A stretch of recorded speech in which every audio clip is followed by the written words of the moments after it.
threatening if you say their name. You know, let them come say your name.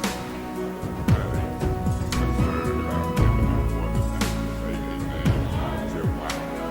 I'm saying your name, anybody's name. That's it.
It is 4:42 on Monday, April the 25th. The Committee of Special Affairs is hereby called to order. Roll call, please, Madam Clerk. Mr. Mays, Present. Ms. Lewis, Present. Mr. Murphy, Present. Ms. Priestley, Present. Ms. Winfrey Carter. Ms. Burns is absent. Ms. Herkenroder, Present. Mr. Pfeiffer, Present. Ms. Worthing. Present. Thank you. Present. There are 8 present. The reading of the disorderly person city code subsection. Any person that persists in disrupting this meeting will be in violation of the Flint City Code subsection 3110, disorderly conduct, assault and battery, and disorderly persons, and they will be subject to arrest for a misdemeanor. Any person who prevents the peaceful and orderly conduct of any meeting will be given 1 warning. If they persist in disrupting the meeting, that individual will be subject to arrest, and violators shall be removed from the meetings. That moves us down to requests for changes and/or additions to the agenda. Are there any additions or changes to the agenda? Yeah, Madam Chair. Mr. Mays. Under discussion items, I want to discuss who's going to chair this our next council meeting in light of what I perceived went on in a session afterwards. So I'd like to discuss that agenda change when we get there. Okay. Are there any other discussion, or excuse me, are there any other changes or additions to the agenda? Are there any additions or changes to the agenda? Okay, seeing none and hearing none, we will now vote upon, we'll have discussion upon the requested agenda change per Mr. Mays regarding who will chair the Flint City Council meeting this evening. Is there any discussion? Yeah, Madam Chair. Mr. Mays. Yeah, Madam Chair, in the last council meeting, it was adjourned by me for a lack of a quorum. When people got up and left their seats, I adjourned the meeting for lack of a quorum. To me, that says that if you're going to have another meeting, it should be posted, it should be noticed, and then you have a meeting. My position is that you don't just have meetings. That was chaos. People was howling. I wanted Janelle to hear this.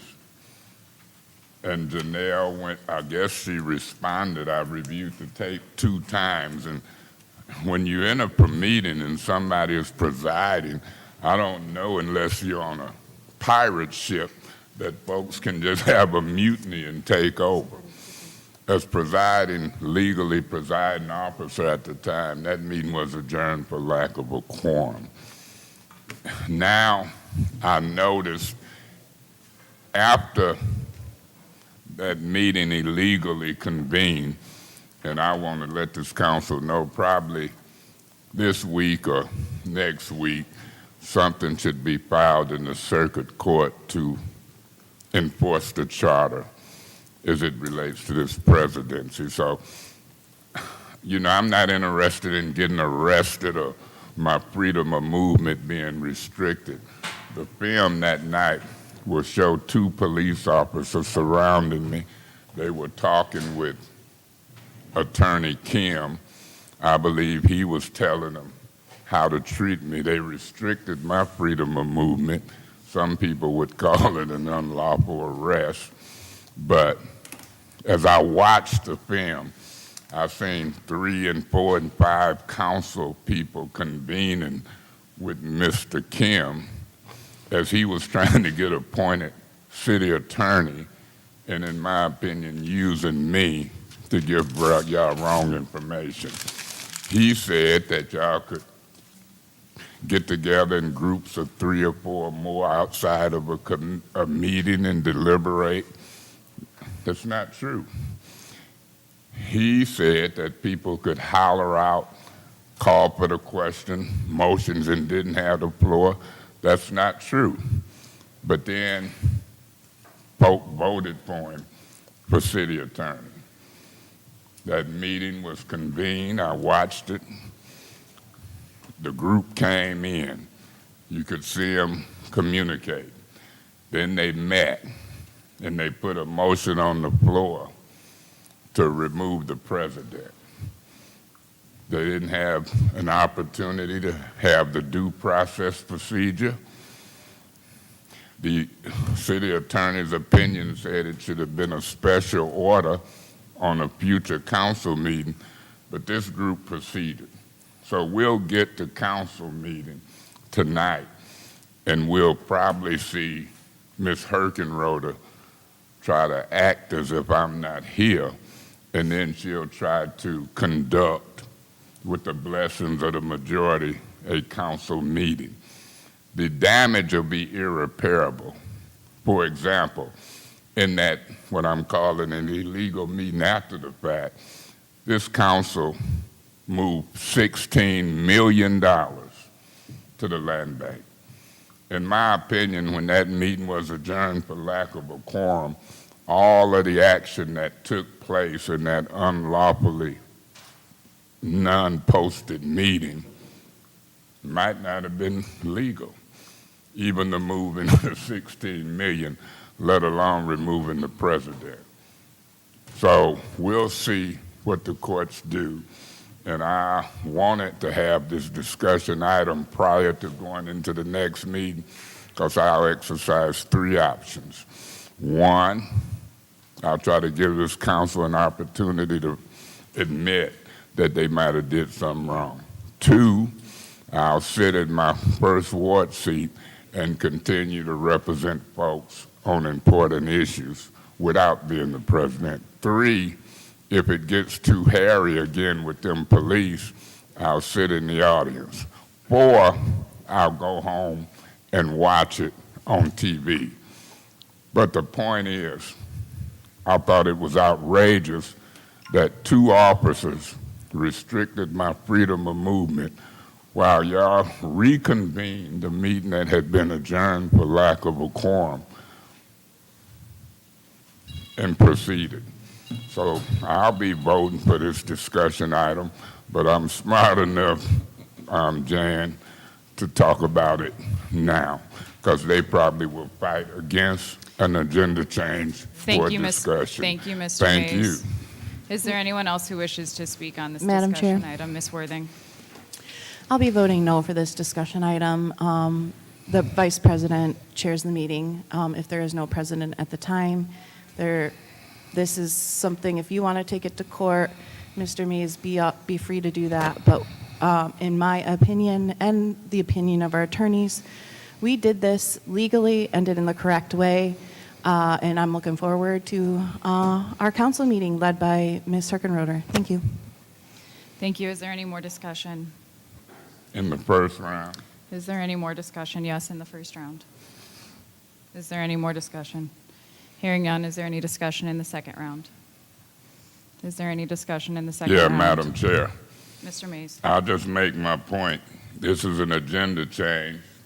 I'm asking to discuss who will be the presiding officer during the discussion items right before adjournment.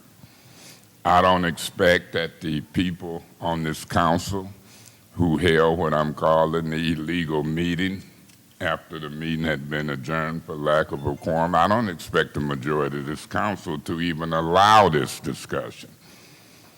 I don't expect it. I expect you'll have more no votes than yes to allow this discussion prior to the start of the council meeting. I see 3 police officers back there, 2 including the chief would make 3. The evidence will show in the last meeting I'm referring to, 2 officers held me at bay, restricted my freedom of movement. My attorney said that was illegal arrest. Y'all went on to carry out business in a meeting that had not been posted. And not only did you allegedly remove the council president, you transferred $16 million. So the business that was done, if we can start having meetings that's not posted, if we can have a meeting adjourned for lack of a quorum and then just meet, and if this city attorney keep advising the majority of these new council people that they can meet outside of a meeting, deliberate toward decisions, that's why I didn't think he needed to be city attorney. He was out to get appointed that night. I listened to Ms. Lewis and Mr. Murphy rely on him.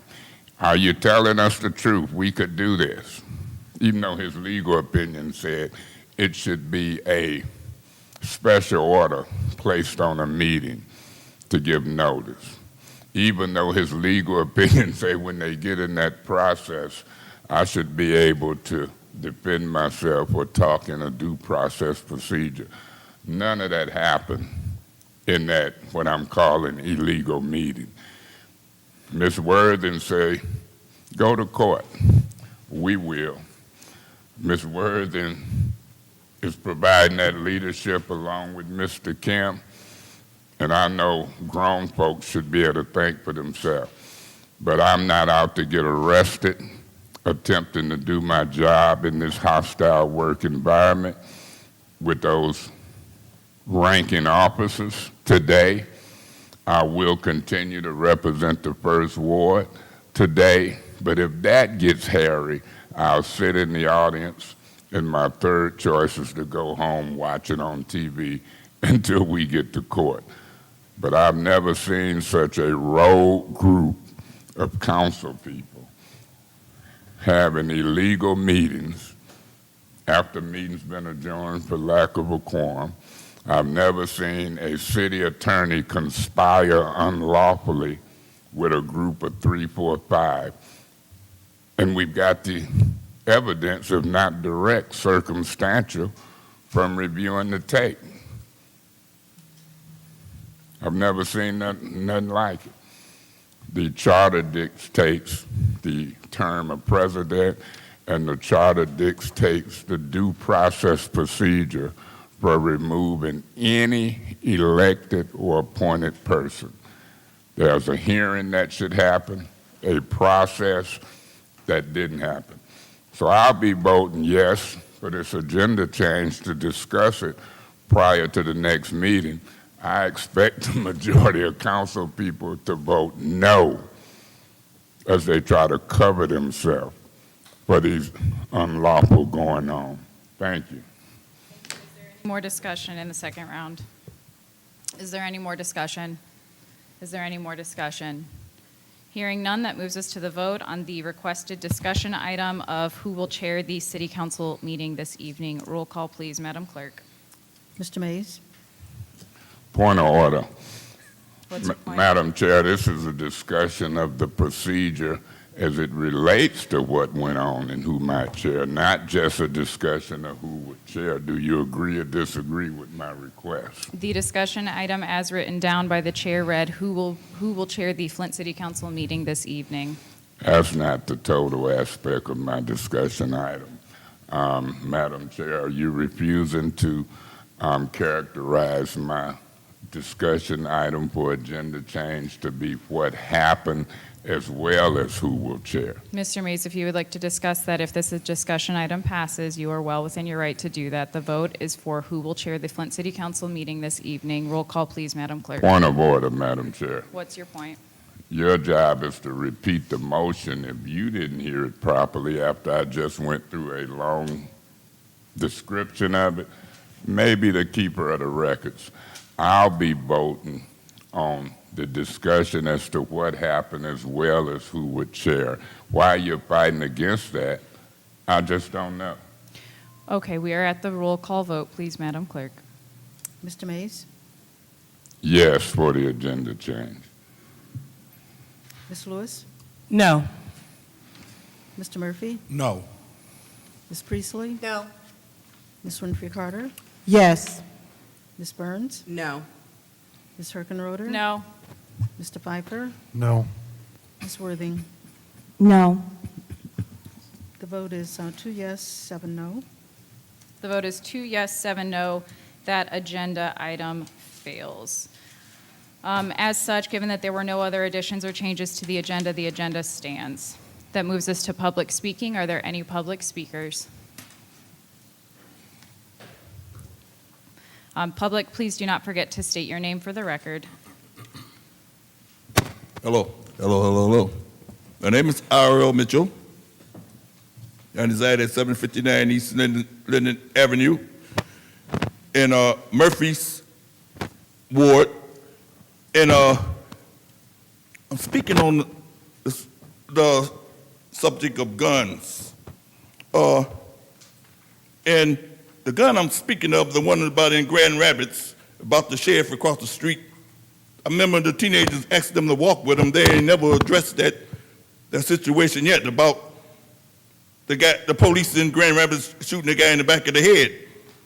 And the situation at Sam's and Walmart's, how they did one of the members in legally, lawfully, barely got him on the bus and accused him of stealing, but he wasn't stealing, and beat him up at Hurley Hospital and like you're trying to do to my council, or one of the councilmen Mays, and about this lawful traffic situation in Flint.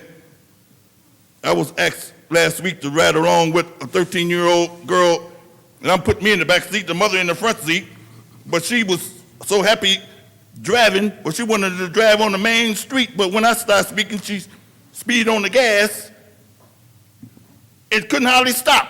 And you know how frightening that is. We got to stop this stuff in the bud, talking about and the little girl, this generation, you got talking about, you should have seen how, anyway, I don't want to be no snitch, but that was in Mays ward. But the gun ward is in Murphy ward. All the gun violence stuff, and they don't know how to deal with this sheriff across the street. Then I've done everything, but they refuse to step up and get that Grand Rapids police who did that junk, act like he, and shooting an unarmed man in the back of the head, cause the traffic situation, and my time is up. Thank you. Next speaker, please.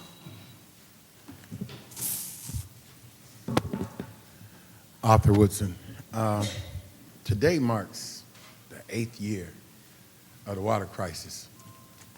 We have a mayor that says we are not victims, we victors. We don't have victory in this water crisis. This water crisis is still going on right now. And the sad part is, all they think about is lead and service lines, a little straw. We still have water mains. Then we haven't even really seen the full effect of the health side of the water crisis. They done got money in here, and they haven't done anything for our kids. We sit back and say, oh man, this generation or the parents can't help their kids or whatever the case may be. Maybe some of it is due to parenting, but a lot of it is done because of the water crisis, behavioral effects on the child. And they are not doing anything. And I get tired of getting phone calls from parents who have kids with behavioral issues with IEPs where the police officer's not here in Flint. They did it one time, but in the other outskirts of the city, handcuffing the kids. And then when the parents try to take them to GHS or Hurley, they don't have a place to send them to. Oh, they building it right now over on Pasadena. We need to start talking about things. Real quick too, Michigan Homeowners Assistance Fund. Would somebody call Mr. Edwards up here and find out why the city of Flint didn't partner with the state to pay delinquent water bills? Can that question be asked today? Because when we call the state and ask them to pay delinquent water bills, which they've given up a grant to $25,000, they can't pay the water bill because the city of Flint didn't sign up to be a partner in it. So can somebody please call him up here today and ask why they haven't signed up to be a partner? Thank you. Thank you. Next speaker. Are there any other, oh, I see movement. Come on up. Don't forget to state your name for the record, please. Wayne Watkins. I'm a pastor of a new church in Flint, Michigan, which is Peniel Ministry. I moved to Flint in January from Davison. And my insurance, car insurance, from going from Davison to 48505 increased from $1,200 to $2,100 every 6 months. Now I see here in the city of Flint, we're fighting battles, but we're looking for people. We're looking at people who, I come from Davison, I have the same driver's record, I have no tickets, great credit score. But now you take somebody from Flint who has been here, might have a couple of DUIs or some infractions on their driver's license, and my insurance policy goes up $900. And now, so we got these people out here who are driving. If mine goes up that much and I have an excellent record, how much are these people going up? And so I see us here fighting battles, but it seems like we're fighting the wrong battles. I see us here running a console, but with all these other different agendas, and I'm quite sure when everybody voted to get in office, you had similar opinions on what you were going to do when you got in. If people can't afford car insurance, and we've got 50, 60, 70% of people around here driving without car insurance, then how can people afford it when they're running these astronomical amounts? Redlining was supposed to be eliminated, am I correct? Am I to understand that redlining a certain area code is, or zip code is supposed to be against the law? Sir, your time is up, and we, per council rules, once all the public speakers are done, then the council will respond. Thank you. Thank you. Are there any other public speakers? Are there any other public speakers? Final call for public speakers.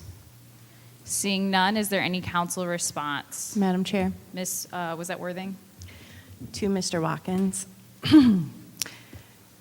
It's for me too. I have a good driver's record. I pay $250 a month for my car insurance, which is almost as much as the car payment.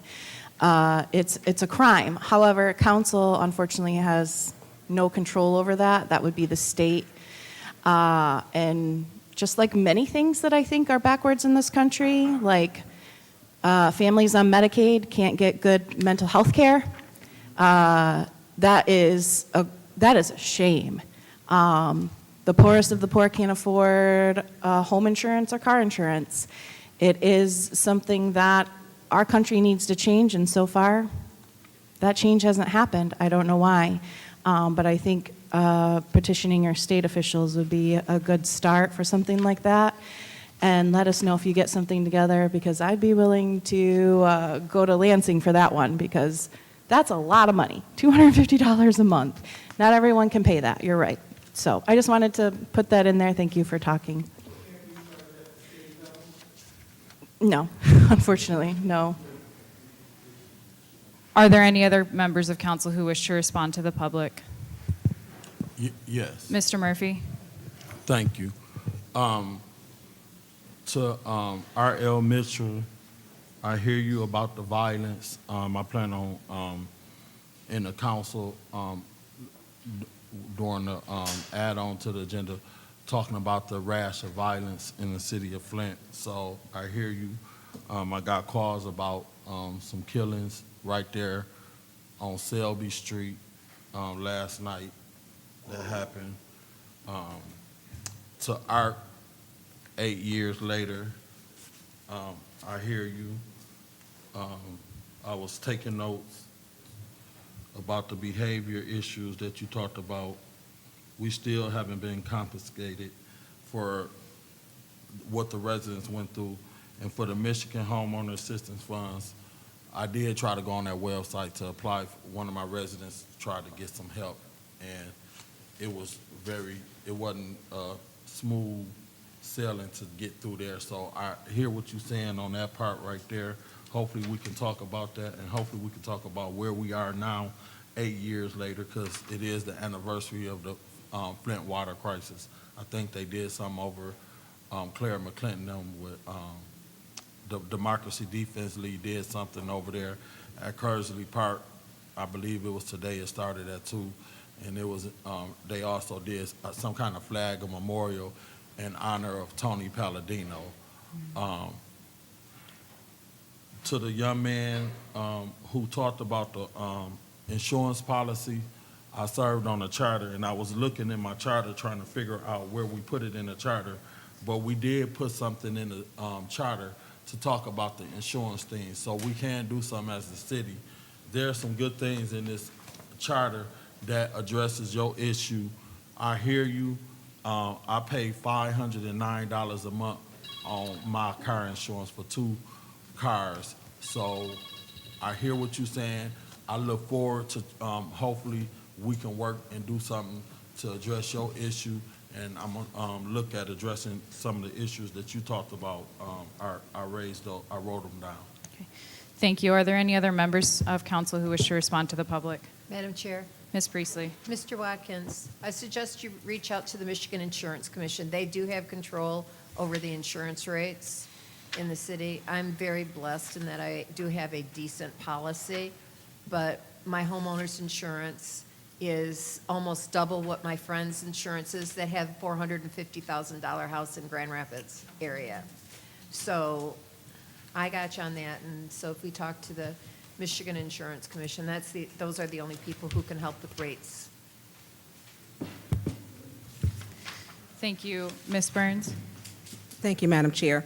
To Mr. Watkins, Mr. Woodson, Mr. Mitchell, I believe those were our 3 speakers. Thank you for taking this time to come into your council chambers. We appreciate this is where we're supposed to hear your concerns. Mr. Woodson, it is the 8-year anniversary where they switched the water and people were poisoned. And that should be the focus of our attention, along with the cancer cluster study that you talk about. RL, this weekend was the Wild Wild West in the city of Flint and other areas. And we need to know what to do. We are going to have to figure this out. You know, this is not about ego for a lot of people, and it shouldn't be, because residents are scared. They're scared. I'm scared. You know, this is a problem. We're going to have to do better. Mr. Watkins, when it comes to insurance, some people don't even have insurance. and it's unfortunate. I had someone who lives in Arizona, my insurance company accidentally sent me a copy of a person in Arizona. They paid $1,300 for 4 vehicles for a year, for 1 year. We pay more than that for 1 vehicle in the city of that for a year. And I called and said, I need to have those rates, but we can't. And along with homes, many people live without even having homeowners insurance because there are 4 zip codes you cannot get it. And it's a problem. You can get basic insurance, which I think only covers up to 70 or 80,000, but you cannot get enough to rebuild your home. So that should be at the state level. Reach out to our state rep, and we need to hold our elected officials accountable. That's at the state level. Send a letter to them. And for everyone else who have to sit through this, we're here to do the business of the city, and I am. The focus should not be not any one of us, but the issues and the business of the city that's on our agenda. And I hope this evening that that's what we are all going to focus on. Thank you, Madam Chair. Thank you, Ms. Burns. Ms. Winfrey Carter? Thank you, Madam Chair. First, I would like to start off by thanking all of the public speakers. Thank you, Mr. Watkins. Thank you, Mr. Mitchell, and thank you, Mr. Woodson. And this is to Mr. Woodson. Mr. Woodson, you spoke about the Michigan Homeowners Assistance Fund. Now, I do believe, and depending on when you inquired about it, I do believe that council, we did pass a resolution. I can't remember the date, but we did pass a resolution for the city to go in, to become partners in that. So I don't know when you inquired. Okay, then I don't know what's going on, but I will check that out for you because we should be, because actually another young lady in my ward, she called me and asked me about it, and so it was a coincidence that when I was going to inquire about it, it appeared on our agenda, so we did vote on it. So, and then I want to also let you know that the cancer cluster study, I believe that my colleagues received this in their mailboxes today. So, thank you. Thank all of the public speakers. Thank you, Madam Chair. Thank you. Are there any other members of council who wish to address the public? Madam Chair, Dr. Lewis. thank you. So, Mr. Watkins, go to the Department of Insurance and Financial Services. The Department of Insurance and Financial Services. They are the advocates for the residents of Michigan regarding financial services. So I want to make sure that you have that. All right, and because I understand it's a high cost to live in Flint. So, what we pay monthly for water bill, I was paying that quarterly elsewhere. And for the cost that we pay for consumers, that was a couple of months elsewhere. So I'm just saying, I totally understand. All right, and that's it. Thank you. Thank you. Are there any other members of council who wish to respond? Okay. Seeing none, I will take my time now to address the public. Again, thank you all so much for joining us this evening. It's always great to hear from those frequent flyers who come and join us pretty regularly, and we also enjoy hearing from new members of the public. Mr. Watkins, welcome to Flint. We're glad that you're here. Thank you for making that intentional choice to come to Flint and start. I think that my colleagues have pretty eloquently expressed my concerns as well regarding insurance rates, and I understand your frustration. I'm glad you're here, and thank you so much. To the rest of the public who is here this evening, thank you all for being here, and I look forward to doing the business of the city with the rest of our council. That moves us right along to the first special order, or the only special order of the evening, regarding Ernst & Young for ARPA funds. Given the time, the chair will entertain a motion to limit the time on this special order to 20 minutes. Madam Chair, Dr. Lewis? I would like to make a motion to limit the speaking time for this special, what is this? For this special order for 20 minutes. Okay. Is there support?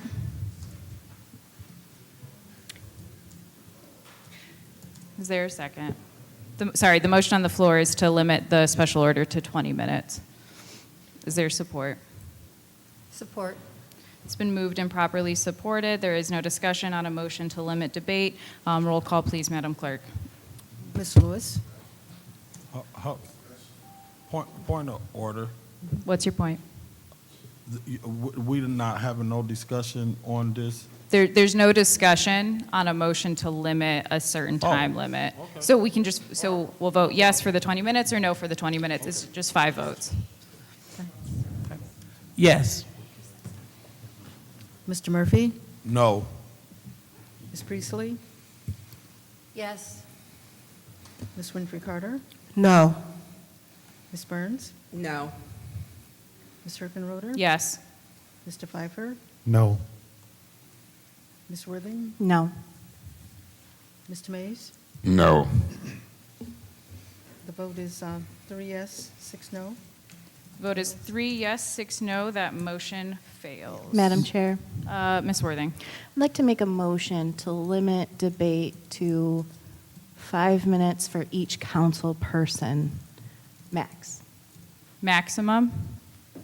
Correct. Okay, so the motion is to limit debate for each council person to 5 minutes maximum. Is that correct? Okay, is there support? Madam Chair, I support. It's been moved and properly supported. Again, there is no discussion on a motion to limit debate. The motion is to limit debate for each council person to 5 minutes maximum. Roll call, please, Madam Clerk. Mr. Murphy? No. Ms. Priestley? Yes. Ms. Winfrey Carter? No. Ms. Burns? No. Ms. Herkenroder? Yes. Mr. Pfeiffer? Yes. Ms. Worthing? Yes. Mr. Mays? No. Ms. Lewis? Yes. The vote is 5 yes, 4 no. The vote is 5 yes, 4 no. That motion passes. Point of order. What's your point? Did we just create a new rule? No, sir, that would be Rule 17. And what does it say, if I may ask? Sure, I'll wait for you to get your copy of the rules out so we can all look I at it trust together. that you can read. Okay, well, as the chair, then I would also entrust that you would believe when I say that it's Rule 17. Say what? It is Rule 17, which is what your question was, Mr. Mays. As such, we're in the special order. Mr. Jarzynski from Ernst & Young is in attendance for the special order this evening. Are there any, yep, come on up. Madam Chair, Yes, point Mr. of Mays. order. What's your I point? thought you was finna read Rule 17. I said that it was Rule 17. The question was, what rule was it? And it was Rule 17. Are But there I any see- council? I see Rule 17.1. Mr. Mays, do you have a point of order? Yeah, I just said a point of order. Oh, I'm sorry, I didn't hear you say point of You order. gotta What's be your point? good to chair. What's your point? My point of order is, what does Rule 17 say? Well, Mr. Mays, I will let you flip and read Rule 17.1. I believe that you have it in front of you. I told you, my book just show Rule 17.1. So while you are reading that, I believe that we are in our special order. Are there any No, council Madam members Chair, I'm who in a wish? point of order. What is your point of order? I've ruled on your point of order. You said Rule 17. Is there a Rule 17, or are you referring to 17.1? Mr. Mays, Rule 17 is the collective of Rule 17.1 and 17.2. I believe that you have the rules in front of you as to read. I've ruled on your point of order. We are in the special order. Are there any council members who wish to address Mr. Jarzynski during this special order? Mr. Murphy, Yes. you have the floor. Thank you. Good evening. Thank you so much for coming here. I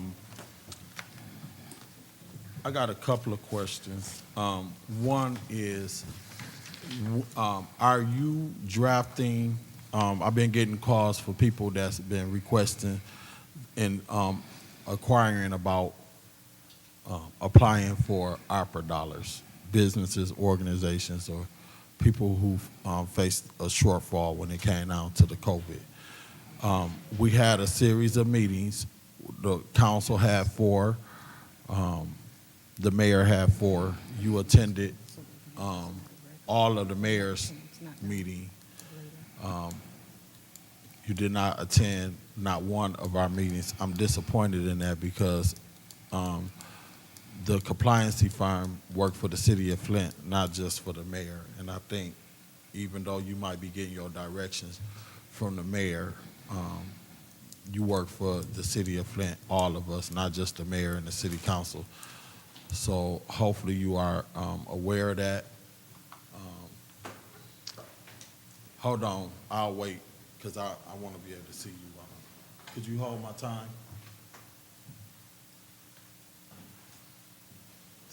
Thank you. So one of the questions is, Point of order. What's your point? Are we allowed to stand? Because I remember last meeting, we couldn't do that. Mr. M- Already asked to be excused from my seat. You know that. She don't know that. That is correct. Mr. Mays, are you asking to, when you asked me to be excused, I assume that you were going to be leaving the chambers? I want to get out of my seat. I allowed her to Okay, stand by. so She Mr. don't Mays, know. Mr. Mays, You know. given that you're out of your seat, would you be okay standing behind the bar? That way all members of council can be Yeah, able I just to didn't see. want her to think I just got out of my seat. Thank you. I don't believe that was the point of order. If you don't mind stepping back, thank you. Mr. Murphy. thank you so much.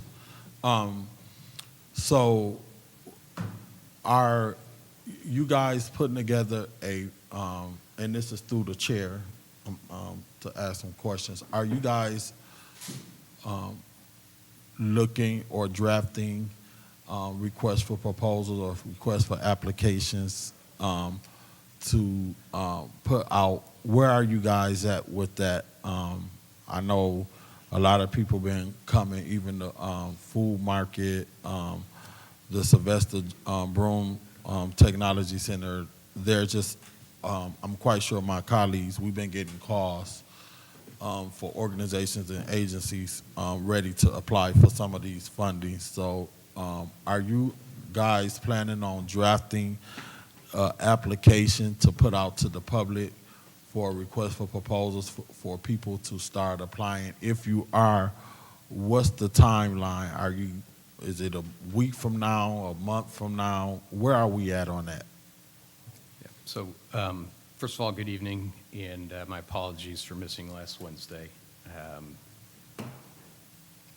Unfortunately, had some health issues. But to answer your question, so another point I would respond to as well is, to be quite honest, I didn't know the dates, or was I formally invited to the meetings that you all held. So, but regardless, we are gathering the input that was taken from those sessions as part of working with the administration and putting together an overall plan to be presented and discussed with council at a future time.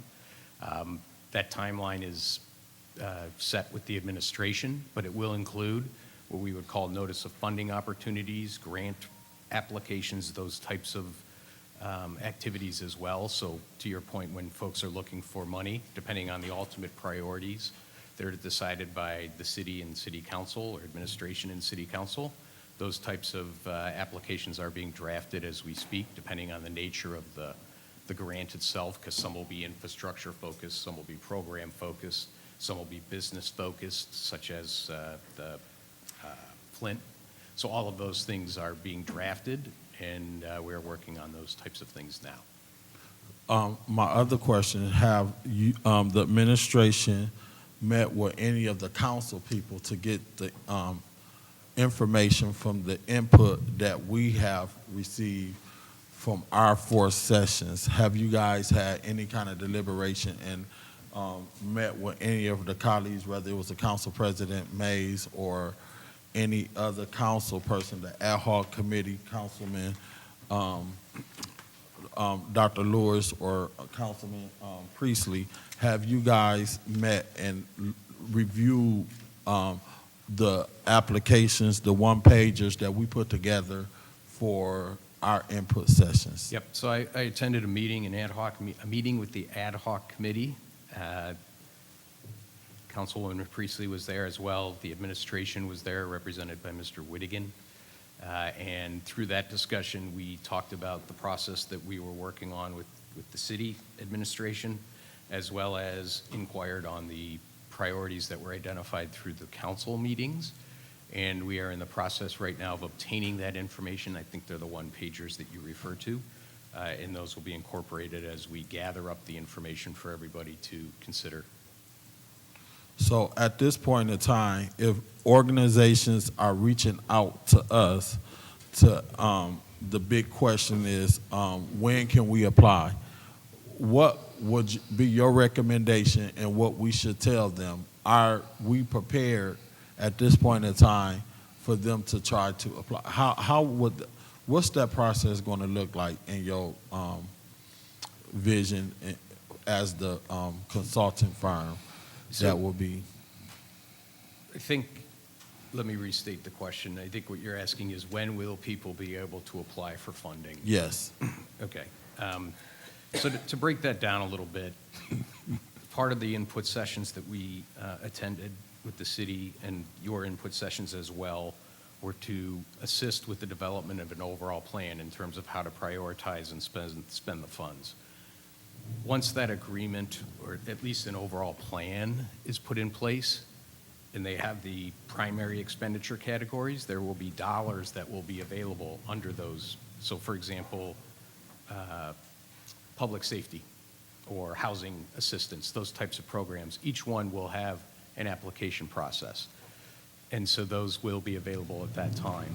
Before that happens, before that happens, the process that we've been working with the administration and will be working with council is to be able to put together, I call it a budget, but more of an obligation type strategy in terms of where you're going to spend the dollars. Point of order. What's your point? Madam Chair, you referred me to 17.1. 17.2 says, if each council person has a limited time to speak, this time limit shall include any questions asked and or answered per the council person's request. What's your point, Mr. Mays? My point is, I think you can check with Janelle, she was stopping it as normal when the person talks. Now, I could be wrong, but if she did stop it while he talked, the 5 minutes would be up. Pursuant to rule on your point, that will be in order. The 5 minutes will include questions and answers from here on out. How much is left? No, it has included it from here on in and out. They voted on it. Mr. Mays. Janelle, how much time is left for Mr. Murphy? Mr. Murphy. And point of information through you to What's Janelle. your point? You were stopping it when he talked. Yes, sir. So when you add the stopping for him, we're already over the 5 minutes. Mr. Mays. That's my point. Mr. Mays, thank you. Your point is well taken. I appeal There the will be- ruling of the chair. I haven't made a ruling yet. I have not ruled yet. Okay, well, I'll see what you rule. I'll wait. Okay, so from here on out, we will have the remaining 1 minute, and what is that, 1 minute 31 seconds for Mr. Jarzynski and Mr. Murphy's time, and from here on out, it'll be 5 I minutes appeal total. the ruling of the chair. Mr. Murphy, There is an appeal of the ruling of the chair that we will finish the 1 minute and 31 seconds, and then we will continue to do the 5 minutes as normal. There is an appeal to the ruling of the chair. Is there a second? Point of order, Madam Chair. Yes, sir, what's your point? So your ruling is going to allow Mr. Murphy's time to discriminate against ours when he talked. That's your point. That's an improper point. It's a There is an discrimination is appeal a of the point of rule. order. Excuse me, Mr. Mays. As I was saying, there is an appeal to the ruling of the chair that we will continue the 1 minute and 31 seconds left in Mr. Murphy's round, and then have 5 minutes maximum per council member moving forward. Is there a second? Point of order, Madam Chair. Yes, sir. What's your point? 17.1 is a debate on a motion. This is no motion. It don't even apply. It's Mr. Mays. ridiculous to say Mr. 5. Mays. May I Miss- finish my point of order? You've stated your point of order. Let You me believe. finish. May I finish, and can you indulge me to finish my point of order? and then you can rule. Ms. Herkenroder, 17.1 is dealing with a motion, not a special order. So, Mr. Mays, what is your point? My point is that it's when you was pointing me to it, and I was trying to get you to hold up before we proceed, you just moved on. So now I'm raising that point of order because anybody can read should see that the debate deals with a motion. This is a special order. Thank you, Mr. Murphy Mays. should have more than 5 minutes, including his comments, and so should Mr. everybody Mays, else. Mr. Mays, My point of order may I is rule that on this your is point? a bold motion to limit debate. Mr. Mays, you are out of order. I appeal the ruling of the chair. I need to first rule on your order You said I was before you out may of order. appeal. As I was stating, and as I mentioned previously, you were in order on your initial point of order regarding Rule 17.1. Your second point of order, which was in the midst of the appeal, which has not yet been seconded, you're just restating the rule. That is out of order. As such, is there a second to the appeal of the ruling of the chair that we will continue with the 1 minute and 31 seconds left, and then from 5 minutes maximum from here on out? Is there a second for the final time? Hearing none, Mr. Murphy, you have the floor. Thank you so much. My other piece is Art Wilson brought up the behavior issues. I'm deeply concerned that we may not be looking at our park system, and we got a lot of beautiful parks in the city of Flint that could stand room for improvement. So I would like you guys to make sure in your allocation of funds that we allocate a certain amount of dollars, whether it's $1 million or $2 million or whatever. Can you got repeat? 66 parks. Sorry. Parcels? Parks. Parks, got it. City parks.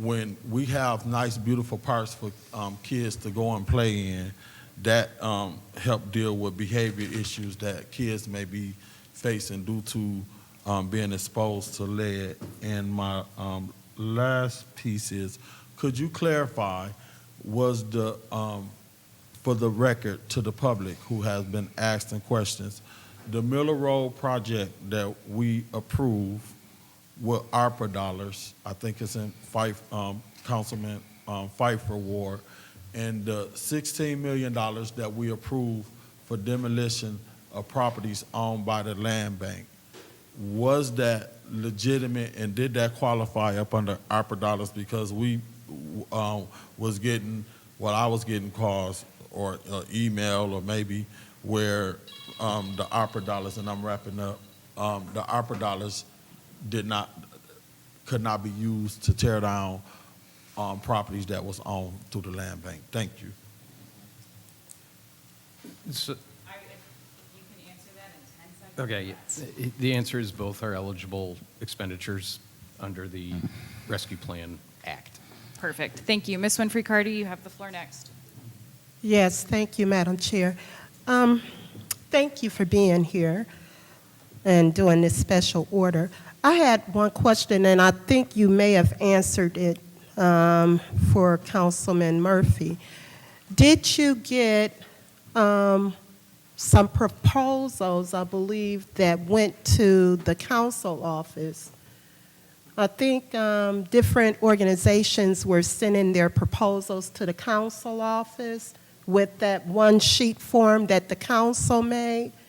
And I was wondering, did you receive those proposals from different organizations? And So we've requested them following the meeting. I have not personally received Okay. them yet, but we have requested them, and that's part of our process of putting together all of the information. okay, because it all needs that's to all I be- wanted to know. Yes, Thank ma'am. you. Thank you, Madam Chair. Thank you, Ms. Winfrey Carter. Is there any other member of council who, Ms. Worthing? Thank you. Thank you again for being here. How much money has been spent so far in the ARPA dollars, and how much do we have left?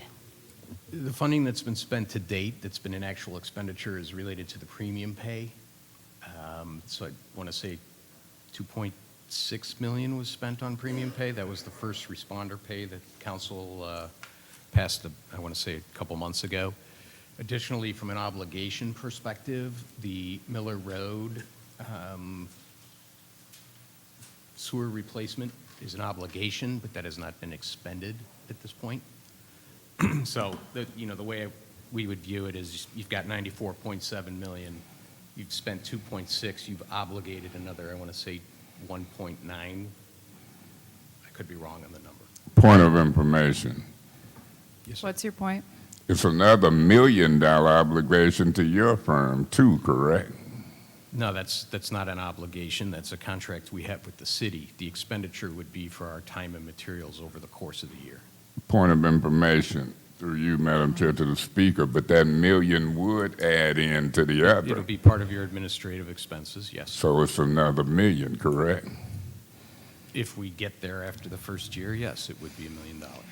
Ms. Worthing? And then my last point of information, if I may, Madam Chair, the $16 million that this council allegedly voted Mr. on. Mays, can you hold your question for your time, please, during the special No, order? I don't have to give up my right to a privileged motion, Madam Chair. Are you However, saying the that? chair does have the right to recognize if the motion is I being appeal the chosen. ruling of the chair. Again, I have not yet finalized that ruling, which is that the use of a point of information or a point of order to take the floor is not allowed. As such, I am requesting that you save your questions for your time.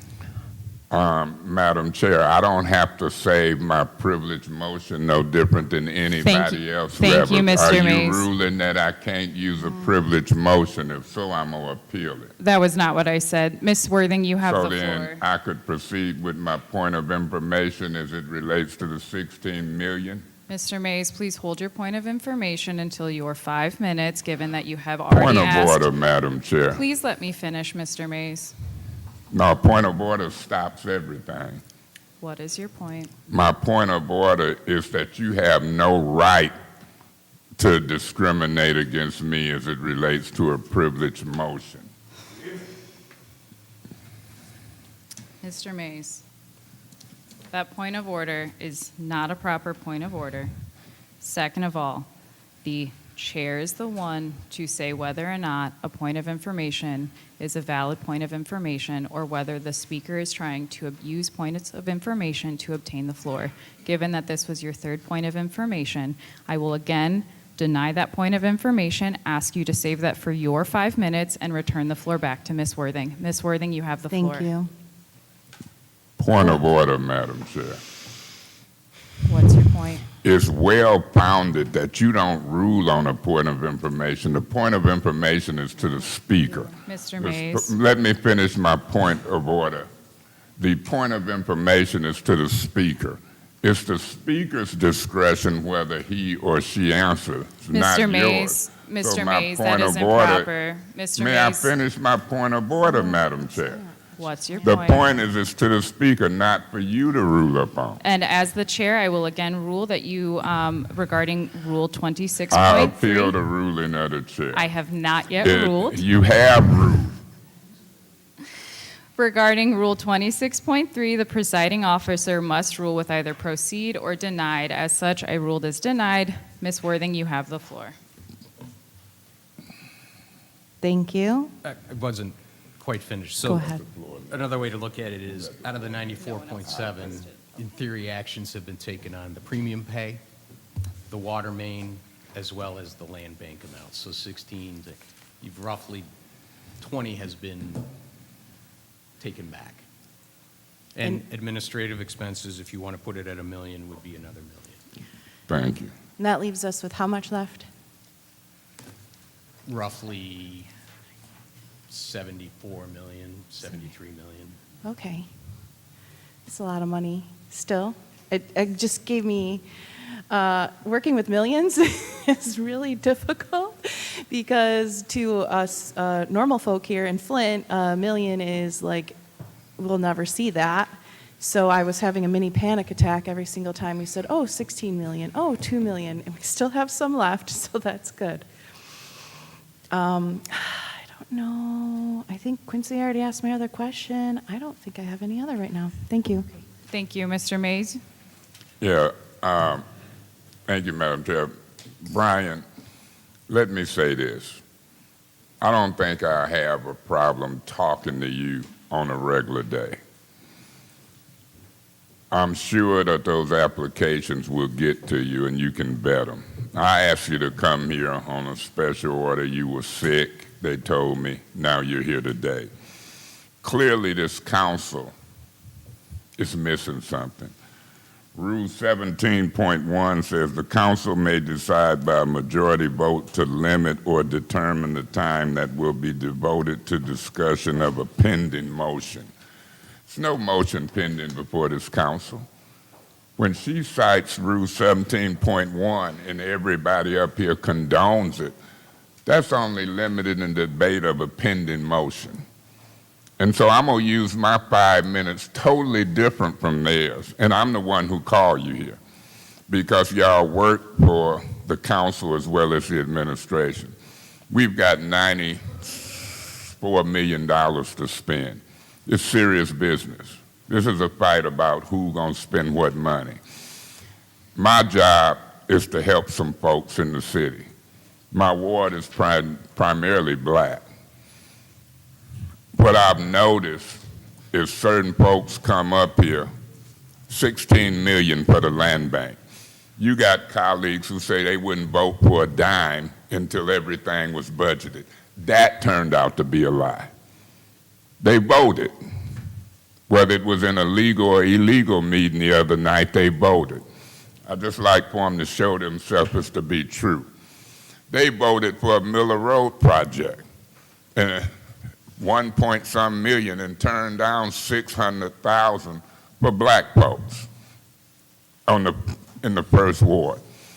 Make no bones about it. This is a fight for control of money, and you playing a key role. Now they vote to limit 5 minutes, including what I say and you say, on this important discussion, and it's ridiculous. So I'm not going to use my 5 minutes the way they thought because I already know what's happening. They can try to find out. If Ms. Worthing didn't have habitual absenteeism, she might know about the 16 million, the 1 million, the Miller Road project, as well as the money for you. When I see folks condone wrongdoing, here they done put a 5-minute rule under a council rule, it ain't no motion on the floor. Special orders ain't never been 5 minutes. And the misapplication of rules with motion pending is easy to read. I'm looking at Mr. Pfeiffer, the supposedly educated Dr. Lewis, Ms. Burns, and others who can read. Point of order. What's your point? The point is that the alleged doctor is not germane to the issue at hand, and I can definitely get more rules to support that, but we're not here to attack colleagues, and attacking colleagues goes against council rules. That is an order. Council members are reminded to please stay germane to the motion and the discussion at hand, and that inflammatory remarks are not allowed. Let me say this, Madam Chair, to the public and the council. You can talk about a person's voting record or the lack thereof. When you appeal a rule, I don't care what your name is, Lewis, Pfeiffer, Burns, or whoever, I got the right to say that when you condone wrongdoing, you're just as wrong as the wrongdoer.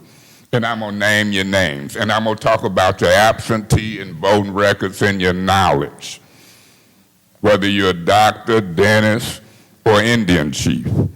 My position is this. This rule clearly says you can limit time on a pending motion. There's no motion on the floor.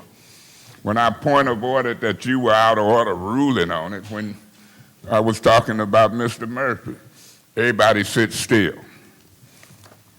But you can read it, 17.1. Clearly, a junior high person can read it. It's if it's a pending motion. This is a special order to discuss with the $1 million firm what we do to get money out to the community. Shouldn't be a 5-minute time limit, particularly when it ain't no motion. But they in like a gang mentality now. They're in gang mentality mode. Worthing, Piper, Liddell Lewis, Quincy Murphy. When you get a gang mentality or herd, they ain't gonna say nothing. Now you let me have to say it 5 minutes. They'd have said, point of order. There's no motion on the floor. Oh yeah, Mr. Mays said that, so they'd all voted differently. But when Mays said, been up here for 8, 9 years, knowledgeable. That's the bill I was waiting for. We'll talk about what we need to talk about away from here. Thank you. Thank you, Mr. Bryan, for showing up. I didn't mean to waste your time with this 5 minutes mess. Thank you, Mr. Mays. Is there any other member of council who wishes to address Mr. Jarzynski? Is there any other member of council who wishes to address Mr. Jarzynski? I'm saying that right? Am I saying that? Okay. Final call. Is there any other member who wishes to address? Mr. Pfeiffer. Thank you. Mr. Jarzynski, is there any formal documents that will be coming from your firm in regards to the approval, denial, spending applications in regards to the ARPA dollars? So as we get into the application process, I don't see us denying applications because that would be. So, but what we will do, are you producing applications? well, the city's going to prepare an application that we're going to draft. So you're going to draft it, or the city's going to draft it? We're going to draft it. The city will look at it, as well as council can certainly have access to it. Do we know when those are going to become available? So we've already started drafting them as we've been working through the inputs from council and from the city and from the meetings and so forth. So probably in the next few weeks, those will all be ready to go. Have you worked with the administration to come up with additional spending in regards to community grants, nonprofits, anything like that? Those priorities are included in the draft plan that the administration has been working toward. But again, we have to take some of the inputs from council that we're going to receive and put those in there. I expect those to be in the discussion. So you mentioned the draft plan. Is the draft plan a full allocation of all the dollars? It is an allocation of the dollars that have been identified to specific projects and programs based on the inputs. It might in fact total up to more than the $94.7 million, in which case there'll have to be some discussion and decisions made. But we're not making those decisions. Those are decisions between the administration and council. So we're gathering the information, prioritizing it, and then it'll be presented back. Do we expect that draft plan to be presented? I mean, this may be not your purview, but do you expect that to be brought before council anytime soon? Well, I don't know the timeline, but I don't know how it would get passed if it isn't. Okay. Thank you, Madam Chair. Thank you. Are there any other members of council who have questions in this special order? Are there any other members of council? Madam Chair. Dr. Lewis. Thank you. So we were talking about the drafting of the application process. So and this is through you, Madam Chair, to Judy. So are we including that first and then it's going to council? Say that again, please. In terms of the drafting, is this just the ARPA committee involved with this first and then we bring it to council? Yes. Okay, just wanted to make sure, clarify. Thank you, Mr. Jarzynski. And then I also wanted to state for the record, this is through you, Madam Chair, to my colleague Quincy Murphy. If you will review the January 19th tape, our president told our compliance firm that they're not wanted or needed. So with that being said, I can understand why you might not have pressed the issue to be here at a separate meeting. So thank you for coming. And unfortunately, too bad that we couldn't have you at our meeting, but we're here now, can't do anything about the past. And in terms of evaluation, are you looking to put in an evaluation component with this application process? Yeah, we will make some recommendations to how you qualify the various applications that come in. The intent of that, though, is to give equitable treatment, right? So there will be various measurement points in terms of how mature the plan is, their capability to deal with federal funds, perhaps the ultimate outcome anticipated with the projects and programs, so that you can effectively score them and go through that process. Okay, so what about, are you all also looking into, after funds are allocated, an evaluation process being in place where maybe the money will have to be paid back if they don't use it how they're intended on using it?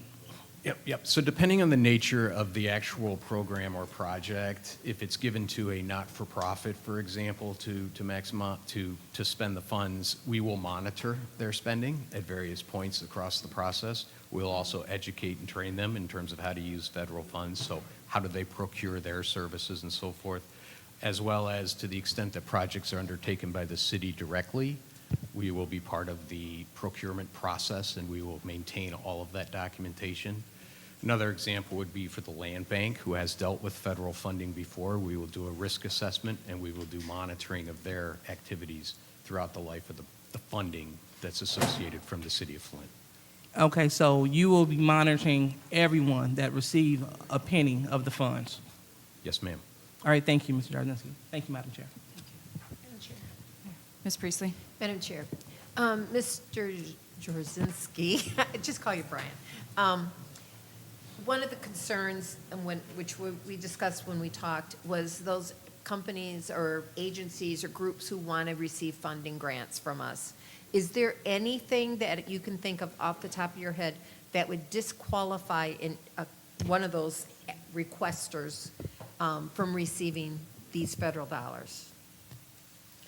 Just so that they know if they can qualify or not. If you don't have that right now, that's fine, but it's something that I think people an easy disqualification would be if, in fact, they are debarred by the federal government, but that's kind of more, I don't anticipate we'll find a lot of that. However, we are going to screen them to make sure that they're not debarred. That would be a disqualifier.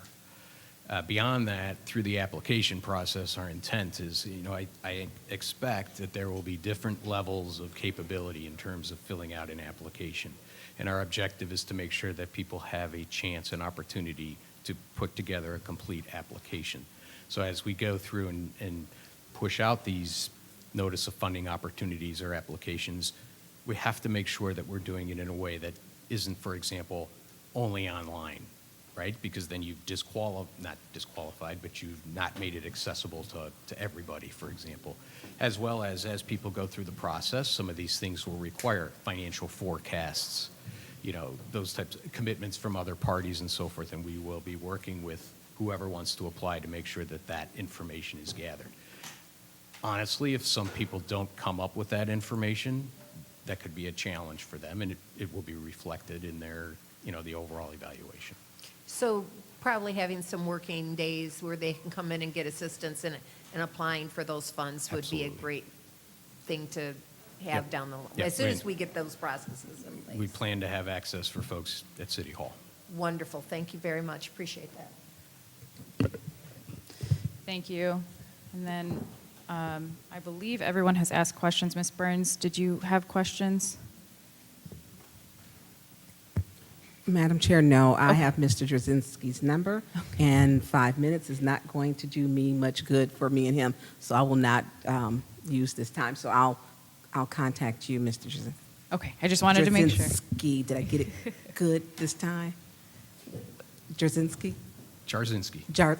You know what? I'm sorry. You're doing fine. Jarzinski. Thank you. Trust me, I've heard many.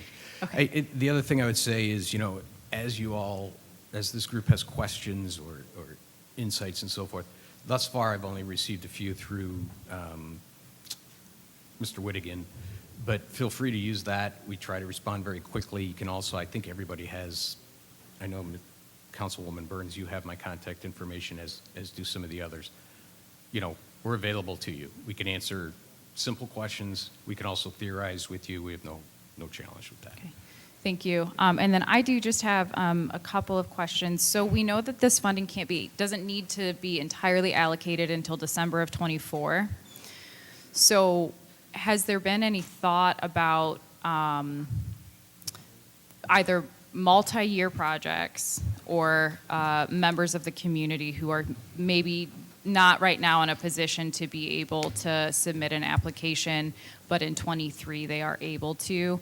I want to make sure that we just don't leave people out who want to get involved. Can you speak a little bit to that process? Yeah, it's a couple of things. I think part of the evaluation of some of the projects and programs will include this consideration for whether they can get it done by really 2026. Because if we can, it gets a little technical, but basically if we can have it obligated, meaning we know we're going to spend the money by the end of 2024, then those projects can extend and we can spend the dollars through 2026. So, that's part of it. The other thing I would say is probably there will be or should be some consideration for what I would call, for lack of a better term, a contingency amount. So leaving some of those funds available for ideas that may come in a year or two that are in fact intriguing to council or others. Other municipalities are doing the same thing. So, maybe you have $94.7 million. You don't have to spend all 94.7 in the first flash. You put aside 10, 15 million for future ideas, keeping an eye on the clock a little bit. But, those types of things I think are wise. Thank you. And then I do believe just a very quick housekeeping thing. Can you please just state your full name and what company you represent today? Sure. My name's Brian Jarzynski. I'm with Ernst & Young. Okay. Thank you very much, Mr. Jarzynski. We appreciate you being here. I'm glad to hear that you're feeling better. Madam Chair, Ms. Worthing? I'd like to make a motion that we invite the, how come it's escaped, CWAC committee to be on the ARPA fund committee. Okay. There is Point of information. What's your point? Who? CWAC, they do the grant funds. Yeah. And everyone here has a person, hopefully, but you all came in and someone was already appointed. Point of order. If there's a motion on the floor, we should be into a second to see before we get into discussion. Wouldn't that be a fair statement? I do believe that was a point of information raised by Dr. Lewis, which was being answered by the speaker who was at this point, Ms. Worthing. Point of order. What's Are your you point? ruling that we can point of information and discuss our way through this? Or should you be asking, is there a second to the motion? I do believe, Mr. Mays, that Ms. Worthing was answering the point of information I got as two more requested. in for myself. You ain't gonna deny them, are you? I'm not sure what they are, so I Okay. cannot answer Well, we'll that see. question. Dr. Lewis, did that answer your point of information? Thank you. So the motion on the floor is to invite the CWAC, which stands for Citywide Advisory, is it committee or council? Committee? Committee, the Citywide Advisory Committee to the ARPA Fund committee discussions. Is there a second? Madam Chair, I'll second. It has been moved and properly supported. Is there any discussion on the Yeah, motion? Madam Chair. Yes, Mr. Mays. I was hoping it would be a second, so under the 5-minute rule, I could discuss this twice. When I was president, and I still think I'm president, I appointed the ad hoc committee, and I appointed Ms. Priestley and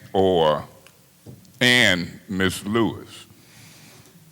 I've heard Ms. Priestley describe that she's been in meetings, but no Ms. Lewis. All right, just go ahead. That bothers you that she said you wasn't in meetings? You can point of information me to death, but my question would be for her. She said you wasn't there. So I appointed these two responsible council people, and I thought that they would report to the council. Point of information. What's your point? Thank you. So just for clarity, yes, I have attended the ARPA meetings. I was there. I have attended the ARPA meetings. Thank you. Point of order, Madam Chair. What's If your you point? don't warn her for using points of information to take the floor and make Did you a know statement, that? I have been She's your out of good order man. now, Madam Chair. I have been She's your out of good order man. now, Madam Chair. Mr. Mays, Don't the women get warnings like the black man do? Mr. Mays, please continue with your time. So don't be doing me a certain way in front of the public and let them other folks do a certain thing, because that would be chaos. If I used it to make a statement, you got a problem with that. If I just interrupt and make a statement, you got a problem with that. Oh, he don't treat the women a certain way. The women don't treat the rules and me a certain way. I don't discriminate, and neither should you. Neither should you, but you do, constantly. And it's going to become obvious because I'm going to make a point about it all along the way. These are some serious decisions. She can't throw me off because this is discussion on a motion to include the citywide advisory committee in an ad hoc committee that I appointed. And the intent of the ad hoc committee, two people that the rules and the charter give me the authority to do, the intent was to come back and report to council. Now, council is the one who have to appoint these additional people. And so the citywide advisory committee ain't gonna get my vote to become part of the ad hoc committee. Through you, Madam Chair, to Mr. Edwards. Mr. Edwards, if I may.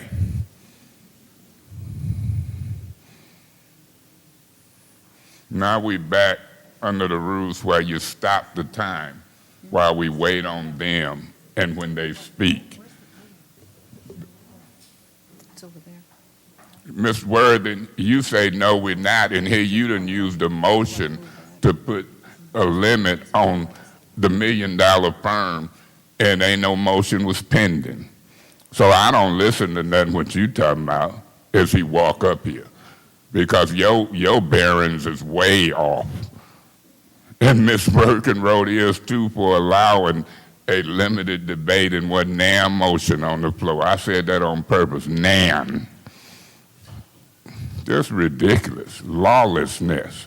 Through you, Madam Chair, to Mr. Edwards, how many people is on that citywide advisory committee? Do you know? No, I do not, sir. Suzanne would know better, right? Yes, sir. Yeah, this is a motion to include the citywide advisory committee on an ad hoc committee. And the ad hoc committee was created as a subcommittee of this council. So you got everybody trying not to do their job, I guess, on the council if they vote for this. We'll hear what the recommendations of the citywide advisory committee be as it relates to block grant money and now to ARPA funds. This won't get my vote. The council is really the body of the ad hoc committee. But this council, I've learned, will do what they want, and I'll learn to navigate around it. I'll be voting no on this motion made by Ms. Worthing and seconded by Liddell Lewis. Oh, I forgot. Don't be saying my name. Oh, I'm gonna say their name. Anybody elected or appointed, I'm gonna say their name.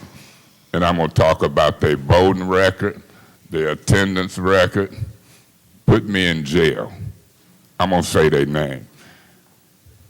What hurts me about this new council is that they don't get it.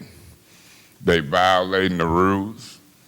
They done come of age in 5 months and ain't quite there yet. And we'll take it from here.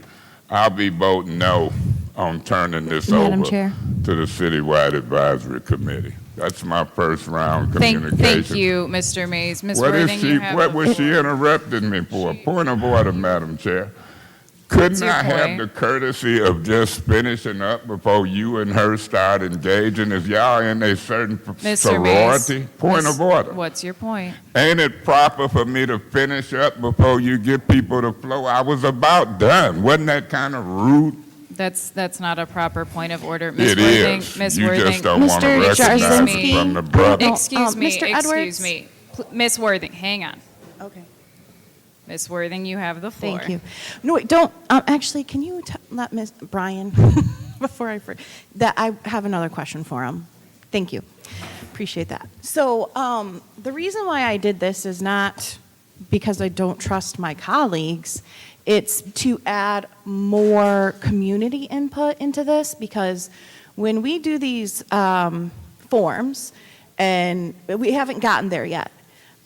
So in all reality, the ARPA committee can say, hey, it's just going to be us meeting because we have to finalize some things.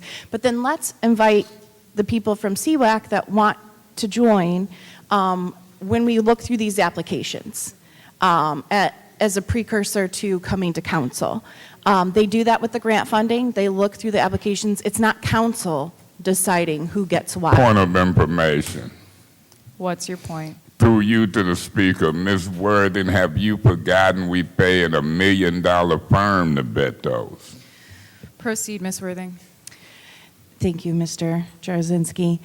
My question here is, I have heard that other communities have put together like an ARPA committee full of community members.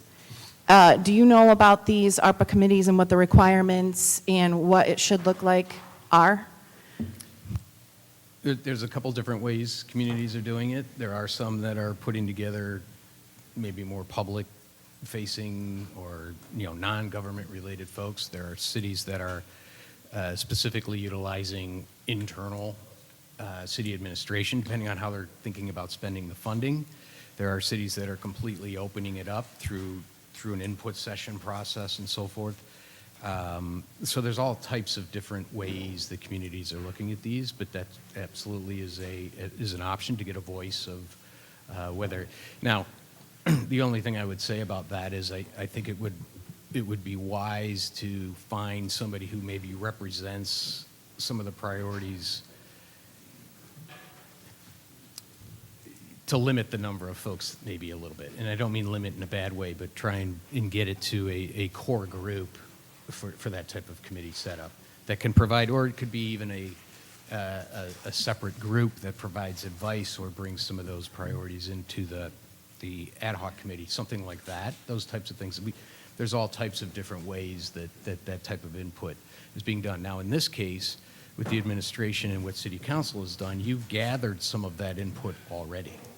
Right, so you've absolutely qualified, in terms of getting the citizenry input, if you will.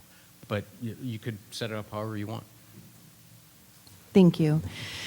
Is it a requirement to do that, or we've already done that really with our meetings, and so after that, it's up to us how we want to? You've met the minimum requirement. Okay. I would say now Treasury also states that they some of the other considerations need to be equity and those types of things. But earlier when I was speaking of the application process, and those are things that we very much are thinking about as we're developing the access to the programs. So, yeah. Thank you. It will not hurt my feelings if this fails, because I think as a committee, you can decide who you're going to vote or invite and how. I think it's good to have a motion, though, just because then we're formally inviting the CWAC members who are already familiar with things like this, who want to be involved, to help us make those decisions. Just have an extra community input, as we're going to get a lot of applications, and I think it's nice if just not council or not just administration, but others outside, have a say. But for the ARPA committee, feel free to, do it the way you want. Invite members you think, would want to be a part of this. Point of I don't order. care how you do Point it. of information, Madam Chair. You called a point of order and a point of information. I'll go with the point of information. What's your point? Through you to the speaker, Ms. Worthing, do you know the ad hoc committee by law can't appoint people? The council do. They can't just invite people and appoint them. Did you know that? Proceed, Ms. Worthing. I believe that they can invite, I'm not asking for any appointing, invite community members to help them through this process.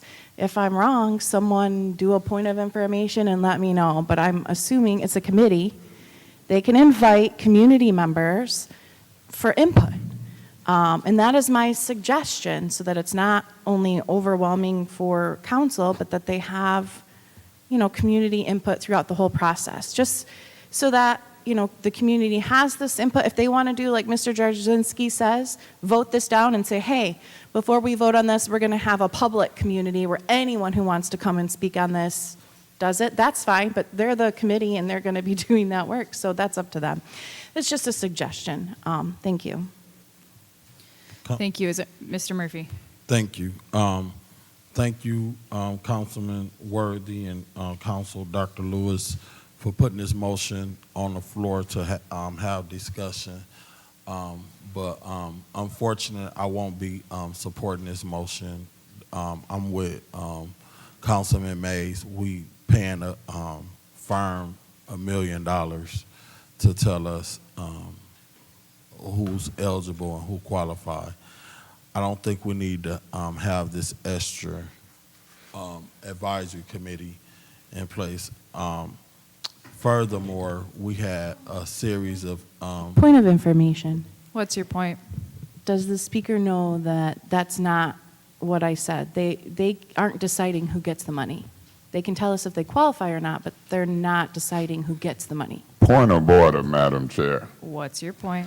You can't keep allowing them to use it to get the floor to make statements. It's a quick inquiry to the speaker. It's not a thing to make statements and argue your point, and you just keep letting them go. I don't know if they Mr. Mays. May I make my point? Well, you are doing exactly what you're saying. No, Ms. I'm Worthing is doing out a of order point for of doing. order trying to get some order, and you Mr. letting Mays. that happen in the discriminatory treatment that you treat me. You Mr. got to let me Mays. get to the discrimination in my point of order, and then you rule on it.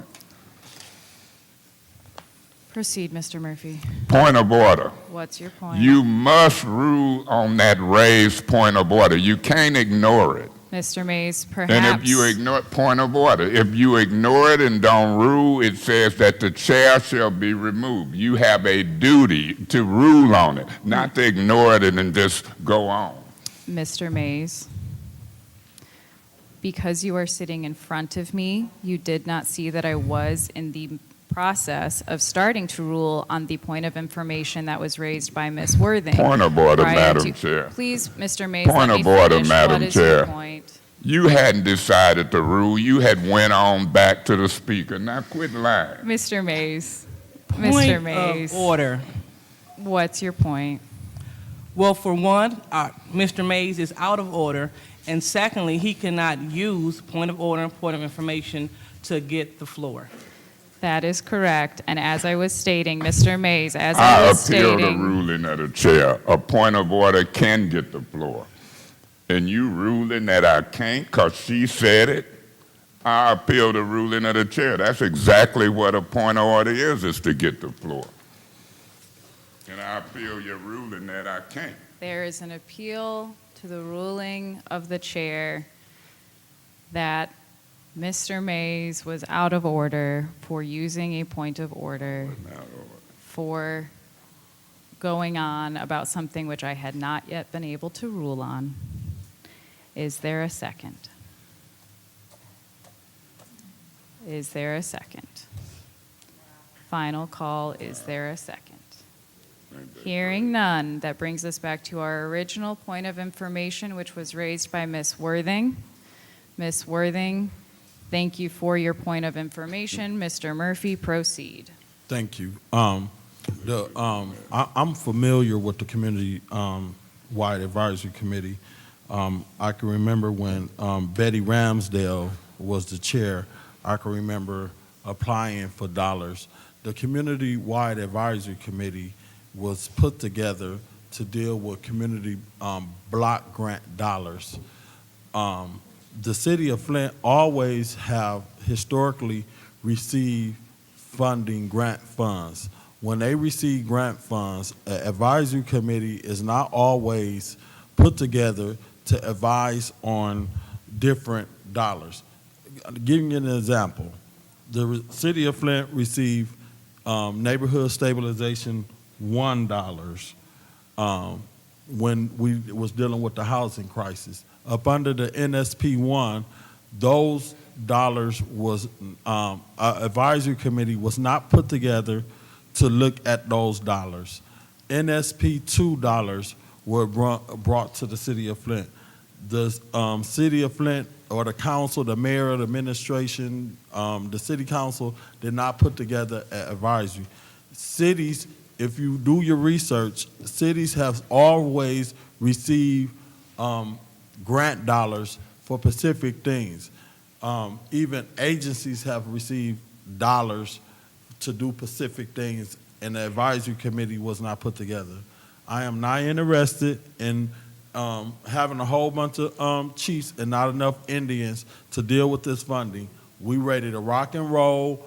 Our advisory committee was the 4 sessions that we had when we asked the residents what they wanted to do with the dollars. I am not interested in turning around and creating an advisory committee for some residents to tell us what we already know. The residents done already told us when we had the series of 4 committees. Those advisory committees that y'all want, and you know, y'all can do what y'all want to. I won't be supporting this on what my colleague Mays on this situation. We paying a consulting firm $1 million to make sure our I's is dotted, the T's is crossed.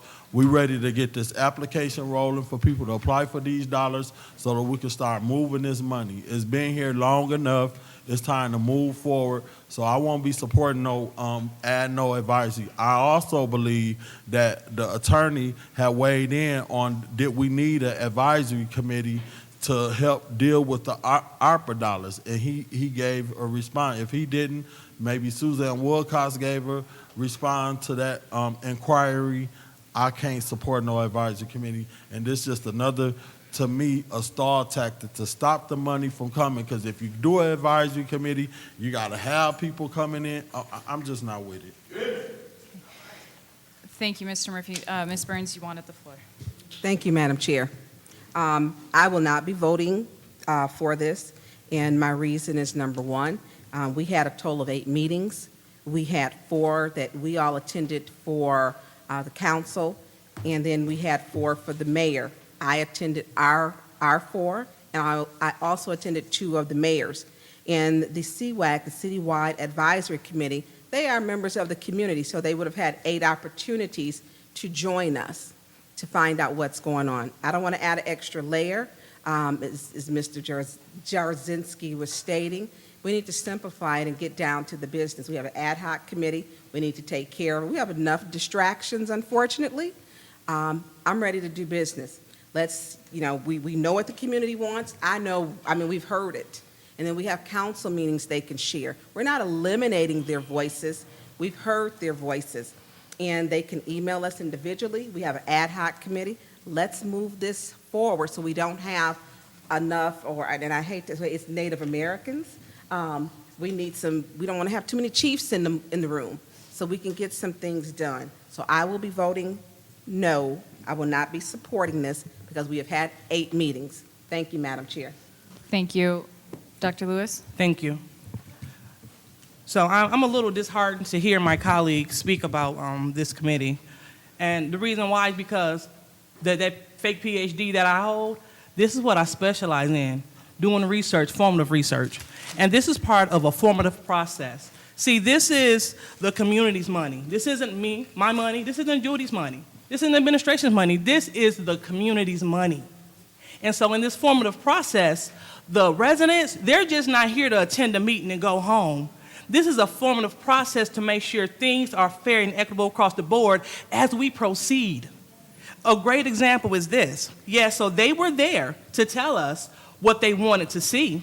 Okay, so that's one step. Now the next step is looking at the actual applications, RFPs, whatever that is, to decide who gets what. This could boil down to whoever administration wants and whoever me and Judy prefer. Is that what you want? Or would you like people at the table? Because we have so many Point of competent. information. What's your point? Through you to Ms. Lewis. Ms. Lewis, you believe when I appointed you and Ms. Priestley to the ad hoc committee, that gave y'all the authority to get the money out? Is that what you just said? Proceed. So according to the rule 26.4, a point of information can be given with a short explanation, but using this tactic as an opportunity to gain the floor and to make a point. It's not allowed. Multiple abuses of this point of information is called for disciplinary action. Madam Chair, we need to give Mr. Mays his first warning. This is beyond the first time that he have used this point to use the floor to make an invalid point. Dr. Lewis, continue with your time, please.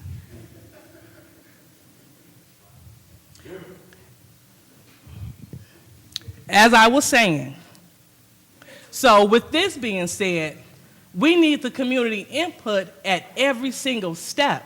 So having the beyond capable community members, I don't know if it'll specifically be this board, but we have people here with all kind of degrees and all kind of expertise, and not even really degrees. We have people that's out here in the trenches actually doing the work.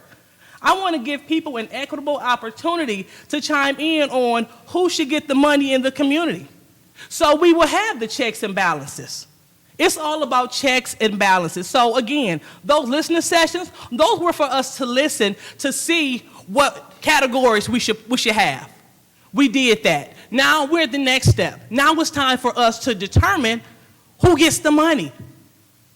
And I don't feel comfortable, just Judy and I, and administration being at the table without having these more than qualified, more than capable community members, because this is, again, this isn't our money. This is the city of Flint's money. And the city of Flint, they need to stay here. So I definitely, I support my councilperson Worthy, not because I personally Excuse me. The members of the public, I don't know if you realize this, but I cannot hear over what you guys are saying. Please just remember the acoustics of the room. Everything comes our way. Continue. So this isn't anything personal. I'm just going by what good research is, how you conduct these meetings, how you expend these dollars. And if we don't have faith in that committee, maybe we need to appoint some more, get some resumes of people that want to come and do this, and then we can move on. But again, we cannot do something for the people without the people. That's not how this works, and that's not how Ward 2 operates. Thank you. Thank you. Ms. Winfrey Carter, and then Ms. Priestley. Thank you, Madam Chair. I'm going to vote no on this, and I'm going to tell you why. I think the Citywide Advisory Committee, I think they have enough to do in regard to the CBDG grants and all of that. They have a lot of proposals to read when it comes to the block grants.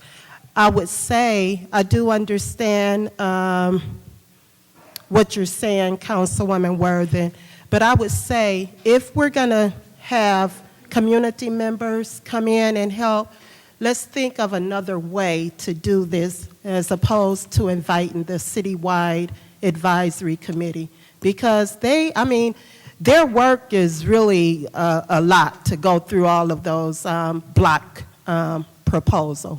grant proposals. So I'm going to be voting no for this motion. Thank you. Thank you. Ms. Priestley. Yes, I think it's a very good idea to have members of the community involved in deciding who might get the grant dollars that we have available. Whether that's the right committee or not, I don't know. But I think it's a little early to discuss that maybe, because we don't have the process in place. We have nothing set. We don't have any budgets from the administration. We have no proposals. So I think we should address this at a point down the road when more of those decisions have been made. So I'm going to vote no at this time for this motion. Thank you. Are there any other members of council? Mr. Pfeiffer. Yeah, I just want to echo the sentiments of the Fourth Ward colleague, as well as I believe that the intent of this motion was for the Citywide Advisory Council along with the ad hoc committee to make recommend decisions on who we should give money to and through the ARPA funds. However, if there's 9 people on the CWAC committee and 2 there's now there's 7 wards underrepresented with the 2 council members. So if potentially 2nd ward has 2 votes, 4th ward has 2 votes, and I don't believe that that would be fair to the other wards. So that's the reason why I'm voting no. I think that the intent was to possibly screen out some stuff that might not be what the community wants, but I think until we can get those rules leveled out for all wards to be represented equally, I'll vote no. Thank you. Thank you. And then I just want to speak in the first round of discussion to end out. I think it's a great idea to invite the CWAC along with this. However, I don't think right now is the appropriate time to do that. I think once we get to the procurement process and the RFP, or not the RFP process, excuse me, the evaluation process, I can definitely see where the CAC the input would be really, really valuable there. I don't think right now I'm personally comfortable being able to bring the CWAC in.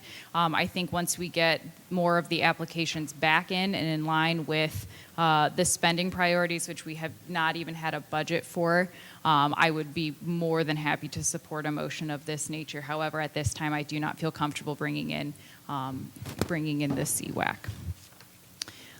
Is there any discussion in the second round? Yeah, Madam Chair. Mr. Mays.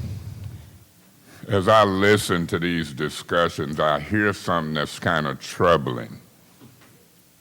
I hear Ms. Lewis believing that this ad hoc committee that appointed with her and Priestley, she seems to believe that they can make recommendations and then along with others. You can.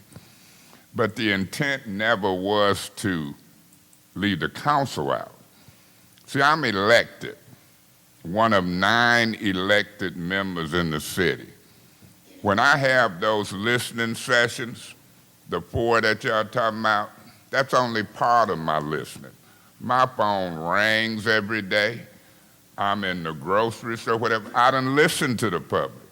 The public want us to do something about public safety, blight, and economic development.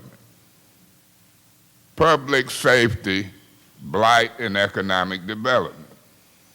People have submitted applications because I've seen a need that people need to put their stuff on paper. Was able to get that application that I invented through council amended, and they're there. Brian, my intent was that the keeper of the records, the official keeper of the records, the clerk, get a copy and forward the copies over to you. Last I checked, it was about 10 or 11 of them. I kind of check on them regularly. This money been sitting here since May of last year. And another $47 million to hit this May. And you got 10, 11 people that I want you to vet. I want you to get them and then tell us, do their ideas qualify? And then the council will look at it. This council, some of them ain't figured out yet that we control the purse strings. I don't care if it's the land bank or Pookie and Ray Ray on the north side, or Miss Jones and Miss Johnson on the east side. They can go through whatever committee they want. But just like the North Flint Food Market and the Miller Road project, they're going to get here. And I'm going to fight for black folks in my neighborhood to get that money, some of it. I don't mind spreading it around to black, white, young, and old Republicans and Democrats. But I'm going to fight for some black folks. And I done found out that the supermarket was an ideal test, and all hell broke loose. That showed me something. So my fight gonna pick up. I'm not relying on Ernst & Young. I'm not relying on the citywide advisory committee. I'm relying on these people to continue to put in applications. I'm not relying on this council because I had amendments ready. Between 2 to 4 million for rehab for new houses and new build houses when you tear down all these houses in the community. They threw me out allegedly, and the amendments didn't get passed with the 616 million. See, the only way this city works, ladies and gentlemen in the public, is if a council person is smart enough to sponsor amendment and resolutions. But when you got new folks and then habitually absent folks that don't know what's going on, you got people grasping for straws. You got people set up here say, I won't vote a dime until it was budgeted. They lied. Because when the white folks came with 16 million, those same people voted on it and the money hadn't been totally budgeted. I don't listen to them. They'll say whatever they say convenient when we try to get money. This is about control of money. The presidency is about control of money and who's providing leadership. Now here they think the ad hoc committee I appointed is the committee. It ain't. It's this council. I thought we had elected folks who would look out for our best interests in the community.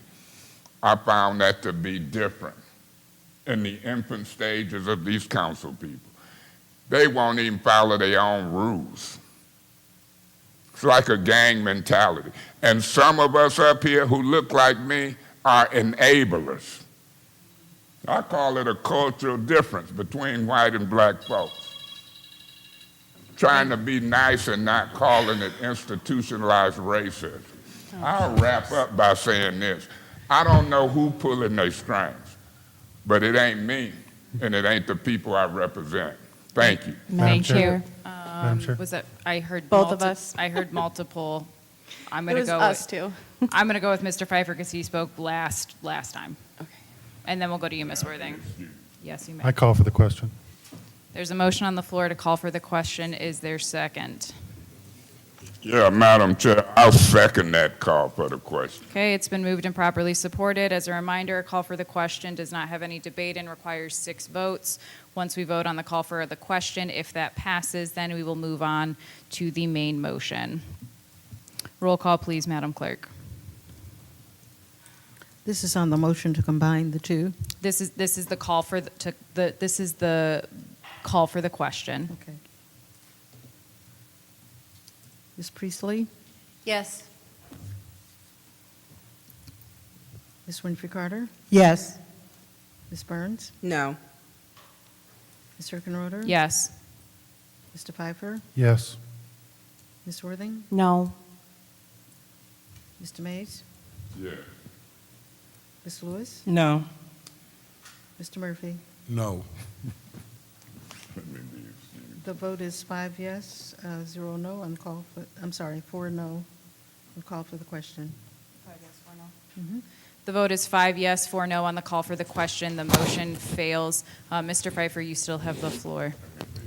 I just want to point out that now we want to continue and waste city time when the votes have already said that they're not going to pass this motion. So we're just wasting city time. So that's why I called for the question. This makes no sense right now. Okay. Thank you, Ms. Worthing. Thank you.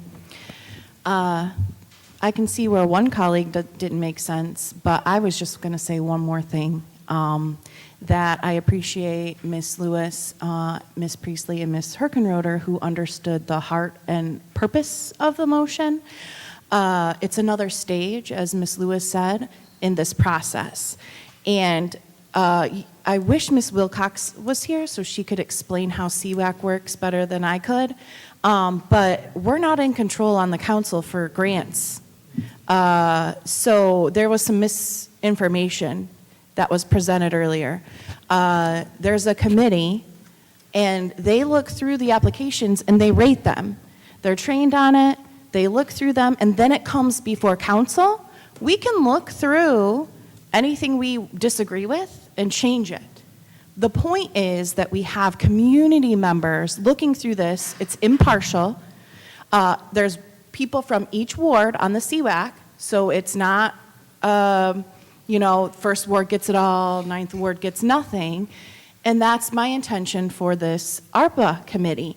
We have one or two people from each ward that's there that can put in their input and say, hey, we think this is good, or, they didn't attach this document, so we're not going to award them that money. That's how it works for the grant process. And ARPA is a grant. It's the same process. And so I'm just hoping that, because it's not going to pass, but as we look at this in the future, that we set something up that involves the community and they help look through the programs. If you don't agree with what comes towards us, we can make changes and vote on them. That's how it works.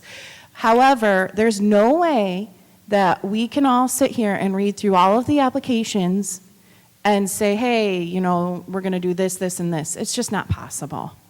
And so that, I've been on council 4 years. I kind of know how it works. I'm just making a suggestion. It's okay, it's going to be voted down, but let's just think about, this. And hopefully Ms. Wilcox will be here one day and she can explain it a lot better than me. Thank you. Okay. Thank you, Ms. Burns.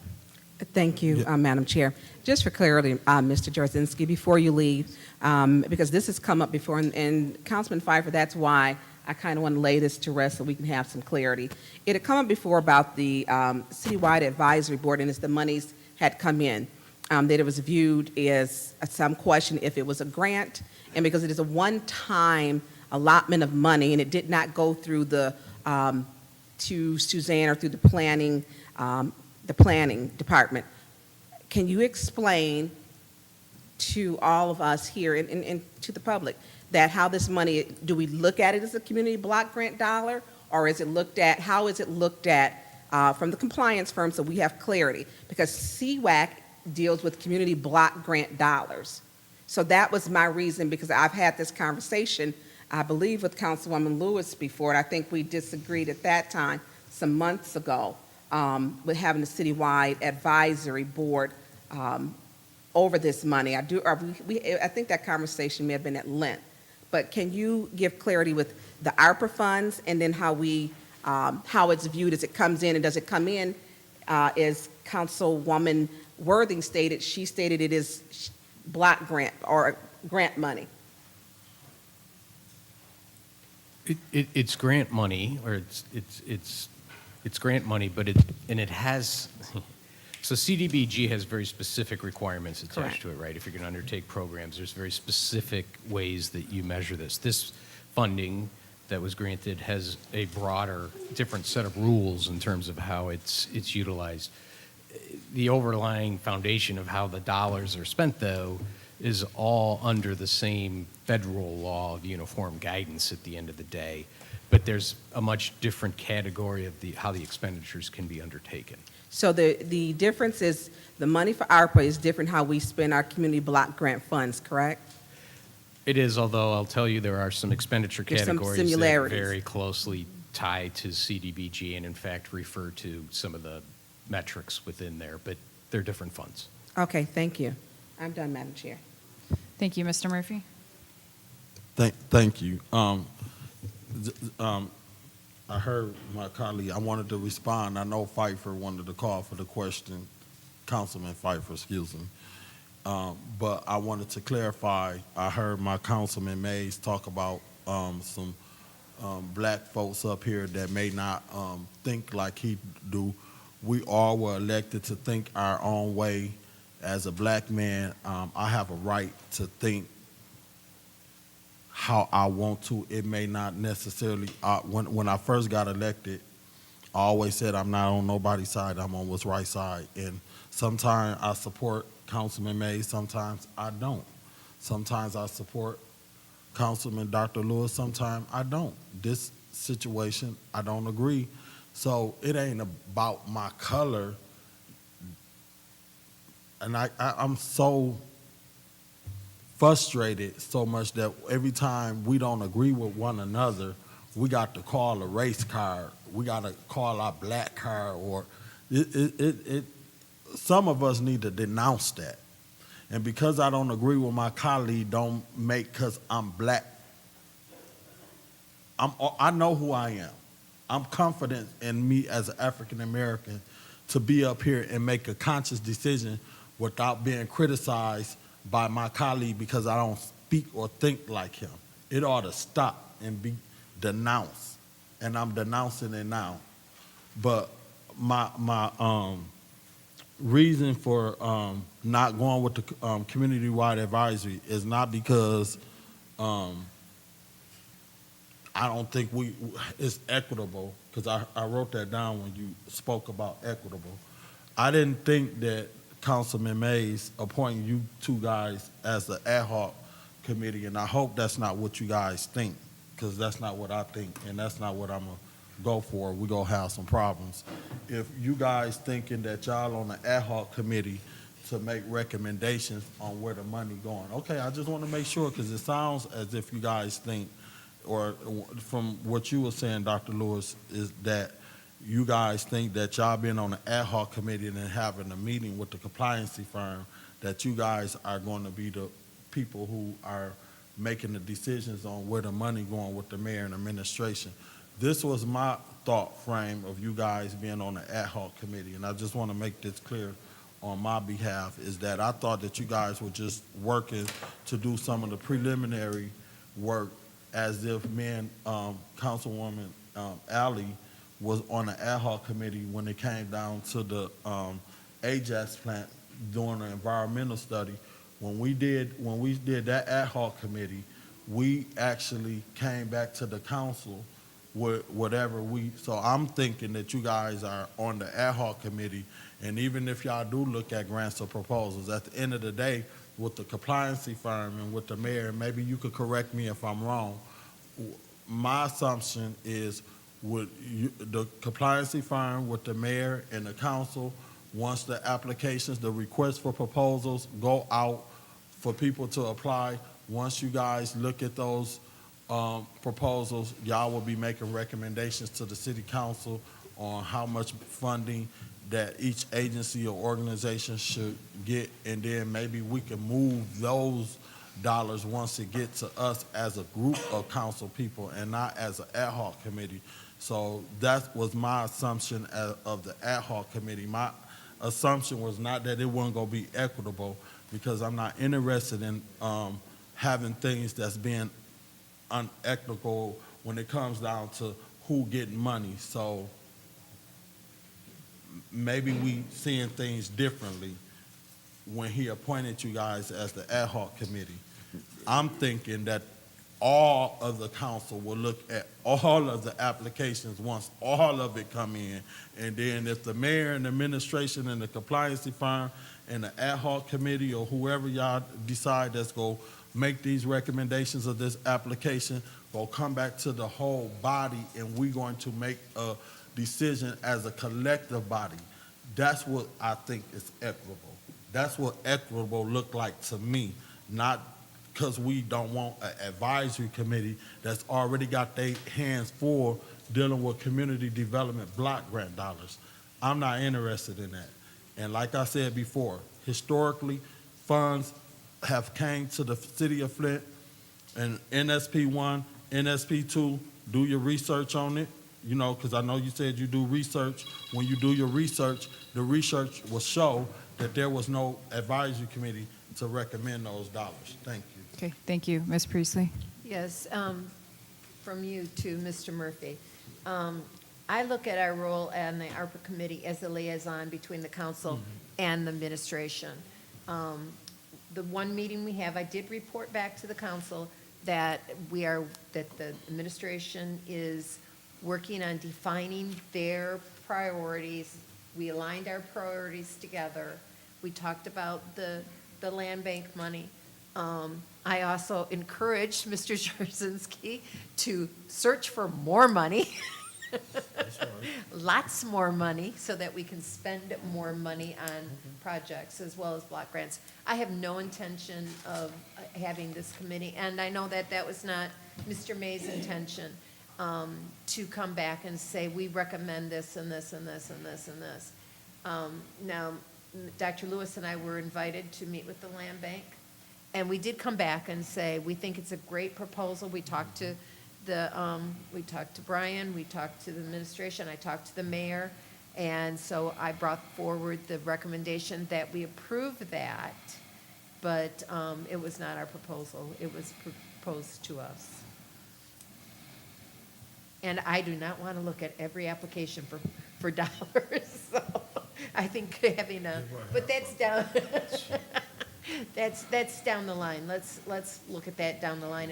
And I anticipate that to be 4 to 6 months probably before any of the process is in place, just because it's government. And we shouldn't be in a hurry to spend any ARPA dollars at all. We need to follow the process and know, I want the public to understand that we are not behind. Point of information. What's your point? Through you, Madam Chair, to Ms. Priestley. You realize that we've spent $16 million in blight, and public safety is an emergency in the city of Flint. Don't you realize that? Ms. Priestley, proceed. As I said,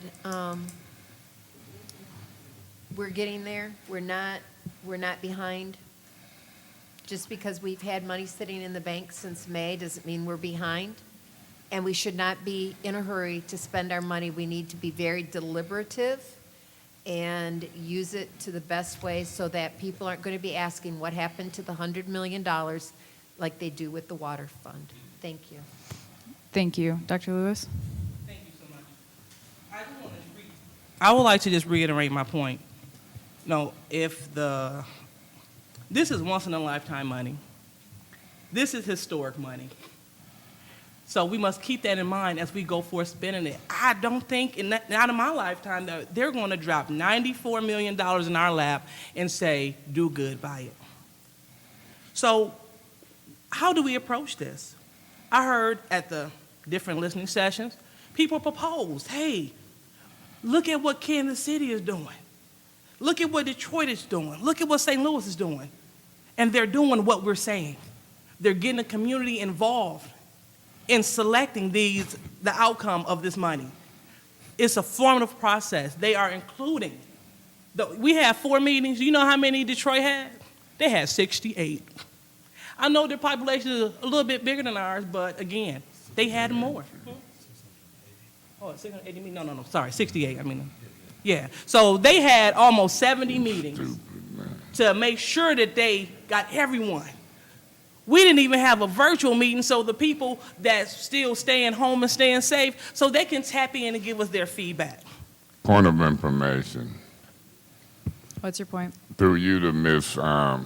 Lewis, don't you realize Paul broadcasted that nationwide? Dr. Lewis, proceed. Thank you so much, and I'll go ahead and indulge him. So what we didn't do, people could watch the meeting, but they could not respond and give us their questions and their comments. So I do realize that. Thank you so much, Mr. Mays. So if we want to do right by this money, I don't see the harm in including the people. And if we have harm, if we see a problem including the people, then we must question the integrity of our council people. Because this isn't just our money. This is everyone's money. And one thing that I do know, I know the importance of using a team. This weekend, I had a cleanup. I couldn't do it all with my picker and my bucket. So I got on the phone and I called a team of people to assist me. I can't do it all. I'm not trying to do it all. It takes teamwork to make the dream work. I know it's cliche, but it's real. It applied for that successful cleanup that we just had in the 2nd Ward, in the 7th Ward, and it is no different with these ARPA dollars. So we need a committee. And no, I know I was not appointed to be the end-all, say-all. I know that. But you know what? I'm on that ad hoc committee, and I could have declined, but I'm here to ensure that things are done in decency and in order. I'm a stand-up person, and I will do right by the community. So that's why I'm there, to make sure everyone else is doing what they're supposed to do. So again, we might not agree on the committee that we will use, but I think now is the time for us to consider getting a committee in motion if we want to be as successful as Detroit, Kansas City, and St. Louis, because we all have similar problems. Blight and crime, Yeah, we're like sister cities in that way. So let's stop doing things the way that we've been doing it, because obviously it's not working. The city of Flint, we had to repay grant dollars. Do your research. We have. So if you want to live that kind of life, let's proceed as we are. But I'm trying to get it done and get it done right. The compliance firm, they're not here to do everything. We must do our part as well. We must direct and guide them. And fortunately, I have the expertise in this little area that can help. If my colleagues choose not to listen, that's fine. But at least you know where Second Ward stood. Thank you. Thank you. Is there any other member of council who wishes to speak in the second round? Seeing no movement, roll call please, Madam Clerk, on the motion to invite the CWAC to the ARPA Fund Committee. Okay. Ms. Winfrey Carter? No. Ms. Burns? No. Ms. Herkenroder? No. Mr. Pfeiffer? No. Ms. Worthing? Yes. Mr. Mays? No. Ms. Lewis? Yes. Mr. Murphy? No. Ms. Priestley? No. Vote is 2 yes, 7 no. The vote is 2 yes, 7 no. That motion passes. That moves us, fails. That motion fails. Point of order, Madam Chair. What's your point? Where was we at on the agenda when that motion came? Where are Right, we so at as now? I was about to say, that moves us along to Ordinance 220166, the amendment to the Chapter 30 edition of Section 30-40. Yeah, Madam Chair, Thank you so much, Brian, for coming. through you to the clerk's office, is this an ordinance for first or second reading and adoption? Which one is? This would be It's for the not first. It's first reading. designated. It's first reading as presented by Councilperson Burns, who can explain it in more detail. Ms. I Burns? couldn't hear you. Ms. Herkenroder was talking. I said through you to the clerk, and I couldn't hear. She just talks all the time. Okay, what I indicated, Mr. Mays, is that it's a new ordinance that is being introduced by Ms. Burns, and she would have the detail of it. So this is an ordinance introduced by Ms. Burns for first reading, That's correct. if it Yes. goes to council. Yes. Thank you. That being said, Ms. Burns, do you care to speak briefly on this before we make a motion? Yes. And it's pretty explanatory. This is to deal with what we've all seen. Point of order. What is your point? Under y'all goofy rules, the proper order would be to make a motion, then get in discussion. Am I right or wrong? I do believe that the intent of the chair was to allow Ms. Burns an opportunity to Point of share. order. Excuse me, I did not finish. The intent of the chair was to allow Ms. Burns to briefly explain what this ordinance would be prior to a motion being made. I know in the past and historically, we have asked questions prior to making a motion so that this body is well informed. That being said, Ms. Burns, please continue. Point of order. What's your point? Ms. Herkenroder, just because she a female and you a female, you can't change the rules. Okay, Mr. Mays, that is out of order. My Ms. point Burns, of order, please I'm going to continue to say point of order. What's your point? I wouldn't care if she were black, white. You can't discriminate. Mr. Mays, you are out of my order. point of order is that the motion should be made first. Mr. We on Mays. resolutions. Mr. Mays, we are not actually. We are on ordinances, and you are out of order. And as I stated, I gave Ms. Burns the floor to briefly explain this ordinance. Ms. Burns, please continue. My bad. Thank you, Madam Chair. I appreciate that. In a brief explanation, one of the things we do know, and we can speak from even this past weekend, is to be able to give our police department the tools that they need. So this is changing and addressing the ordinance to address reckless driving, the donuts, the sliding, the doing tricks, so that it allows the police to be able to take action so that we can make sure that the streets are safe in the city of Flint. And I'll keep it brief, Madam Chair. Thank you. Madam Thank you. Chair. Thank you. Yes, Mr. Mays. Madam Chair, through you to the chief. Can you approach chief? Mr. Mays, I was about to call for a request for a motion to send Madam Chair, ordinance I've got the 220. floor now. Mr. Mays. I got the floor now. Don't discriminate against my black butt. Now, you just said what you was allowing through you to the Mr. chief. Mays, as I stated, given that Ms. Burns was the one who brought Point this of order, ordinance Madam first. Chair. You denying my request for the chief? Mr. Mays, I'm trying to finish my sentence, please. As I was stating, Ms. Burns was the one who brought this ordinance first. As such, I gave her the brief opportunity to speak prior to the explanation, or excuse me, to provide an explanation prior to the motion being made. That said, the chair will entertain a motion to send Point of resolution. order, Madam Chair. What's your You point? taking the floor because I didn't make a motion and you said we didn't have to, this was an ordinance? I'm requesting that through you to the chief. Are you denying that? At this time, I am. I will appeal the enter- ruling of the chair. There is an appeal of the ruling of the chair to allow Mr. Mays to bring the chief forth. Is there a second?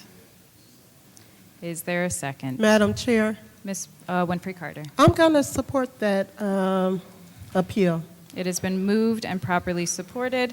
As such, in the process for an appeal, the chair states their rationale why. Each member of council has one round to explain why they will or will not be voting with or without or against the chair, and then the chair will finalize in the second opportunity to speak prior to the vote. The reason why I'm not allowing Mr. Mays to invite the chief forth is because he is not the person who brought forth this ordinance. The only reason why Ms. Burns was allowed to speak in the first place was because this was an ordinance brought forth by her. She explained very briefly what the ordinance was. As such, as I was getting ready to state, I was about to entertain a motion to send this to council, wherein Mr. Mays could then invite the chief forward. Is there anyone who wishes to speak in this appeal? Yes, Madam Chair. Ms. Winfrey Carter.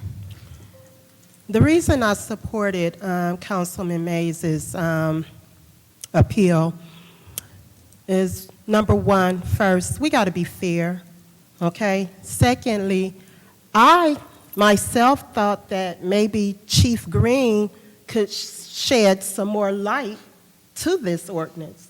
I know Councilwoman Burns did, initiate the ordinance, but he could also shed more light as to why we would need this ordinance and why this ordinance should pass on to council.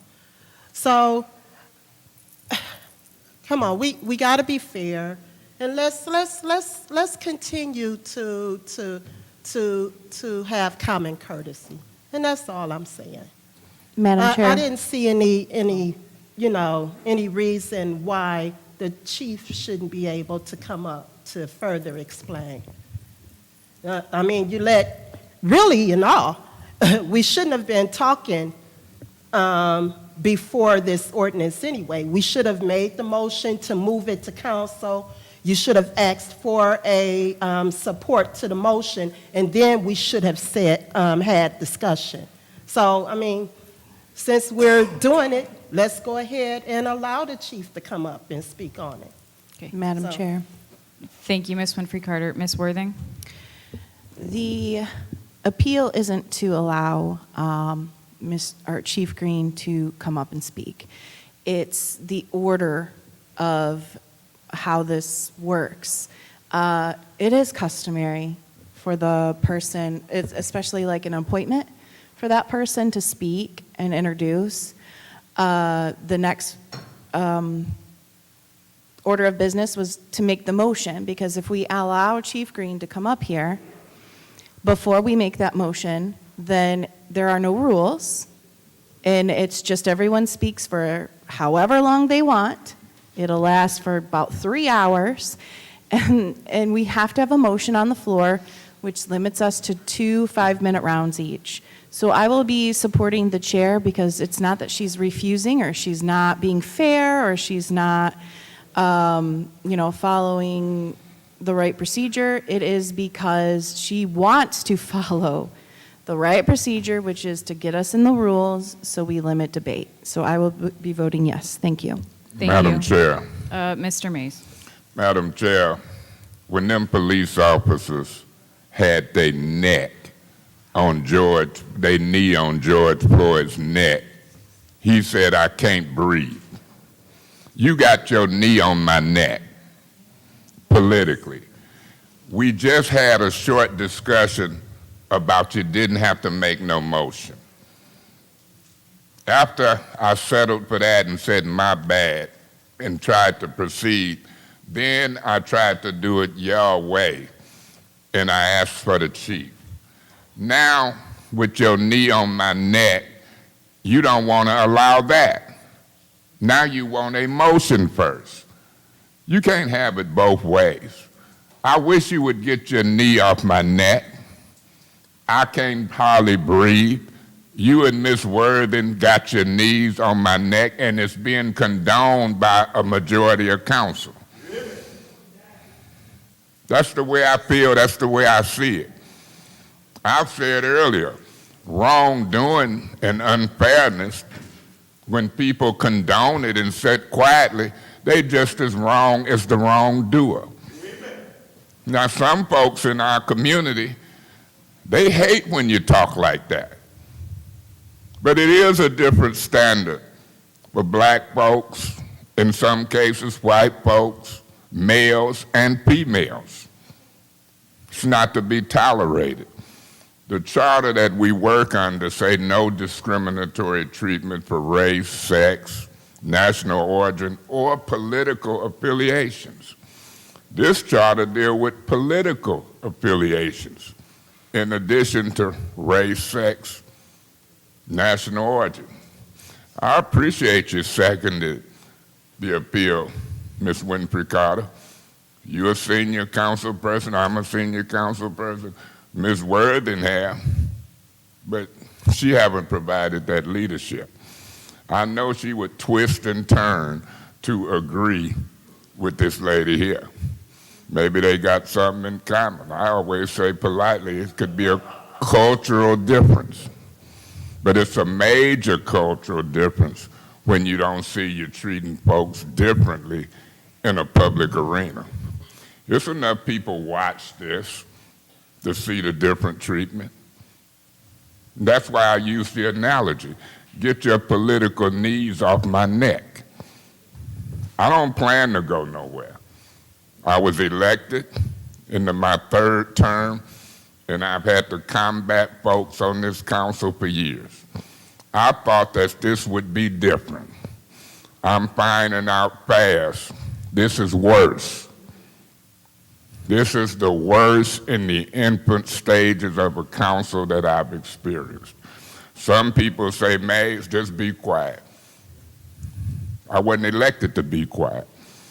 I was elected to point out differences, fight for people like me and others, the disenfranchised, the little man. I don't mind going against the giants, so-called giants on this council. You're wrong. You should allow me to call up the chief. I want to ask him about this reckless driving thing. I want to know if they're going to try to take folks' cars. This has been before us before. I could ask Ms. Burns, I could ask the chief, but I want to know more about it. Go know more about it before I vote on it. And we'll see how I do that. But I can maneuver any way you want to try to put your knee on my political neck, Ms. Herkenroder. Get your knee off my neck.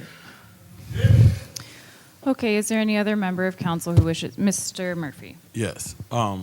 So I was up under the assumption that when Councilwoman Burns was doing her opening introduction of the ordinance, it was going to be led by a motion. She did her introduction of the ordinance, but she did not lead it with a motion. So that's the difference between when you gave her the floor.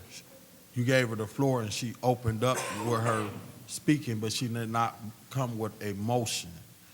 Then once you gave Councilman Mays the floor, he did not put a motion on the floor.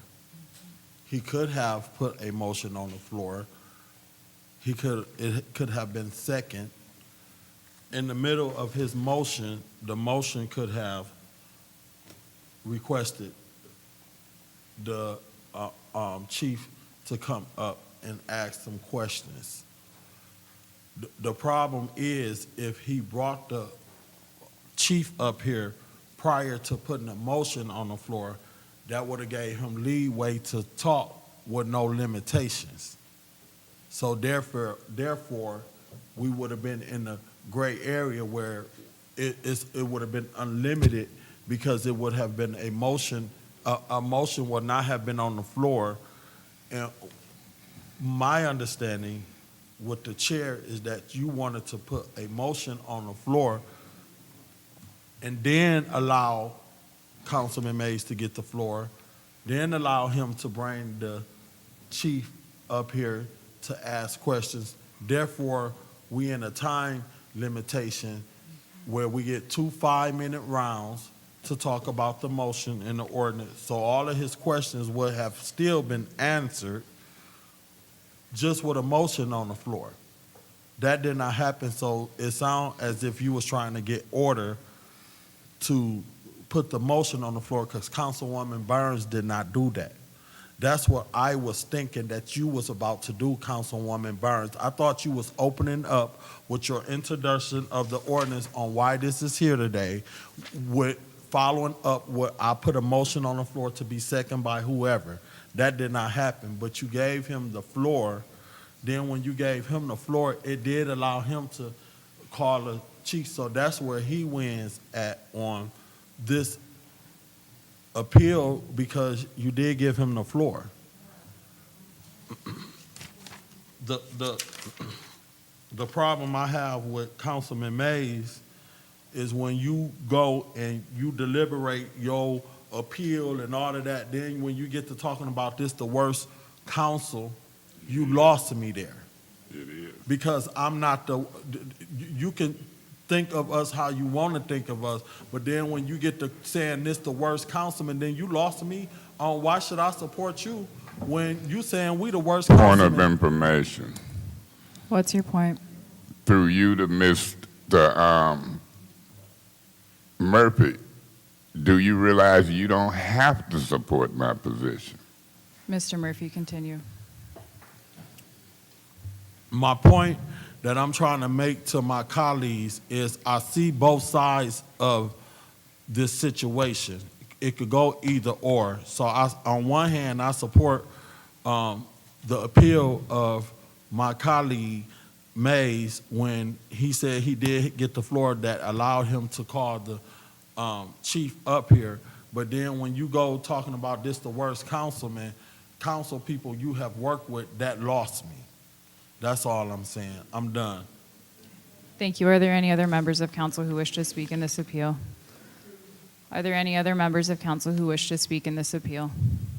For the final time before I make my final remarks, is there a council member who wishes to speak in this appeal? Seeing none and hearing none, yes, Mr. Murphy is correct in that I anticipated a motion to be made. I did believe that that's what Mr. Mays was going to do. When that was not made, that's when I, again, tried to regain order to make that motion, wherein then, yes, I was going to allow Mr. Mays to speak first and to call up the chief. After this appeal, whatever happens, that will still also be in order. It's just a matter of making sure that we do have a motion on the floor. We will move into the, what's your point of information? Madam Chair, did you try to ensure that Ms. Burns put a motion on the floor? Mr. Mays, I don't know what you, can you repeat what you said? Yeah, if your intent was a motion, why didn't you try to get Ms. Burns to put a motion on the floor? Well, Mr. Mays, prior to you obtaining the floor, I was getting ready to state that I was now going to entertain a motion for that. However, you obtained the floor. My assumption was that you were going to make that motion. When that did not happen, that's how we got into the appeal. Yes, sir. You're missing my point. Why didn't you insist on Ms. Burns putting a motion on the floor? Thank you, Mr. Mays. We are now in the vote. As a reminder, the yes sustains the ruling of the chair. Which in this case was to make sure that we had a motion on the floor prior to the chief coming forward, and a no overturns the decision of the chair. Roll call, please, Madam Clerk. Ms. Burns? Yes. Ms. Herkenroder? Yes. Mr. Pfeiffer? I abstain. Ms. Worthing, Yes. Mr. Mays, No. Ms. Lewis, Yes. Mr. Murphy, No. Ms. Priestley, Yes. Ms. Winfrey Carter. No.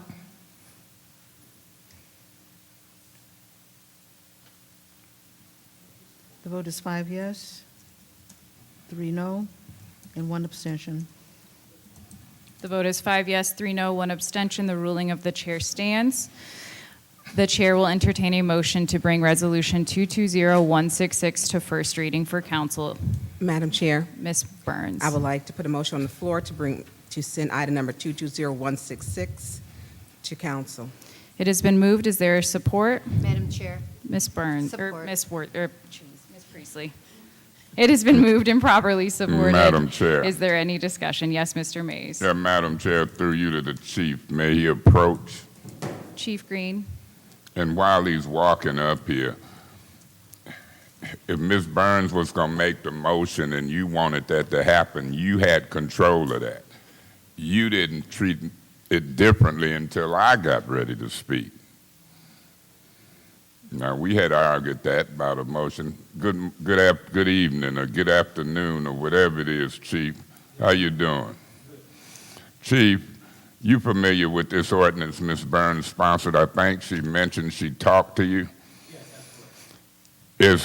I want them to hear you. If you have to pull that mic closer, I don't know if it's on or not. If it's up, it's on. You see it up? Is work there? Yeah. So, Chief, is this that ordinance that failed before when y'all were talking about confiscating folks' cars? Is Well- this the confiscation ordinance of any kind? Well, this is different. Councilwoman Burns and I spoke about the previous one. This is totally different due to the fact it's reckless. It's concentrating on reckless driving, not drag racing. I'm asking a specific question. Does it include confiscating folks' cars? Yes, it does. That's what I want to know. I haven't been in favor of confiscating folks' cars because people use discretion. Who will have the discretion to confiscate the cars, and tell me what you see reckless driving to be in this ordinance? First, it would be the city attorney. They have the ultimate decision. This would be a civil case. This city attorney? Lord have mercy. Go ahead, Chief. It'll be a civil case. But when we speak of reckless driving, for instance, residential areas, unposted speed limit of 25 miles per hour, a vehicle traveling 70 miles per hour, and that in an unposted speed limit zone of that nature is reckless driving. It's dangerous to the community, to public safety. In order to conduct what we call figure eights in the middle of the roadway, drifting, things of that nature, you have to get that vehicle up to a certain speed limit, powerful, which is very dangerous to kids in the neighborhood, citizens driving their own vehicles through Point the of order, neighborhood. point of information. Is this clock running? And if it is running, Madam Chair, through you to Janelle, do it stop when he talk or keep going when he talk? Pursuant to the rules that are currently in place, when a speaker is talking, the clock is paused. It's what? Paused. On. So I got to cut you off, Chief, because under these goofy rules, you have been and talked about one example of 70 miles an hour, another example of figure eight, and I won't even know what the rules is on 40 miles an hour in a 25-mile zone. But if you leaving the discretion to this guy, I'm finna try to protect the people I represent, because this guy ain't said some things right so far to me.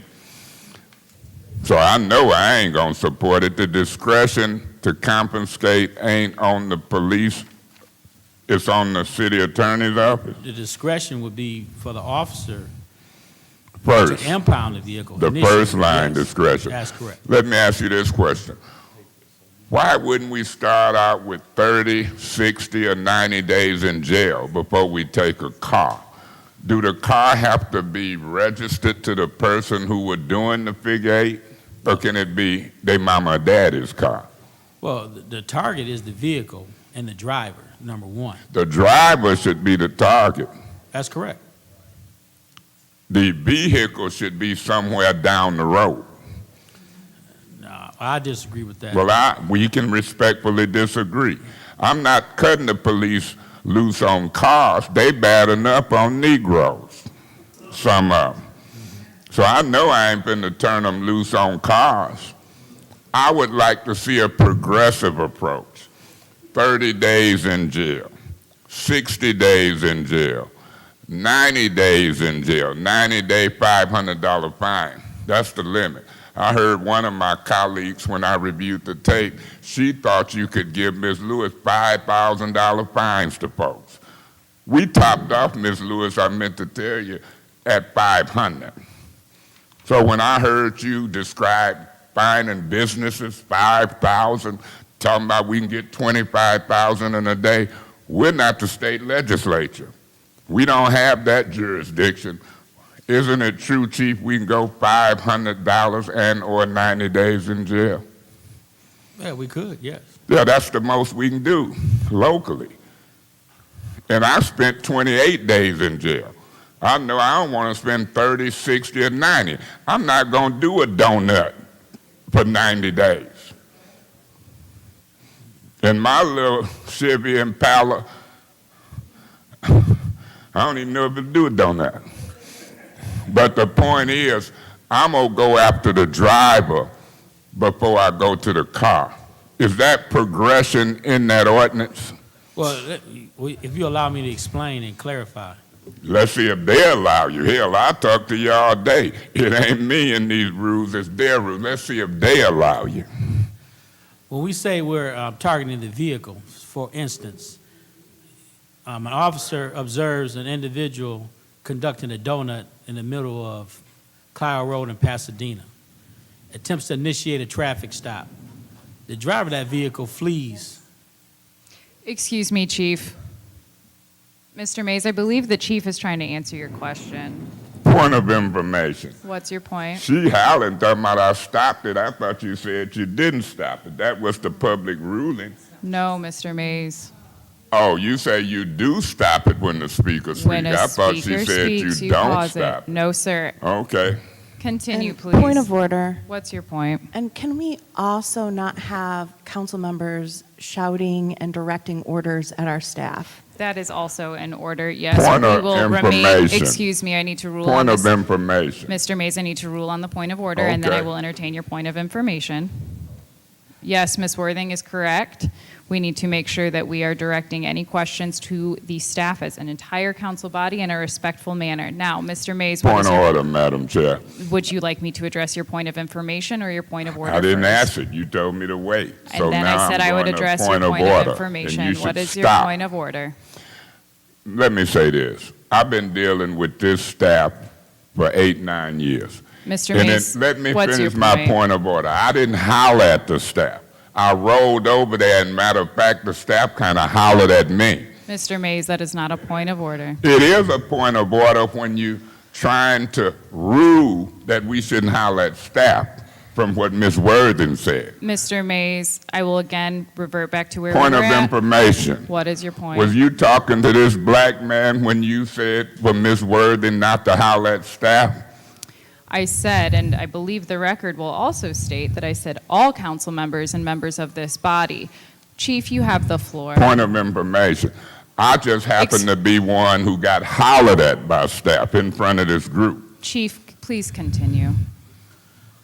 So I was just explaining a situation where the vehicle is targeted. Excuse me. I'm sorry, Mr. Mays. Can you repeat that? I don't think I heard you. I ain't gonna do like Ms. Worthing and repeat it, but yeah, I said it's a bunch of mess. That's When not the one white that I folks heard. try to act like you argue, you want me to Mr. say what I Mays, said? yes, I do. You say it, since you heard it. You say it. I would appreciate Well, it. repeat what I said. I want to make sure that I heard I'm what gonna you tell said. Point you of I order. don't like. What's your point? According to city council rules, you cannot argue with colleagues. It's unprofessional. Mr. Mays is out of order. That is correct. Mr. Mays, you are out of order, and I do believe that you used profanity, so this is your first warning. Point, I'll appeal the ruling of the chair. There is an appeal on the ruling of the chair that Mr. Mays shall be issued his first warning for profanity. Is there a second? Is there a second? Is there a second?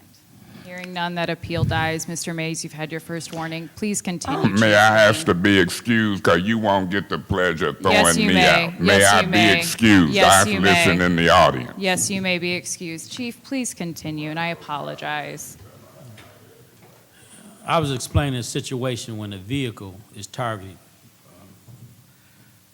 For instance, if an officer observes, Excuse me, I just want to make sure there's order in the audience as well.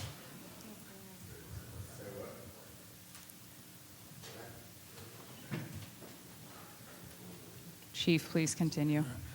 what's been commonly occurring, when officers have the opportunity to observe an individual conducting donuts in the middle of the roadway, officer attempts to initiate a traffic stop. That vehicle flees at a high rate of speed, fleeing from the officer, reaching miles of approximately 100 miles per hour. Based on our policy procedure, that officer is required to terminate that pursuit. But if that officer's 100% identified that vehicle involved in fleeing and eluding, conducting donuts in the middle of the roadway, at a later date and time, if we've discovered that vehicle parked in a driveway, anywhere at a party store, at a gas station, we want to confiscate that vehicle for that act.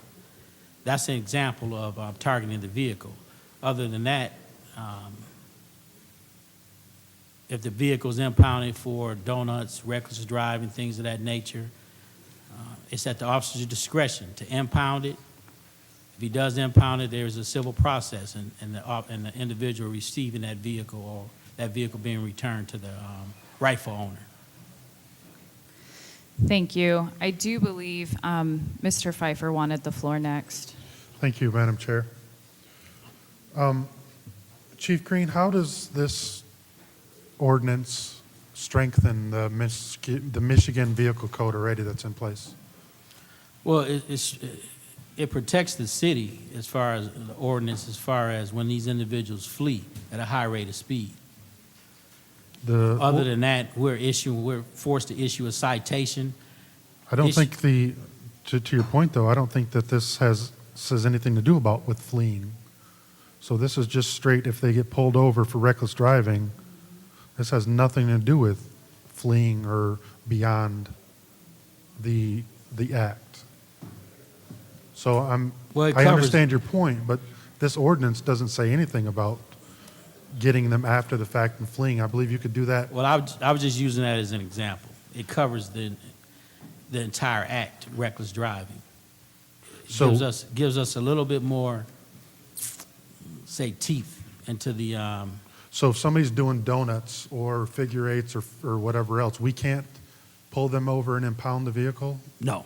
I'm sorry, what? Not at this point. Why can't we? We could pull them over and we could issue them a citation, yes. So under MCL 257-626, we can impound the vehicle. So I'm confused on why you're saying if they're doing reckless driving, we can't impound the vehicle. We can impound the vehicle depending on the driving status, the situation. It depends. It's a fluid situation. But this ordinance is specific. This ordinance specifically points to 257-626. So I'm just confused on why we need an ordinance on top of the Michigan Vehicle Code that states the same thing. Well, it's definitely identifying these actions, this donuts, the drifting, the sliding, the gliding, as a public nuisance, which it is. That's the difference. So the state motor vehicle code doesn't identify it as a public nuisance. This is a public nuisance issue. But whether or not that's a public nuisance or not, wouldn't that be a reckless driving offense? This specific ordinance identifies this reckless driving, this activity, as a public nuisance. That's the difference. So what's the difference between getting so we're saying we're going to we're going to get people for reckless driving and a public nuisance? No, it identifies the drifting, the figure eighting in the middle of the roadway as a public nuisance. If you drive around the city of Flint, you see all these black marks in the middle of the roadways, in parking lots, things of that nature. This ordinance addresses that activity as a public nuisance. How we identify a public nuisance is complaints by the citizens of the city of Flint that call and complain on a daily, regular basis about the drag racing, the drifting, the figure eights in the middle of the roadway. They're not calling about reckless driving.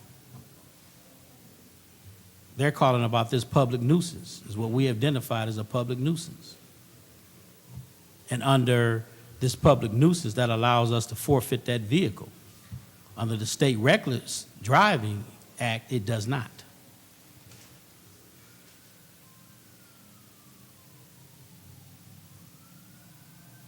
So you're saying under the public nuisance, we can impound the vehicle, but This ordinance allows that, absolutely.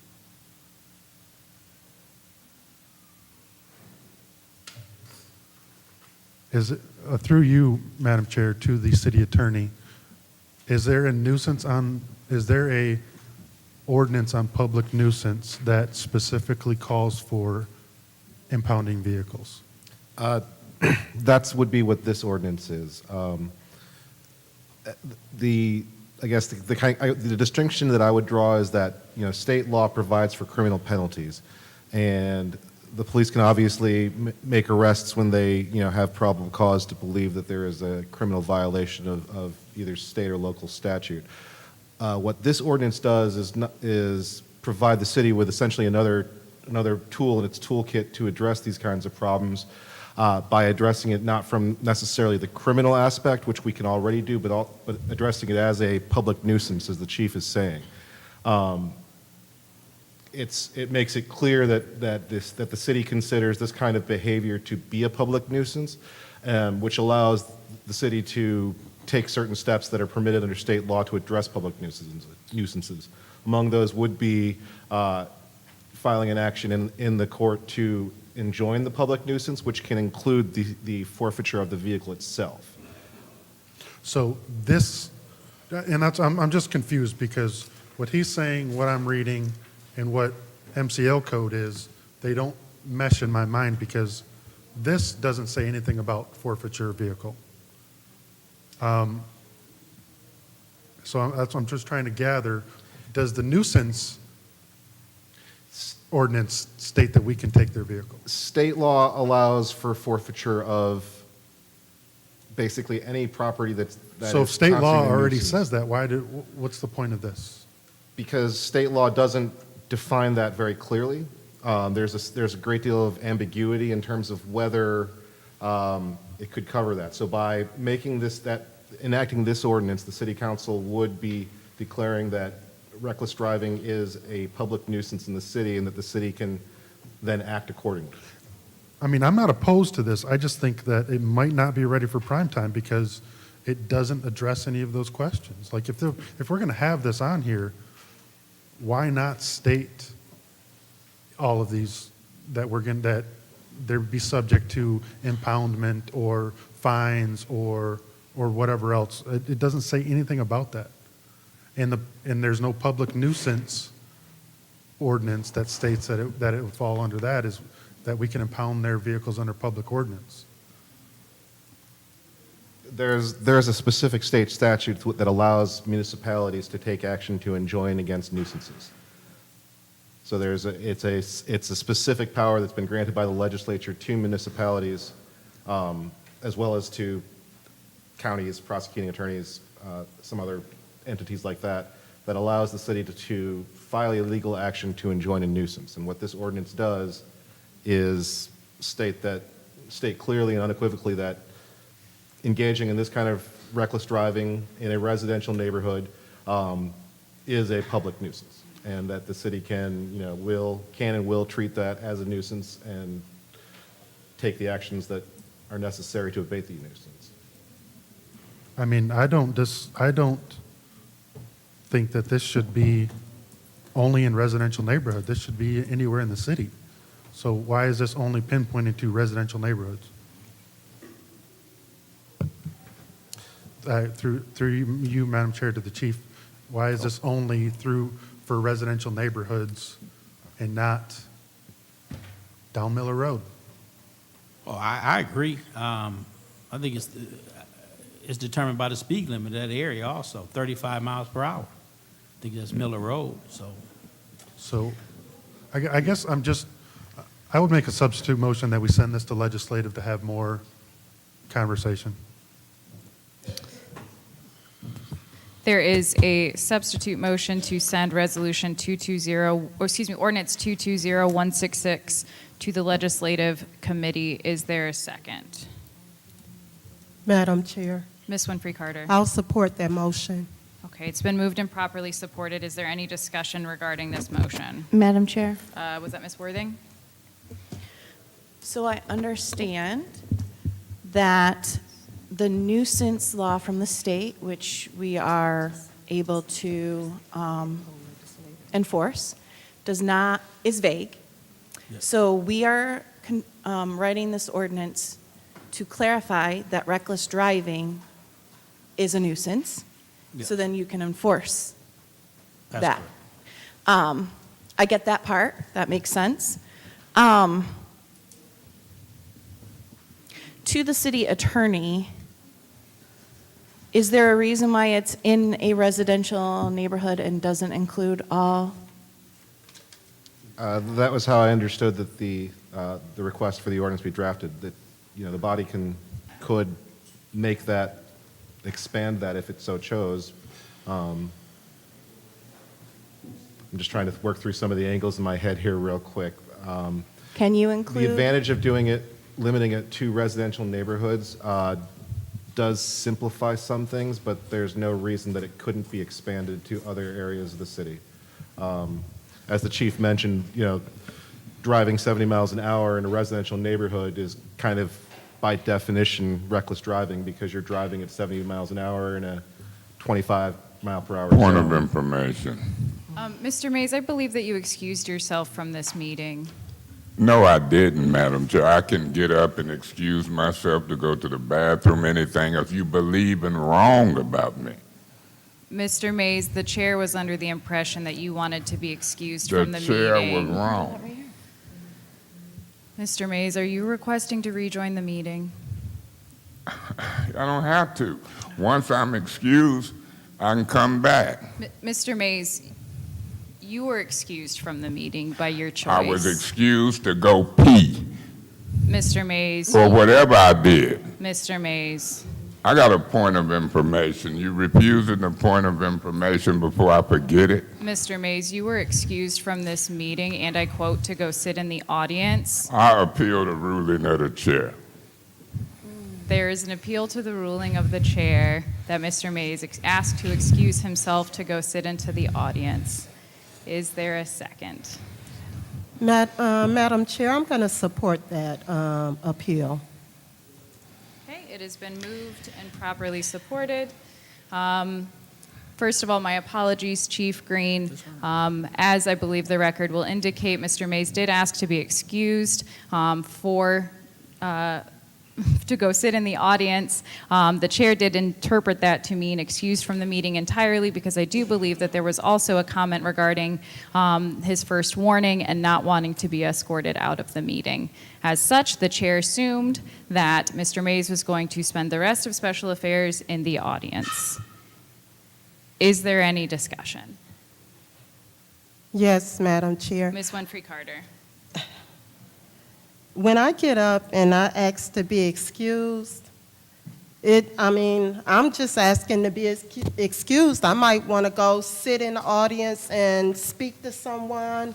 It doesn't matter. He asked to be excused, so he should be allowed to come back into the meeting. He didn't say that he was leaving the meeting forever. He just asked to be excused. I thought that's what he asked. He just got up and he put his finger up and said, I'm going to be excused. I'll be excused. So he's back into the meeting. Why does it matter? He's back. I'm not understanding. Why does it matter? Let him back into the meeting. Let's move on with this meeting. It's almost 8 o'clock. This is ridiculous. Come on, guys, let's get this meeting moving forward. Now, he's back in the meeting. He asked for a point of information. Let's honor it. Let's just stop and move on. Thank you. Yeah, Madam Chair. Mr. Mays. I've asked to be excused many a times. And this time, after I thought I got a bogus warning, I want to minimize the damages and take myself out of the equation much as I can. In my mind, I believe you want me gone from my elected seat, and you can't control that. Now here, from the 8th Ward to the 9th Ward to the 2nd Ward, people ask to be excused, but with me, you say you assume that I wouldn't take my chair back. You assume that. But people getting excused and coming back and forth is a natural occurrence. The more you treat me differently, the more you highlight some type of bias or discrimination. And people get nervous when I keep saying that, but you might as well be nervous because you displaying a different treatment in a plenty of ways. Now here you gonna say, I assume you was gone for the rest of the meeting. Don't assume. That was crazy. You don't assume other council members is gone for the rest of the meeting, to the point that I had to appeal you, as you don't want to let me back in a meeting that I'm elected to participate in. I had a point of information to the city attorney to see if that 70 miles an hour that I keep hearing is wrote in the ordinance. Now, they keep using the example of 70 miles an hour in a 25-mile zone. I want to see if some of these specific examples and thresholds is wrote in the ordinance, and I had a right to do a point of information. I also had a right to know if 45 miles an hour is wrote in there. And so that was my quick inquiry to the city attorney when he used the same 70 miles an hour the chief used. And your job is to entertain it, and they can answer it if they want. Now we caught up because you say, I can't be back in the meeting because I asked to be excused. That's the most ridiculous ruling. But what's going to be more interesting is to see how the majority vote. See, I don't play the politics of if I've offended you. I play the politics of what's right and what's wrong. And I see a gentleman in the audience, it concerns me, because some folks don't think these questions is important. But when you sit in a hostile work environment, it is important. I didn't holler at staff. Staff hollered at me. And I have the right to talk to staff. Been doing it for 7, 8 years. I don't even want to ride in the elevator now with certain staff, because this was out in the open when I just checked to see was the clock stopped. And she hollered more at me than I politely went to her. They're creating a hostile work environment, and I'll happen to be a part of it. Now here we is on an appeal whether I can come back and sit in my elected seat after numerous people been excused and can come back. It's a little much. Let's see how folks vote. Madam Chair, Ms. Burns. we are wasting so much time. Passive aggressive behavior, which is what we are dealing with, and I'm tired of it. We got an ordinance that we're talking about keeping people safe, and we addressing if somebody, I don't even know, it's silliness. Councilman Mays did get up from his seat and say, I want to be excused from this meeting because I don't want to be thrown out with my black behind, and I'm leaving. You grumbled and you left. And now many of us may have had a sigh of relief that we could finish the agenda because you would be gone. Because right now you're wasting everybody's time. I want to pass the ordinance to keep the people in the city of Flint safe. You don't have to vote on it. I don't even care that you're running. But what you are doing is running our nerves into the ground. You don't have to like us. Point of good and cool information. beans with it. And please make sure it's a quick inquiry for him. What's your point of Are information? you talking and fussing at me? And so, Madam Chair, Point of order. What's your point? According to Rule 26.4, you cannot misuse those. So therefore, you have the option to discipline Mr. Mays. That is correct. I hear what you're saying, Dr. Lewis. Ms. Burns, please continue. thank you. So as we were finishing up the business to get some changes, make sure that we are addressing the needs of this ordinance and working on, we are still dealing with disruptive behavior. And it is the same thing like a classroom when you have a disruptive child and you have to send them to the principal's office. Let's do some work. Let's do some work. We got things on the agenda that we need to get done. Mr. Mays has said he's in a hostile work environment with his colleagues. Well, I'm sick and tired of the passive-aggressive behavior like he's the victim. I'm being victimized, sitting here through all of this mess. We're tired. We're tired. And unfortunately, I could not remove him and vote. And I abstained, but your behavior, sir, is still incredulous. And it's a problem. We had accidents this last weekend because of drifting, sliding, donuts. A car hit the palm tree. We had a car last summer, same thing, that hit 2 other people. We had a number of shootings in this community, and we're dealing with this mess. We're tired. They didn't elect us to do this. And now one of my 6 ward members, council residents, has told me, and my ward is mixed, so it's not black and white, that I should keep you as president, and I voted for you. I voted for you. I wish you could have rose to the occasion to be the presidential, but your behavior is not presidential. And that bothers me, because my skin is black too. I check the black box. It has nothing to do with color right now, but all to do with your behavior. Madam Chair. Point of information. What's your point? The appeal has to do with whether I'm allowed to come back in this meeting. Madam Chair. Continue, Ms. Burns. Thank you. Madam Chair, he stated he was leaving this meeting because he didn't want his black behind to be thrown out and no warnings. So it was my understanding that he wanted to leave the meeting and he was going to go sit in the audience. Thank you. Thank you. Is there anyone else who wishes to speak in this appeal? Madam Chair. Dr. Lewis. Thank you so much.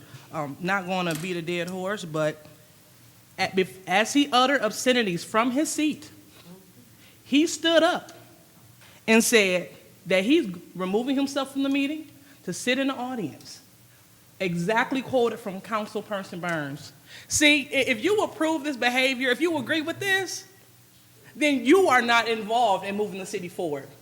The reason why I'm saying something is because according to our Ethics and Accountability Board, they said if we don't say anything, then we're complicit with that. So no, I don't want to have to sit up here and pinpoint rules. I don't want to. But when you are acting unpresidential and uncouncilman-like, it is my duty per the Ethics and Accountability Board that we hold our council people responsible and we point out the violation of the rules.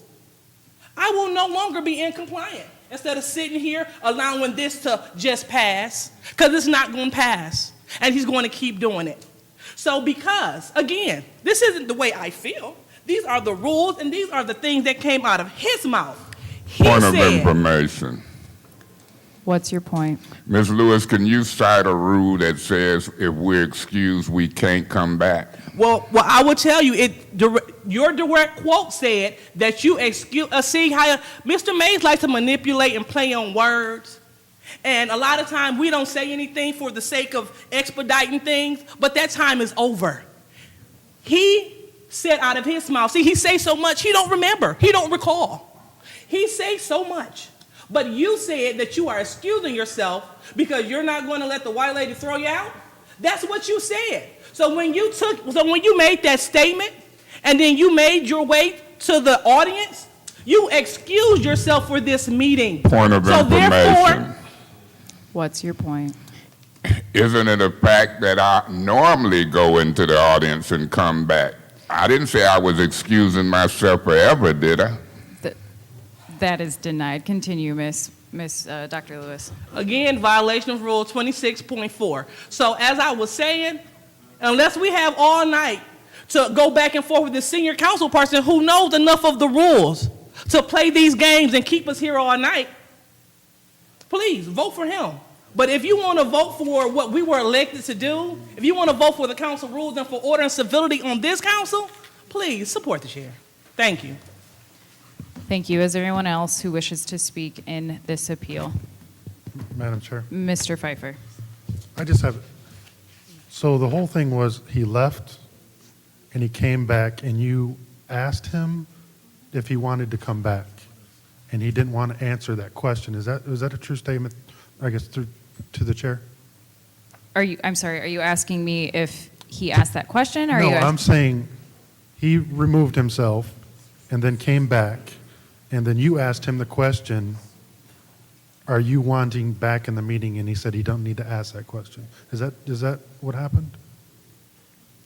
What happened was he came back after he had excused himself, and I was asking if he thought he was coming back. If I see what you're saying, I asked if he thought he was coming back to rejoin the meeting. Okay, so he never asked to come back to the meeting. Correct. Okay, that's all I have. Point of information. What's your point? Through you to Mr. Piper, do anybody stop and ask to come back, or do they just come back?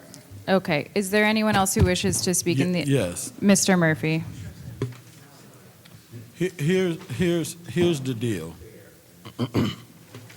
Until we have the political will. Excuse me, Mr. Murphy. Will the members of the public please, again, remember the acoustics, and we want to make sure that we have the fairness and the civility for all discussion. Thank you. Continue, Mr. Murphy. I apologize. This council person is dancing all around this council. And I want to just thank my colleagues. I was just sitting there listening to you guys, and it was just like, oh, thank you so much. I ain't got to say what y'all already, we get it. We got it. Some people don't get it. He have enablers that's going to be there for him, that's going to rah-rah and clap regardless whether he's right or wrong. If you guys notice, and some people in the public notice, when he is gone out this meeting, we get it done. When he here, is this where we at now? We want to get the business of the city done. We dealing with an ordinance, now we on the appeal. We didn't get here until he came back into this meeting. Regardless whether he believe it, he is the problem. And every time he come back to this meeting, here we go, going back and forth. I mean, even before the meeting started, we're going back and forth with each other. This is just ridiculous.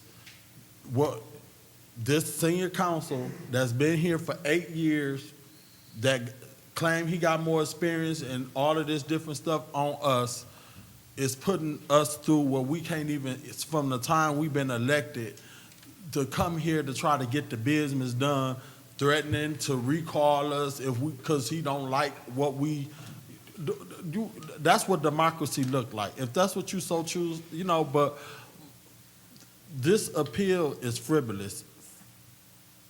He wanted to be excused from the meeting. Okay, bye, go sit there and let us finish the business of the city and get this stuff done.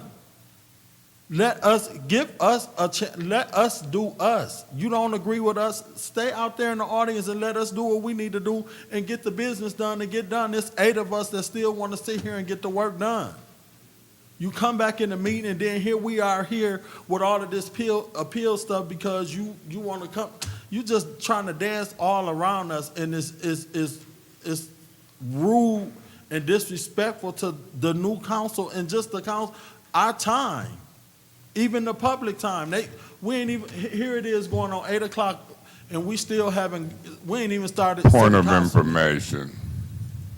What's your point? So, Mr. Murphy, are you trying to lead me to believe that I can't take my elected seat after being excused and coming back just like the rest of y'all?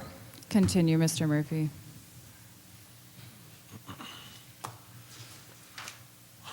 I call for the question. In an appeal, we have to, I have to, Okay. yeah, Well, come, we're in I'm the ready appeal. to get the meeting done. We got a lot of work to do. Is there anyone else who And, wishes to yeah. speak in the appeal? Is there anyone else who wishes to speak in the appeal? There's only one round in an appeal, and then the only person who gets to speak twice is the chair. As such, I simply have only to say I echo the sentiments of my colleagues in the 6th and the 2nd Ward. As a reminder, when we go into vote, a yes sustains the ruling of the chair, which in this case would be Mr. Mays had excused himself from the meeting, and will not be allowed back in. As a yes sustains the ruling of the chair, no overturns. Roll call, please, Madam Clerk. Ms. Hergenroder? Yes. Mr. Pfeiffer? Yes. Ms. Worthing? Yes. Mr. Mays? No. Ms. Lewis? Yes. Mr. Murphy? Yes. Ms. Priestley? Yes. Ms. Winfrey Carter? I abstain. Ms. Burns? Yes. The vote is 7 yes, 1 no, and 1 abstention. The vote is 7 yes, 1 no, 1 abstention in favor of the chair. Mr. Mays, thank you so much. Madam Chair, I just informed the chief of police, when y'all remove me illegally out of my seat, it'll be with the police and force. Mr. Mays. Because that's my position.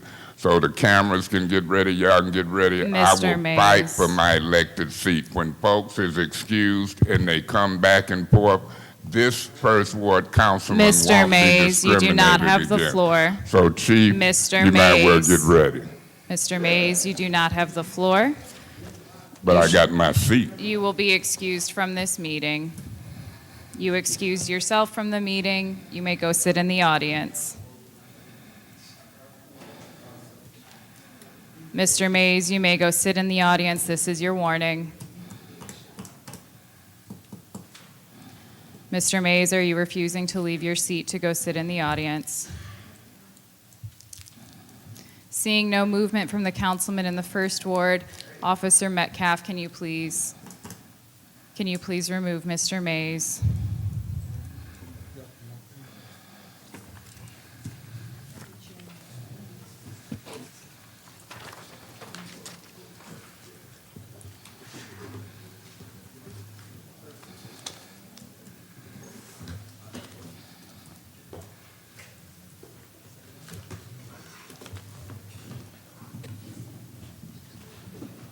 You gonna put them on.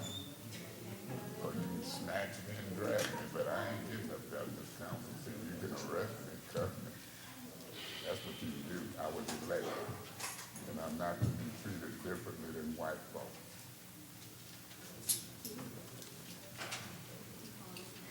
So it'll be a peaceful arrest.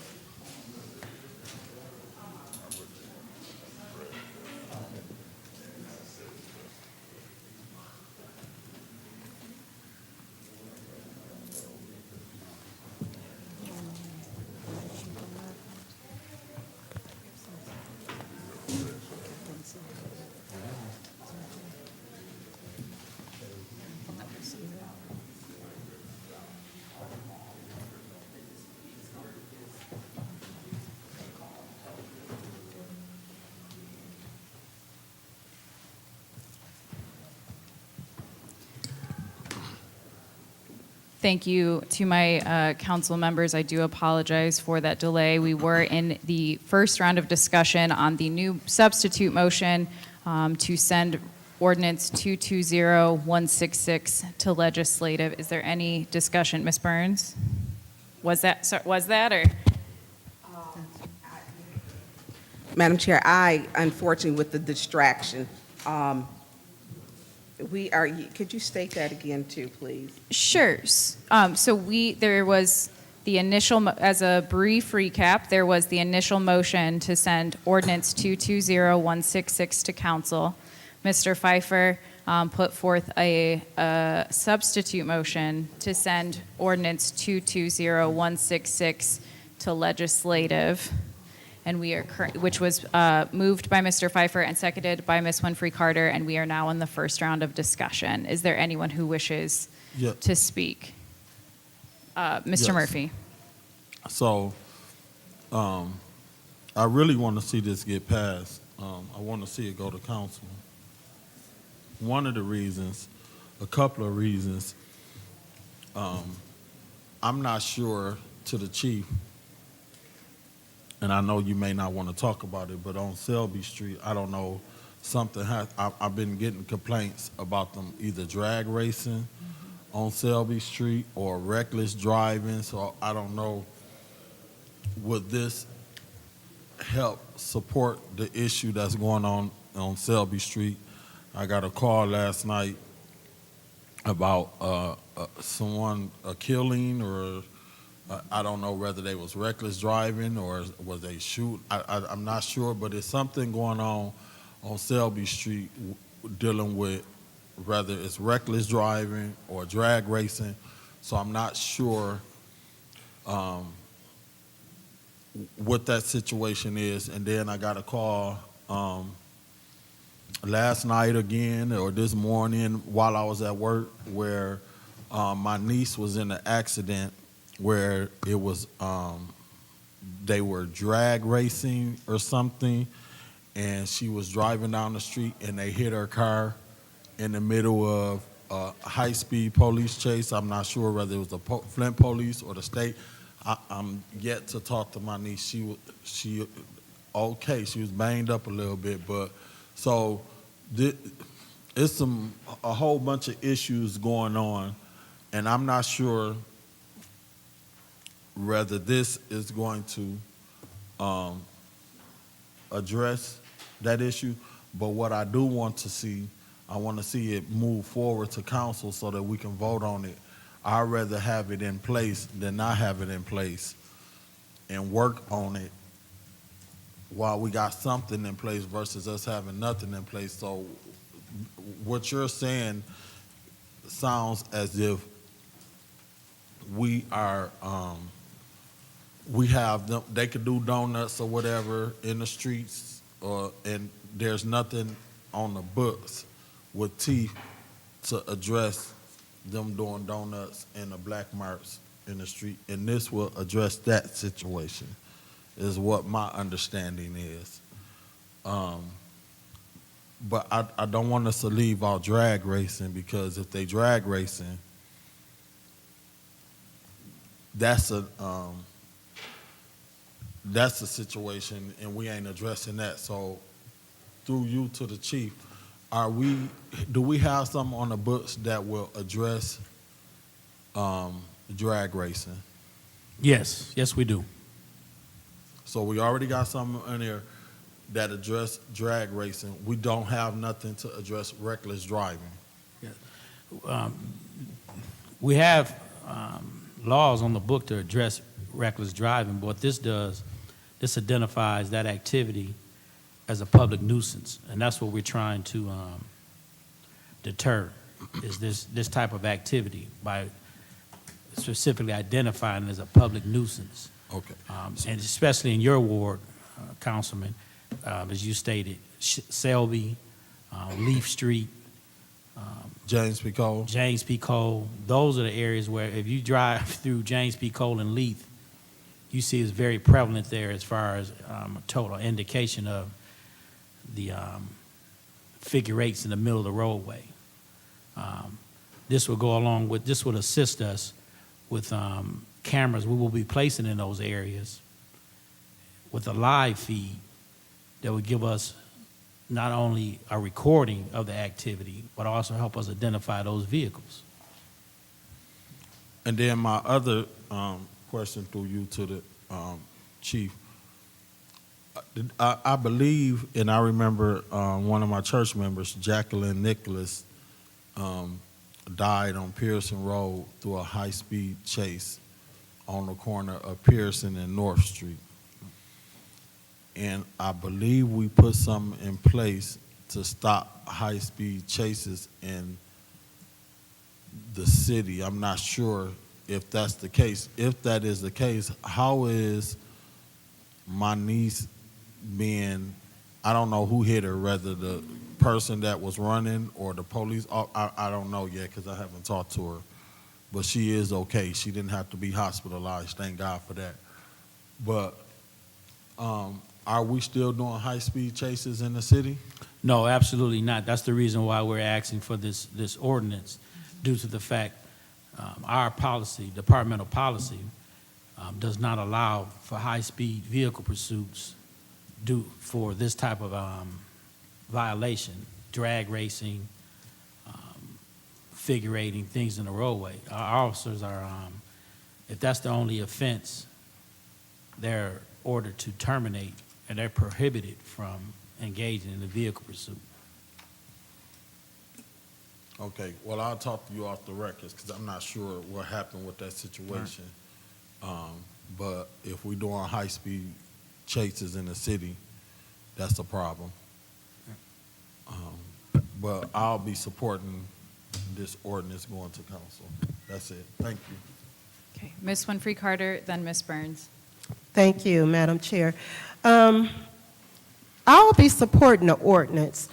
However, I think more teeth need to be put into this ordinance, and that's why I supported the motion to send it to legislative. And I'm not sure if we had this in legislative committee on Wednesday or not. And see, everything should go through committee and then come through to special affairs and then to council. And so that's another reason why I'm going to support this to go back through to legislative committee so that we can do the work and vet this in legislative committee. I see that, you know, I'm looking at Section D, and more work needs to be done. This needs to cover the entire city, you know.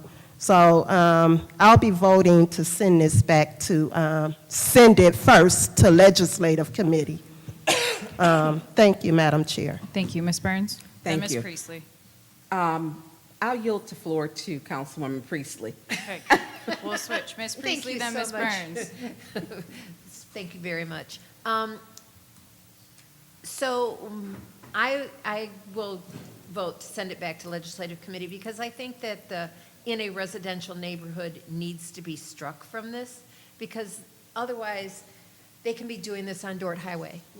They can be doing it, is it Ballinger or 12th, you know, in that area. So I'm going to support sending it back for that. And this doesn't affect people who drive on parking lots, though, does it? With the donuts and stuff.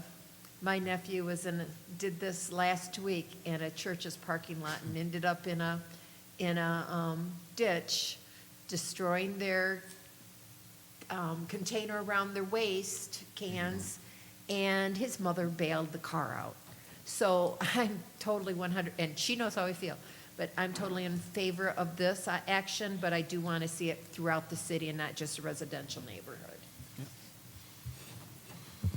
Thank you. Ms. Burns. Thank you, Madam Chair. And to my colleagues, I've listened and your inquiries. I think this is a good start. I think most of us want to say, to have it throughout the entire city. And I appreciate, Chief Green, you listening to me. I may go back and forth with you, but I cannot complain if I don't do anything about it. And I don't mind doing the work along with my colleagues. I know it's an issue. Clio Road is an issue, Dort Highway, and many other areas. And if this is a tool that will help, then we need to do what we need to do to help you. And that, for me, is important. When we talk about how serious is it, I often see the people in the Chargers, the muscle cars, or I don't even know what you call it. Because in my day, we didn't go over 25 miles per hour because we wanted to be seen. In our parents' cars, we did not speed. We never sped. But now you can see it's common. I've been sitting at a light where they have done the donuts on the left side, the right side, then pulled up in front of me, and it's dangerous. A car went into the palm tree this past weekend, a Dodge Charger, tore the building up, and he lost control. We had it last summer. I don't know how, matter of fact, they're on YouTube about it. You can go sliding and you can pull it up, and you can, I think for Flint, you will see it. It's dangerous. It's dangerous. This person, she was a young lady, did it. So it's male and female. She did it and hit 2 other people. The accident stayed there for hours because they had to assess the scene. We unfortunately didn't have enough officers. That's a whole nother issue because there were some shootings. So her act of thinking they're entitled to do this, no, you're not entitled to drive reckless to hurt people. And it is something that is serious to me because kids can't ride in the street with their bikes now because of individuals with the lawlessness. They're lawless. We used to ride our bikes in the street, race in the street, our skateboards in the street. Our communities are for families, not for these lawless individuals who could care less, have no regard for life. They just simply don't. And if it was my child or my niece or my nephew or my neighbor's kid, I'm going to pull them to the side. Matter of fact, I was on the phone this Saturday with the Michigan State Post Commander, and her and I were talking. My neighbor across the street, he's too old to be doing tricks on his motorcycle. Flint PD rolled up on him. He had just did tricks on Ballinger. I said, I can't. I said, he just, the police are there. Your department was doing their job. I can't, and he should have had his motorcycle impounded. I would have had no problem, and I'm going to tell you why. Because I told him every Saturday morning, don't be up and down my street doing tricks. Don't do that. Seniors and kids live on that street. They can't get out the way quick enough. They just simply can't. The officer was nice enough, gave him a warning, and I talked with the officer. I still had the Michigan Post Commander on the phone. Her and I were talking. And I told him, I said, look, I said, you know not to be doing this. I talked to you. You don't do this. Well, I can drive pretty fast and I can get away from the police quicker than they can get me. That is why we need this, because they know it. Impound that bike so we don't have to have something else. They don't learn until you do something to them. I've been talking to him for years. I have told him, I have blessed him out on my way to church and came back and blessed him out for 5 hours later because it's serious. Now, he cuts that corner now. The music is down. I don't hear, but I didn't see him on Ballinger. We have to start holding our community members, holding them responsible for their actions. And it's important because these issues cause lives. I had 7 children at the corner of Lavender and Berkeley who were out there playing. The mom didn't see him. One child was in his diapers. If this gentleman was out there doing this, and they speed all up and down Berkeley, I got out my car to find where the kid's parents were. I don't want to see a child get hurt. I don't want to do that. And these kids, we played in the street. We did. So I want to see something that we can help you with. If I can help you with this, and my colleagues, I hope we can get this done. We need it all over 25 miles per hour, and that's the consensus of my colleagues, that if we can get 25 over on the entire city, then let's do it. Let's do something. I don't want to just complain about the police department. I want to make sure we put something into action so we can get something done. Thank you, Madam Chair. Mr. Pfeiffer. I just want to my colleague in the 5th Ward, this was brought to legislative, and she brought it to legislative, but due to the time constraints and the lateness of the hour, I didn't want to bring this up, and I'm glad that it's here because Chief Green wasn't there, and I'm glad we had this conversation with Chief Green. So to my colleagues, and she did bring it to legislative, so I just want to put that out there. Chief, I want to talk a little bit about enforcement and almost in what my colleague in the 3rd Ward brought up about vehicle pursuits. And for that part, drag racing. Because in my ward, the 12th Street Ballinger is, it's a drag strip every Friday, Saturday night, 11 o'clock. You can count on it. And I've called, police don't show up. I mean, I've got the car that can smoke them all, and so I fit right in. I can go in there and be a plant. Like, I'm not joking. I can go down there and call and say, this is Councilman Pfeiffer. There's drag racing on 12th and Ballinger. Nobody shows up.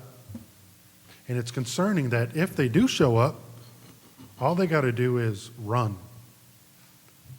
And we're not going to do anything about it.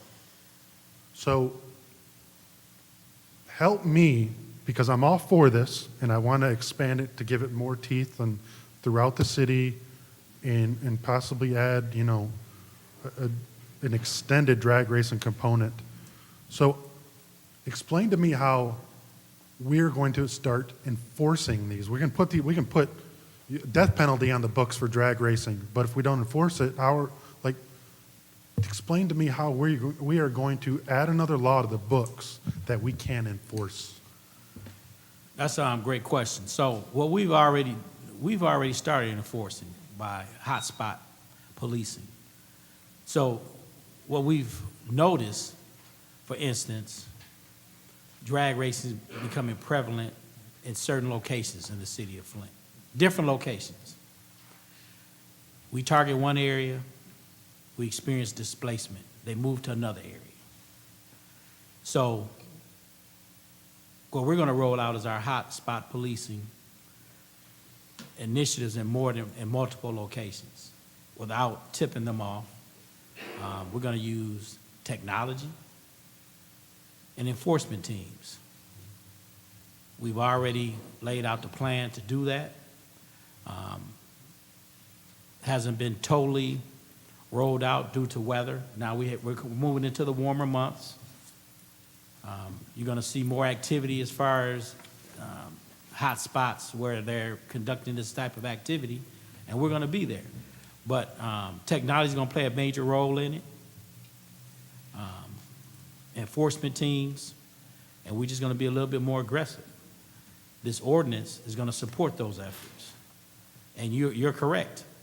When we've already experienced during our enforcement, vehicles fleeing. It happened this weekend. Flee from an officer doing enforcement for drag racing. Unfortunately, no innocent bystanders got injured, but those fleeing did get injured. So we're going to enforce the laws in these hotspot areas. We're going to use technology. We've already started a version of it, but we're going to amp it up some now since we're moving into May, June, July, and August. Thank you. And I would implore the police department, yourself, through your leadership, to set some examples and make some examples of people that are drag racing. Once we lay down the law and say drag racing, they are going to impound your vehicle, they are going to sell it, they're going to put you in jail, they're going to fine the crap out of you. Until we set an example, our streets are going to keep coming from Mount Morris and Clio because they know they can get away with it. We have to set an example. And I implore you and your team that we do that so that we do not have reckless abandon in the streets. So thank you, Madam Chair. Thank you. Are there any other members who wish to speak in the first round of discussion? You've already spoken in the first round. In the first round, Dr. Lewis? Madam Chair, thank you. This is a serious problem. Majority of the places that you all named were in the 2nd Ward. The Palm Tree in the 2nd Ward. During our cleanup, we were cleaning up, but not to mention that someone was running from the police and crashed into a tree right on the corner. And then I also saw a video circulating on Facebook with another young man who was speeding. I don't know if he was fleeing from anyone or the police, but they showed him right there on the scene before the ambulance and police got there. Speeding, reckless driving. I have a couple of questions because, as we were wrapping up our day, someone in the old Mercury Mountaineer decided they wanted to join the donut committee. That's nothing like a Tesla, a Mountaineer, okay, doing donuts. But they didn't do the donut. They just spun their tires, created a big smoke screen that filled the area in the park. And then they drove off. So I don't see that in the ordinance. We have to do something. I understand why a lot of people don't want to be police. This is a hard, thankless position. You know, we want to create rules, but when you create rules, people have trouble, issue with your rules. So it's like, what do we do? Where do we start? You say you want better, but when we give you better, then you want to say that that's not fair. So I'm definitely in support of sending this back to the legislative committee because I'm 100% for it. But I want to see a few things fleshed out. And through you, Madam Chair, to Chief Green. So aren't cameras, I heard you mention that we were going to have cameras. Yes. So aren't cameras illegal to use for tickets in Michigan? Yes. Okay. So even if we catch them on camera doing their donut deals, can we legally send them anything in the mail because of this? No, we cannot. So, so through you, Madam Chair, to Attorney Kim, you got something? I'll just say that there is a difference between criminal prosecutions and civil prosecutions, and the kind of seizure and forfeiture of these vehicles as public nuisances is a civil proceeding, and so the rules are going to be a little bit different. I'll just leave it at that. Okay, thank you so much for that clarity. But long story short, I'm definitely for it because the first nice day out, I witnessed a lot of bad actors doing bad things in our neighborhood. And again, I'm the council person that lost the family dog because someone was speeding down the street. So we had him in a cremation box in our living room. We'd love to have Devin back, with our family, but unfortunately because of a speeder, someone that was reckless driving, creating a public nuisance in our community, we no longer have that. So with that being said, I'm definitely for it. So let's send it back to committee. Let's put some teeth in it so we can move on and get this on the books because it's long overdue. Thank you.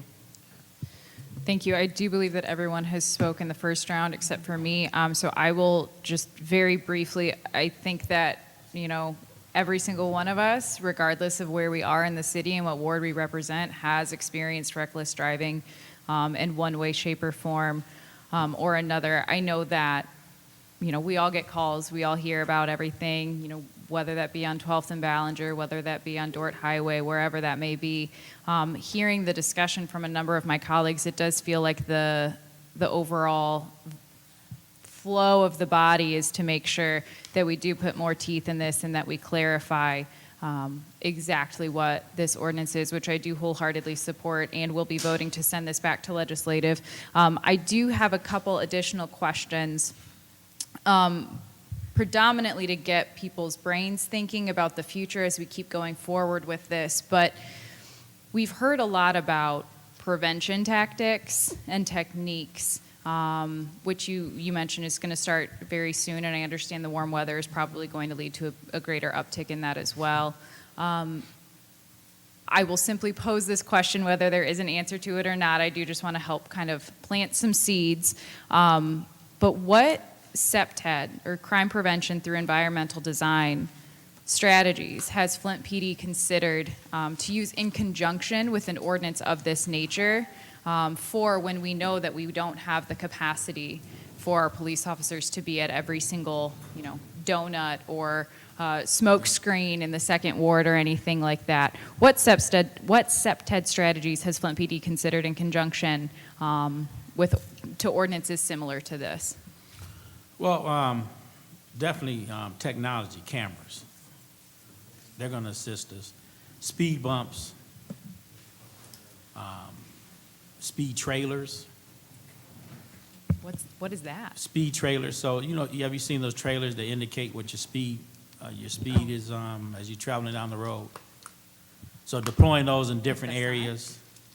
Do you mean like the signs with the solar panel on top of them? That's correct. Oh, I didn't know they were called. I learned something. Well, there's technology where those can be placed on a trailer and mobile, could be moved from location to location depending on the data.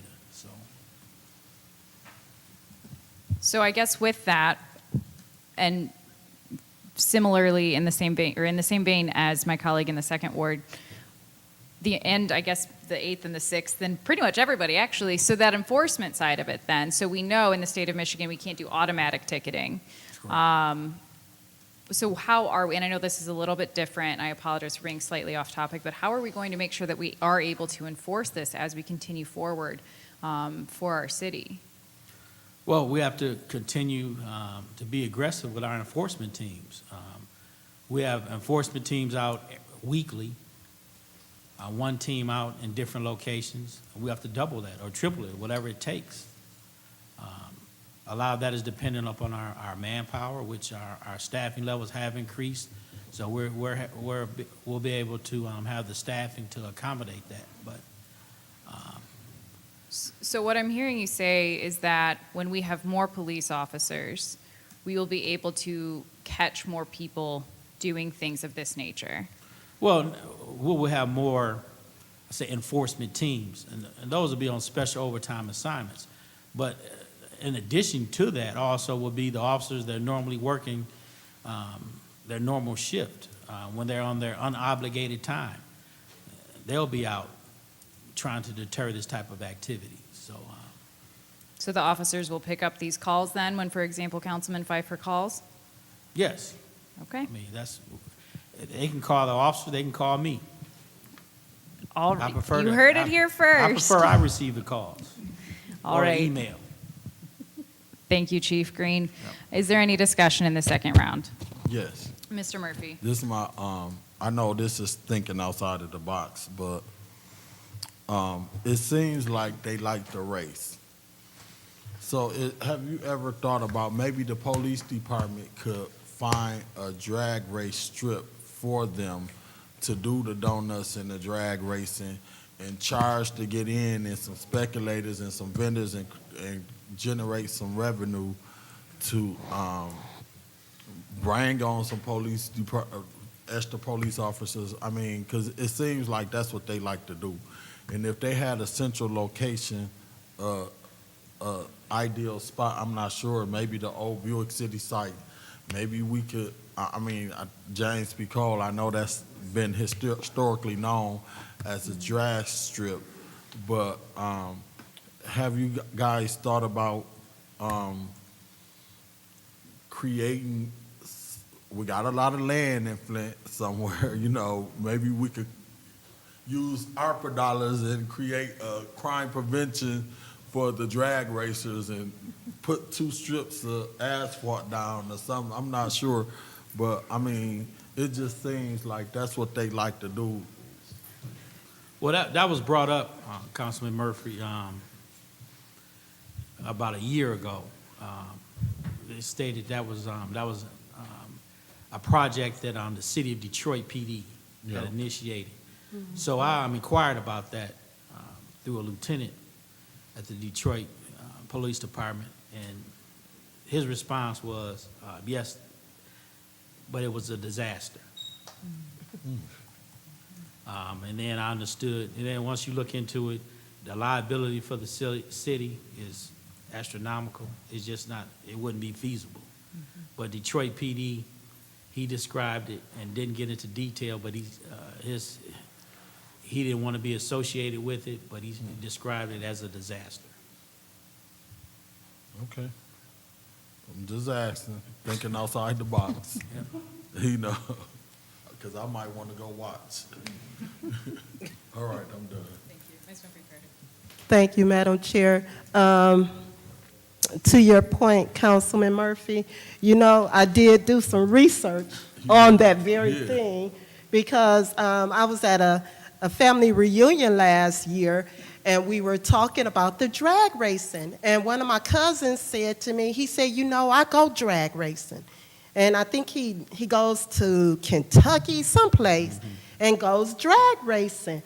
And he said, you guys should, find a spot and actually do it. And I started looking up the information, researching it. But then I came to a roadblock. The roadblock was the liability that the city would have to be responsible for. But I thought it was a really good idea because that's what they like to do. So, we should give them options. If that's what they like to do, we should provide the options for them to do it. But it's the liability. Thank you, Madam Chair. Madam Chair. Thank you. Ms. Priestley? So, Chief, since we can't use camera to tickets because of state law, shouldn't we contact our state rep and our state senator to possibly create a law that Yes. allows us to do that? Yes. It'd Thank be you at the very state level. much. Is there anyone Madam else? Chair. Ms. Burns? I am not against racing. I'm not. In the South, they do it, but do it properly.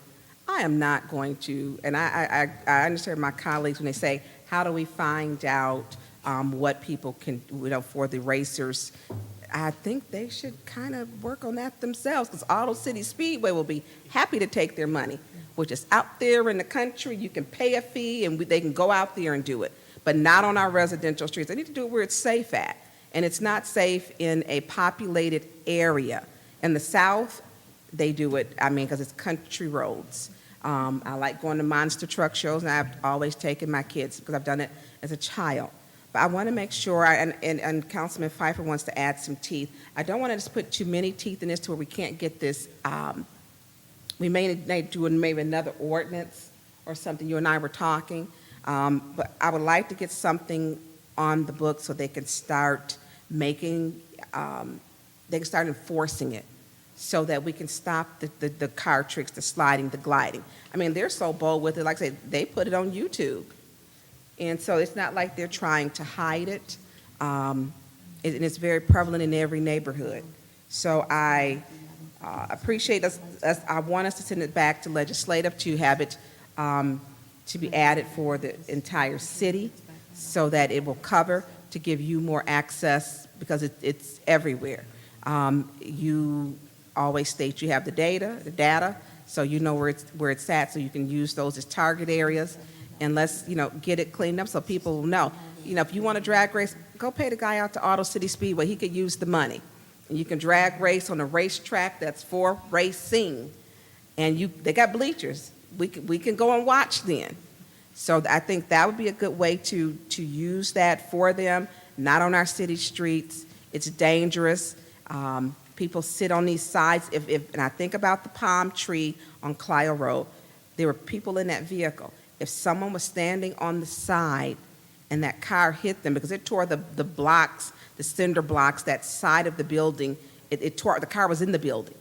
If that had been a human life, that person would be dead.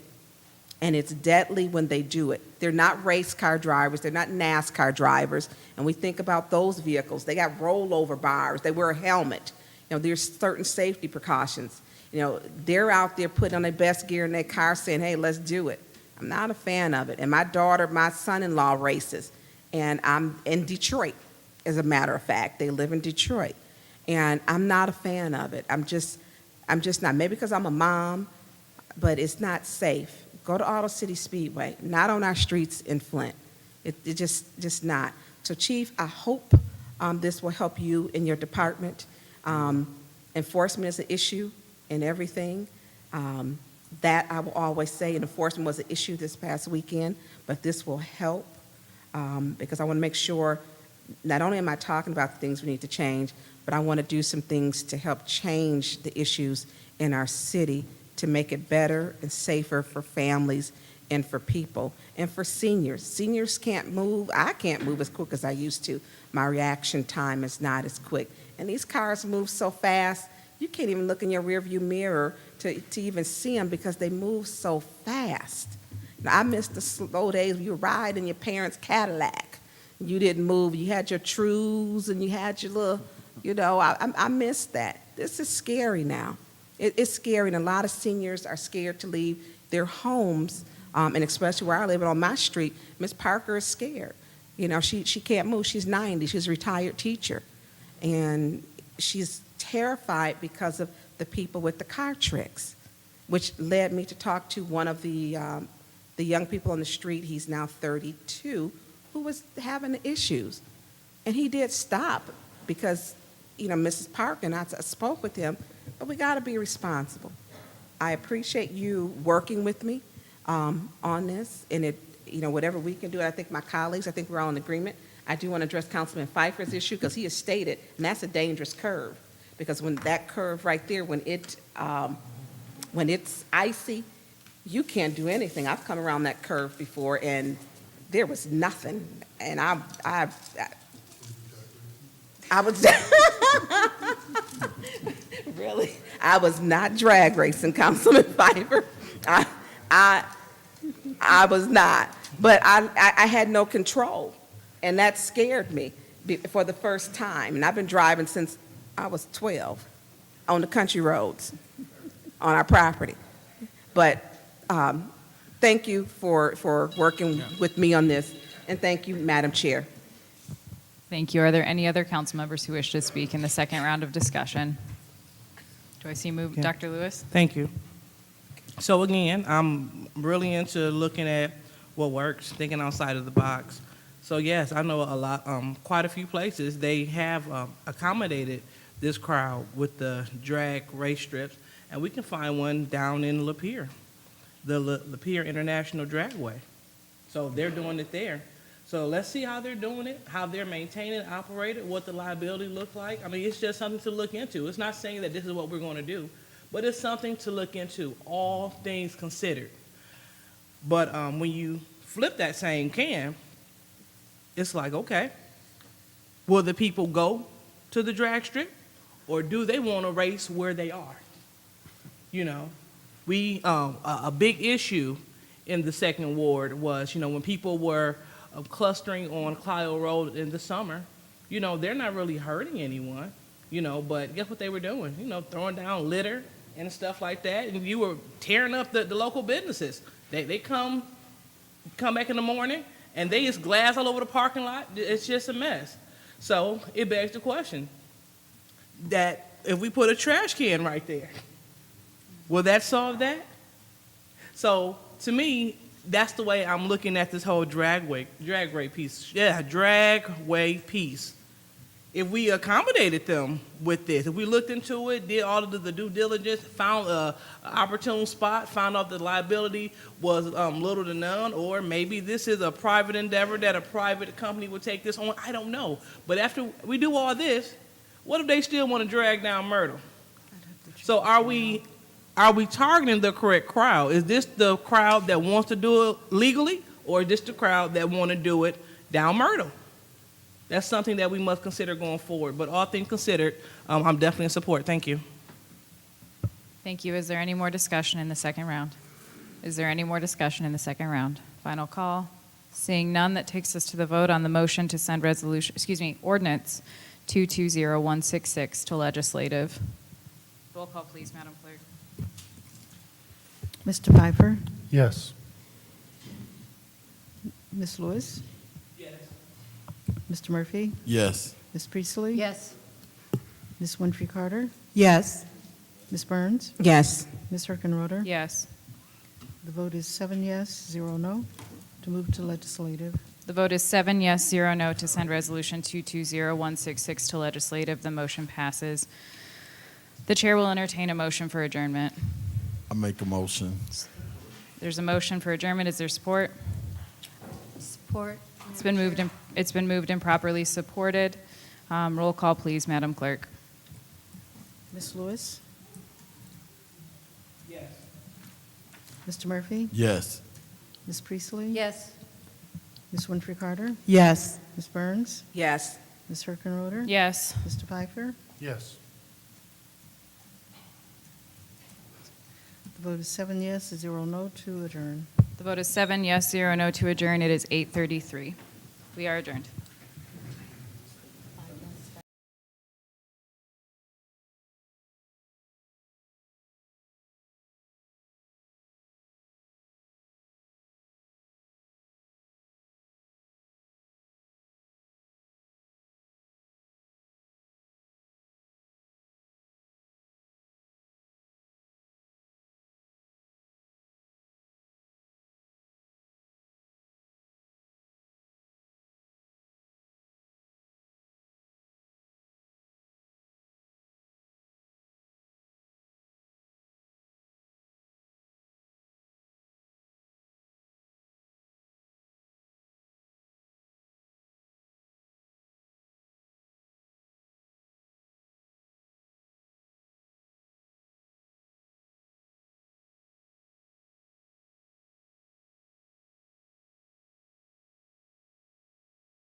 It is 8:51 on Monday, April 25th. I hereby call this meeting of the Flint City Council to order. Roll call, please, Madam Clerk.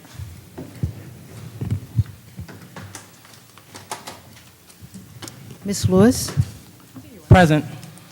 Mr. Murphy, Present. Ms. Priestley, Present. Ms. Winfrey Carter is absent. Nope, she's right here. Oh, Ms. Present. Winfrey Carter, okay. Ms. Burns, Present. Ms. Herkenroder. Present. Mr. Pfeiffer, Present. Ms. Worthing. Present. Thank you. We have 8 present. Mr. Pfeiffer, will you please lead us in the Pledge of Allegiance?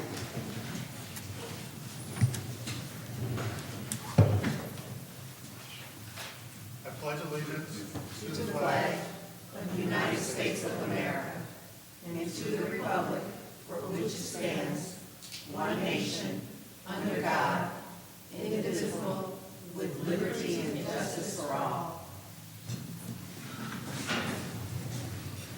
Before we go into the blessing, which I've asked Dr. Lewis to give us this evening, are there any council members who wish to honor our fellow colleague, your fellow city residents who have passed away?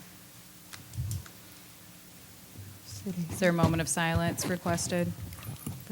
Ms. Winfrey Carter? Madam Chair, yes, I have a couple of requests for a moment of silence. I would ask for prayer, moment of silence for the family of Mrs. Norma Dean Stanley Thompson and Mrs. Annie Perkins. And in fact, just a moment of silence for all of the bereaved families in the city. Thank you. Thank you. Is there anyone else who wishes to honor the life? Yes. Mr. Murphy? I would like to do a moment of silence for Jatavia Small. And I got a brain freeze. A young man that grew up around the corner from me. He just passed away earlier today. His name is John. I do a moment of silence for him. Thank you. Is there anyone else? Madam Vice President, Dr. Lewis? thank you. I would like a moment of silence for Ms. Betty Jean Hendricks, in addition to Mr. Jimmy L. Jones, and lastly, Mr. Kenneth Bernard Light. Thank you. You said Mr. Jones or Miss Jones? I'm sorry. Did you say Jones? Could you print? Yes, Mr. Jimmy L. Jones. Thank you. And then the third name that you mentioned? The third one is Mr. Kenneth Bernard Light. Thank you. I would also like to have a moment of silence for former chairman of the Genesee County Board of Commissioners, Richard Hamill. And I would also like to make sure that on today of all days that we honor those who have lost their lives as a result of the Flint water crisis. Let's stand for a moment of silence, please.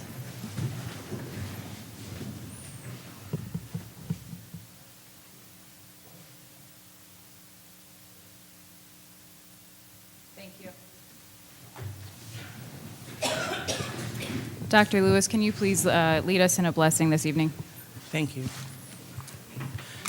Dear Heavenly Creator, we thank you today for allowing us to meet to represent the city, to represent the residents, and to move the city forward. We ask that you allow your blessings to overshadow this entire meeting, that everything will be done in decency and in order, and that your will be done. In your name we pray. Amen. Thank you. Reading of the Disorderly Person City Code subsection. Any person that persists in disrupting this meeting will be in violation of Flint City Code subsection 3110, disorderly conduct, assault and battery, and disorderly persons, and will be subject to arrest for a misdemeanor. Any person who prevents the peaceful and orderly conduct of any meeting will be given one warning. If they persist in disrupting the meeting, that individual will be subject to arrest, and violators shall be removed from the meetings. Are there any requests for changes or additions to the agenda? Madam Chair. Ms. Winfrey Carter. Yes, I have a request for changes or additions. I would like to add a short 10-minute special, what do you call them? Order, special order. Yeah, special order to allow Mr. Arthur Woodson to come before us and discuss the cancer cluster study. Where would you like it? I would say after public speaking. After, can we do it Well, after council response? Yes, Okay. after council response. And you Let's get the public speaking out the way and council response.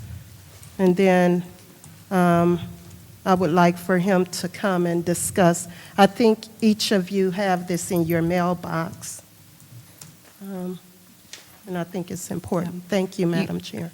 Thank you. I want to make sure, so a 10-minute special order for Mr. Woodson to speak on the cancer cluster study? Yes. Okay. After council response. Yes.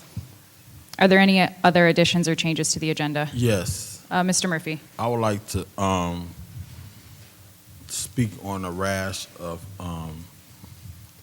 shootings and gun violence and fights that we've been occurring in the city of Flint and probably this past weekend. Where would you like it on the agenda? Probably. Does discussion items sound okay?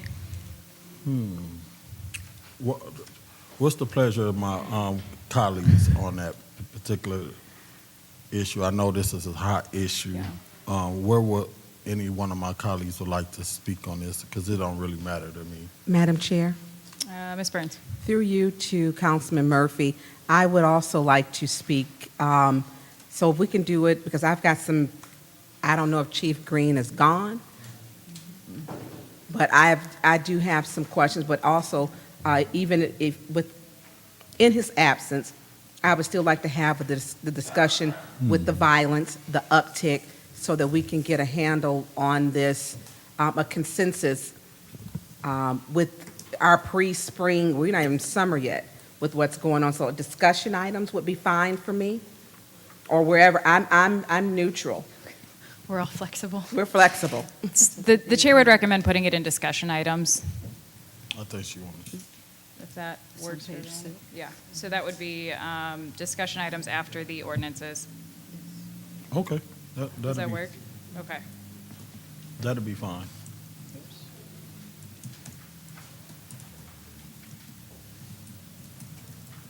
Okay. And then are there any other additions or changes to the agenda? Are there any other additions or changes? Hearing none and seeing none, we'll vote on these two changes. We'll start with the request from Ms. Winfrey Carter first in regards to a 10-minute special order for Mr. Woodson to speak on the cancer cluster study following council response. Is there any discussion?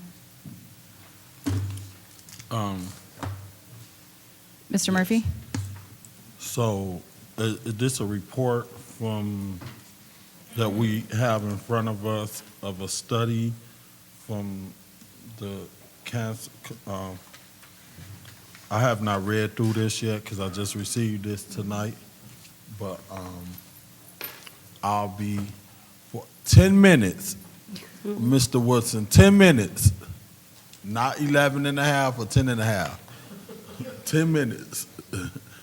That's it. All right, thank you. Is there any more discussion? Is there any more discussion on this agenda change? Mr. Pfeiffer? Wait, is he going to be talking the whole 10 minutes, or? Is there any more discussion? Yes, Madam Ms. Winfrey Chair. Carter. I just said 10 minutes just to allow him. He asked for 5, but I wanted to give him some latitude, you know, in case he go over the 5, but under the 10 minutes. So that's it. 7.5. All right, is there any more discussion on this agenda change? Seeing none, we'll vote to put a 10-minute special order for Mr. Woodson to share on the cancer cluster study after council response. Roll call, please, Madam Clerk. Okay, Ms. Lewis? Yes. Mr. Murphy? Yes. Ms. Priestley? Yes. Ms. Winfrey Carter? Yes. Ms. Burns? Yes. Ms. Herkenroder? Yes. Mr. Pfeiffer? Yes. Ms. Worthing? No. Okay, the vote is 7 yes, 1 no. The vote is 7 yes, 1 no. That agenda change will happen when we get there. The second agenda change that we have is the addition of a discussion item regarding the uptick in gun violence and crime as we head in toward the summer months. Is there any discussion? Is there any discussion? Hearing none and seeing none, we'll go on the vote for that. Roll call, please, Madam Clerk. Mr. Murphy? Yes. Ms. Priestley? Yes. Ms. Winfrey Carter? Yes. Ms. Burns? Yes. Ms. Herkenroder? Yes. Mr. Pfeiffer? Yes. Ms. Worthing? Yes. Ms. Lewis? Yes. The vote is 8 yes, 0 no. The vote is 8 yes, 0 no. That agenda item has been changed. Okay. I believe that brings us to the presentation of minutes. Janelle, is there a presentation of minutes this week? No? Okay. There are no public hearings, so that moves us along to public speaking. Madam Clerk, who is our first public speaker? Our first public speaker is Mr. R.L. Mitchell. Mr. Mitchell? Where does she put this?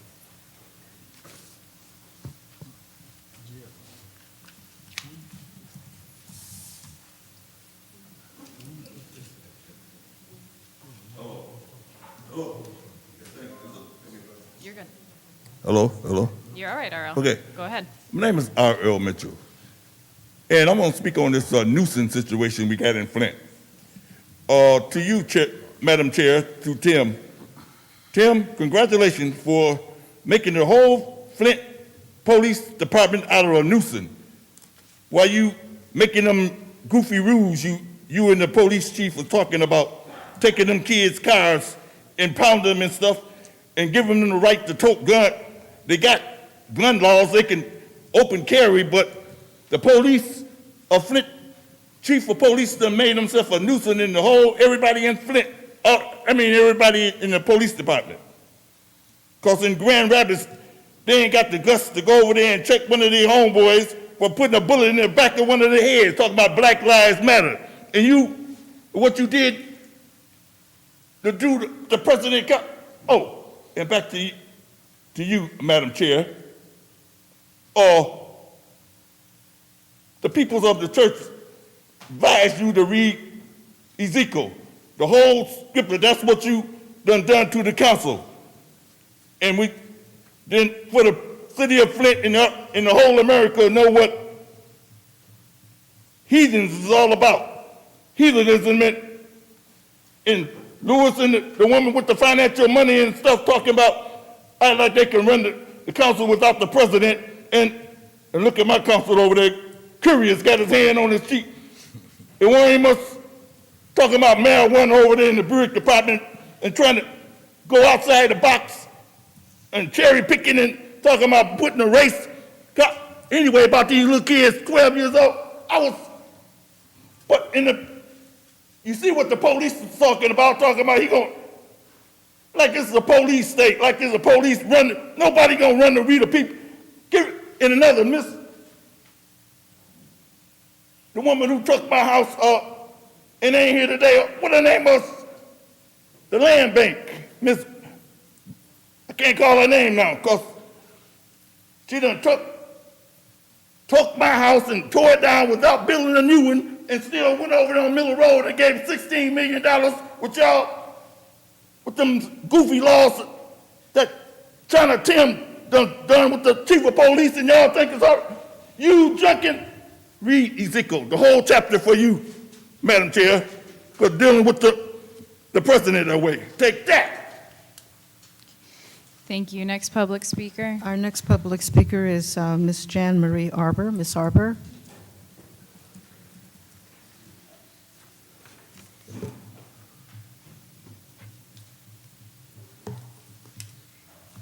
Thank you, Madam Vice President and Council Body.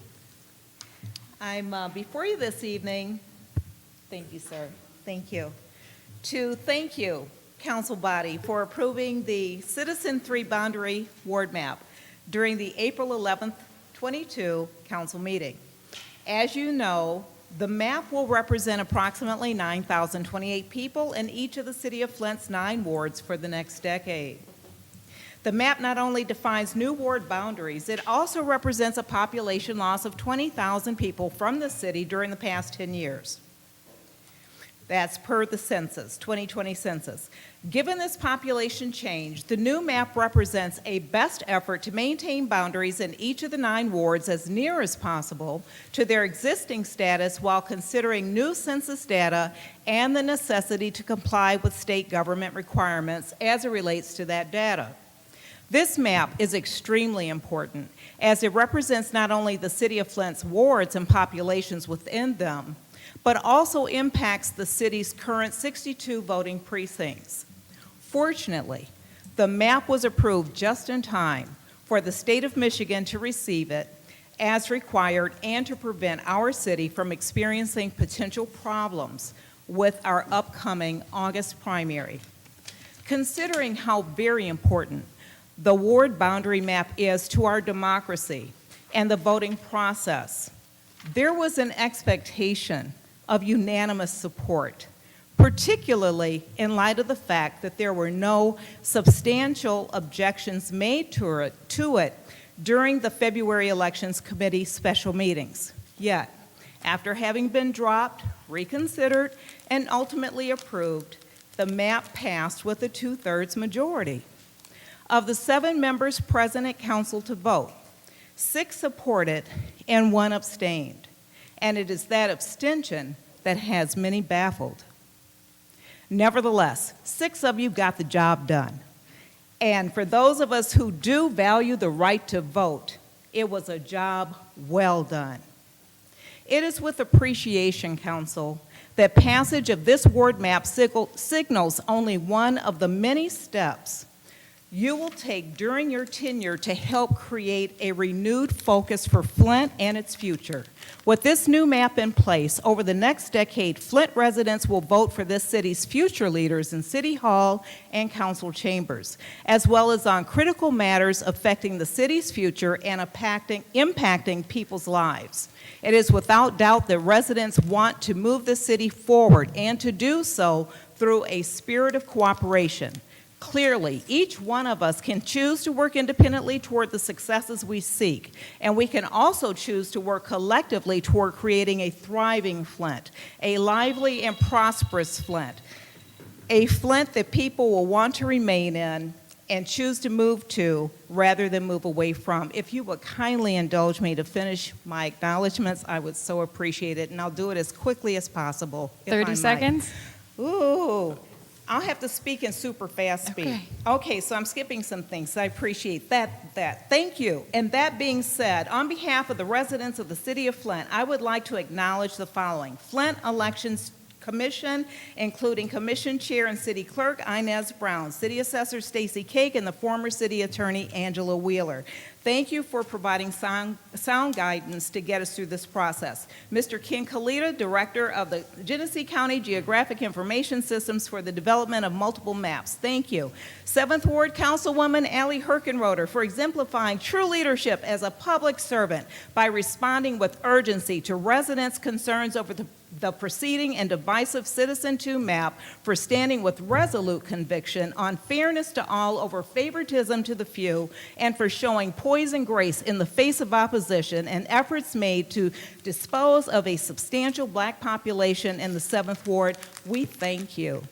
To all residents within the 7th Ward and across the city who moved with their feet, put pen to paper, and otherwise spoke out in opposition to a divisive map, thank you for supporting this map. And again, thank you, City Council, for your approval of the City of Flint's ward boundary map. Thank you. Thank you. Next speaker. Our next speaker is Mr. Chad Slosser. Good, good evening, City Council, and thanks for the chance to address you.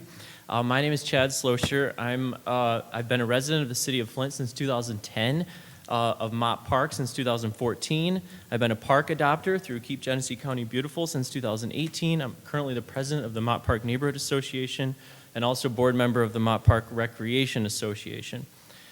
The Mott Park Recreation Association has been taking care of the space that is the former Mott Park Golf Course since 2011, mostly taking care of the grounds, but we started restoring and renovating the clubhouse building into a community center in 2020.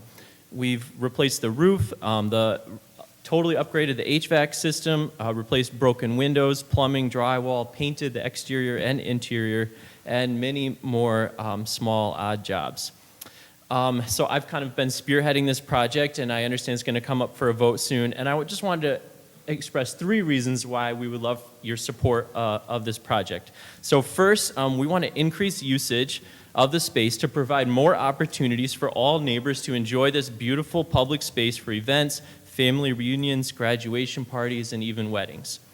Second, we want to leverage ourselves to further improve and protect this space. It costs us about $4,000 to $5,000 per year just to take care of everything, and that's mainly mowing and maintaining our equipment.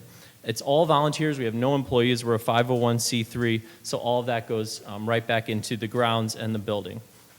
I'm not asking for money. I'm just asking for your support for a lease so that we can continue doing what we've been doing for the last 11 years.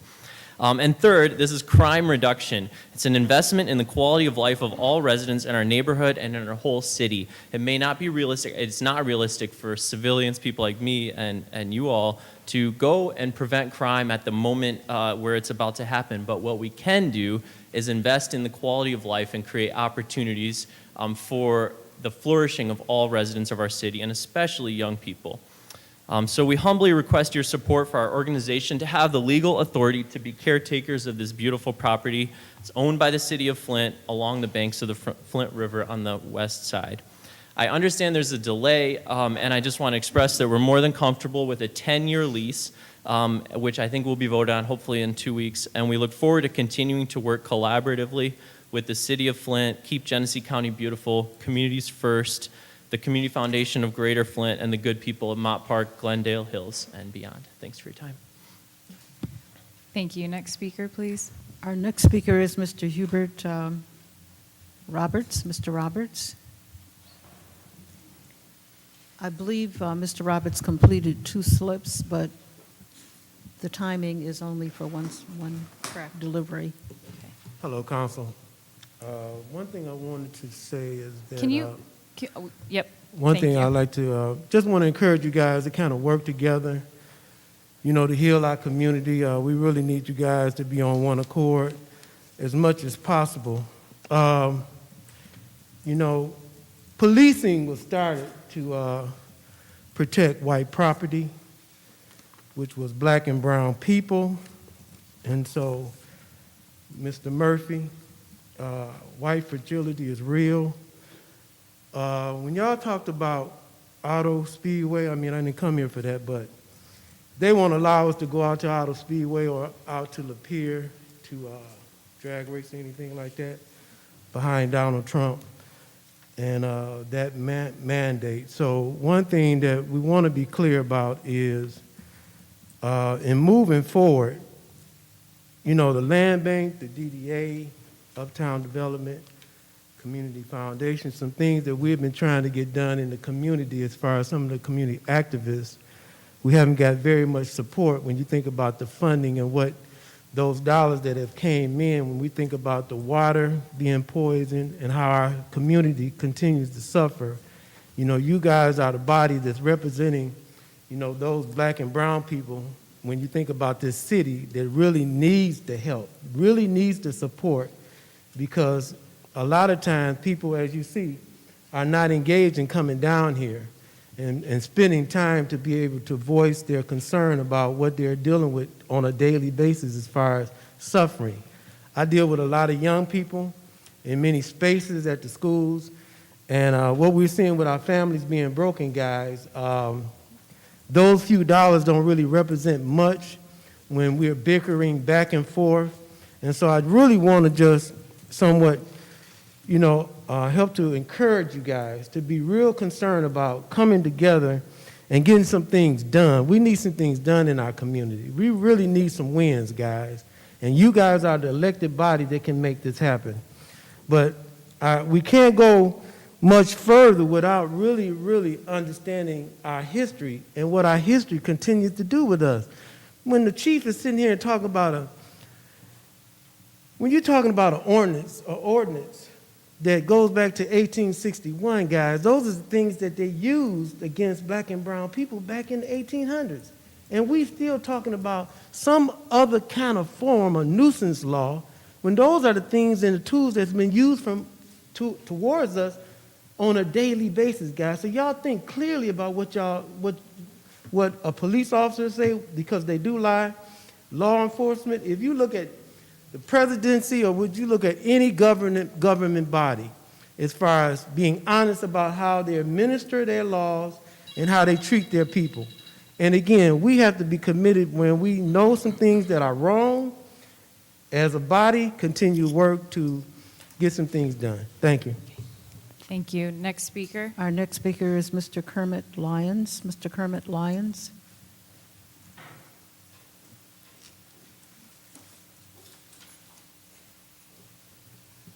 Good evening, Council. Son? Okay. Good evening, Council. I'm Kermit from the 5th Ward. I'm here to address crime. This past week was a very violent, Flint was very violent between the shootings, the fightings, the car wrecks, you name it. It was a lot. And my thing is that I want to know, where's the mayor on this? Because you guys are talking about it, but he never seemed like he's addressing that. This helicopter was a joke. I seen the stats from the helicopters, 10 arrests, 4 domestic violence things, or whatever it was. And it's not even warm yet. People are scared to even drive their cars to go to the grocery store or anywhere, go to dinner because of violence. And the only thing the mayor can do is, only thing he touted was the helicopter. Well, it's a bit to call it a helicopter. So we need the council to do something and hold the mayor's foot to the fire, because this is getting worse. Thank you. That's all I want to say. Thank you. Next speaker. Our last speaker, and I'm going to assume that this is a separate presentation for Mr. Woodson, or is it? Save for your 7.5 minutes. Okay. Okay. Okay. So in any event, our public speaking is over at this time. Thank you. Is there any member of council who wishes to respond to the public? Madam Chair. Mr. Pfeiffer. I will address the resident that pointed out my abstention. And you could have asked me, and I'm an open book on my voting. And I've abstained from that because I didn't feel Citizen 3. I felt that the city was turned upside down so the 7th Ward could stay together. Me, in my ward, we lost the most residents. And I knew that going in. But I shouldn't have took any of her residents. Her residents shouldn't have been displaced or have a different council person that they didn't vote for. Like we lost residents, and I believe you were losing residents as well. But our wards shouldn't have been flipped over so that the 7th Ward could stay intact. And that's why I abstained, because I didn't think that it needed to be done that way. Meaning, I knew I was going to end up giving residents to her, and I'm not saying, or her, it didn't matter. I knew that they were going to be in good hands, but there didn't need to be that much displacement in the community as far as ward boundaries goes. So that's why I abstained. So, people can be, hopefully they have some understanding of why I abstained, but I believe that there was a better map out there, but I don't know that there was the political will to find that better map, because the 7th Ward, and I I applaud the amount of engagement you have in the 7th Ward to put that map out there.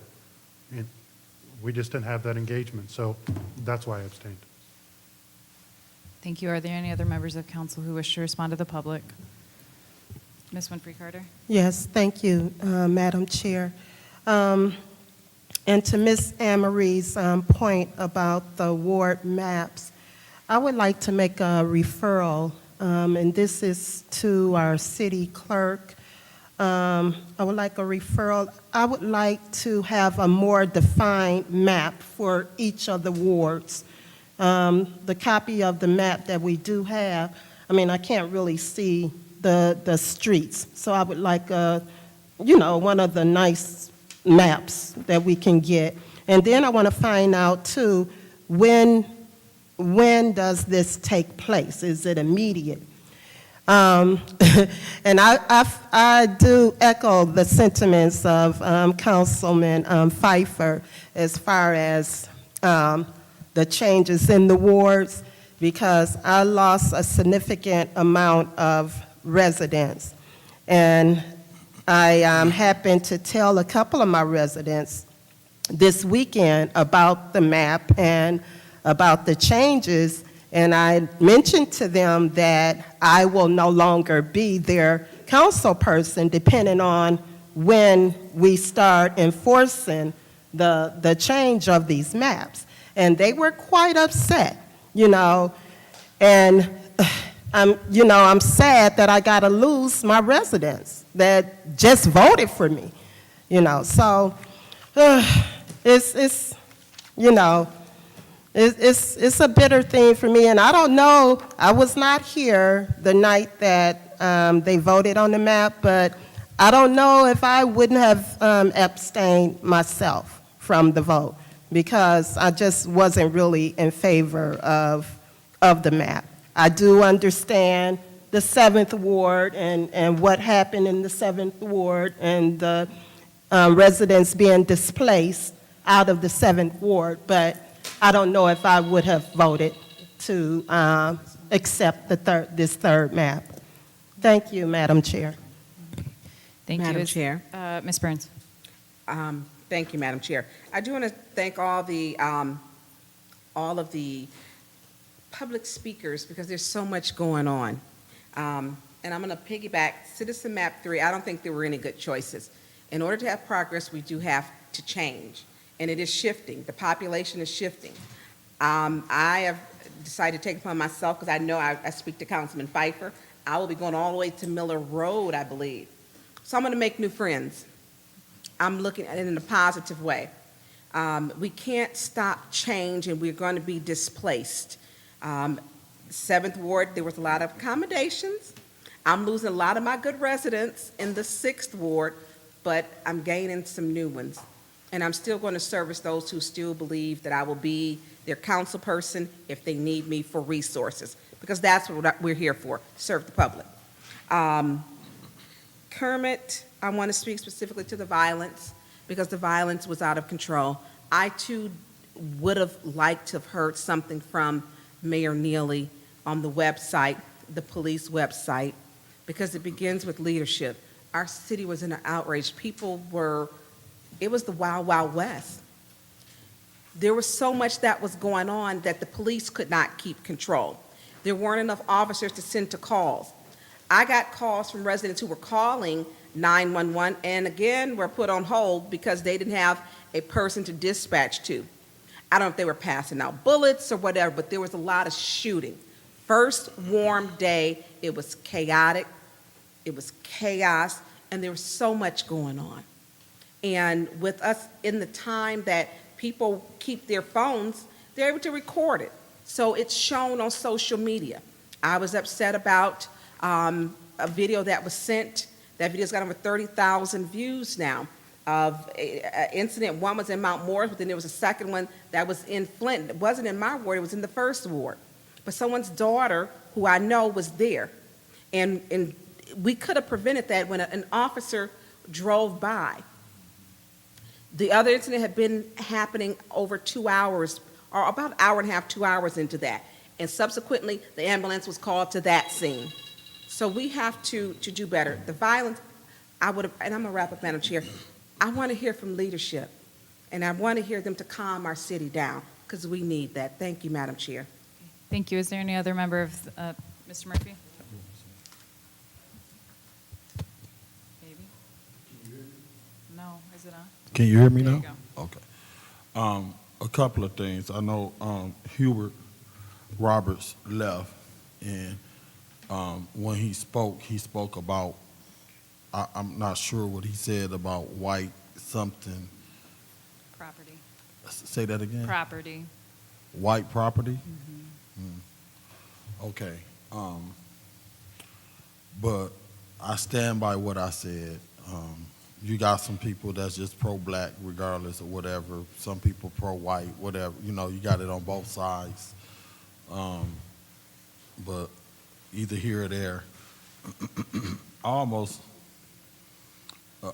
almost tempted to read an email, but I think I need not to do that. But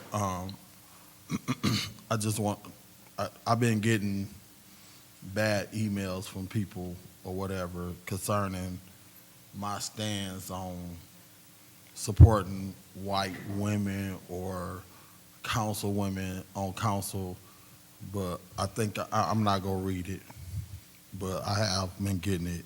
It's very disturbing. I'm not scared, whoever sent it to me, so they didn't scare me. It's just unfortunate that it's out there about that. I'm not on nobody's side. I don't support, I don't disagree with white council women on this. I ain't in nobody's clique. I just support what I feel is right and what I feel is wrong. So I don't have no color race on whatever he talking about.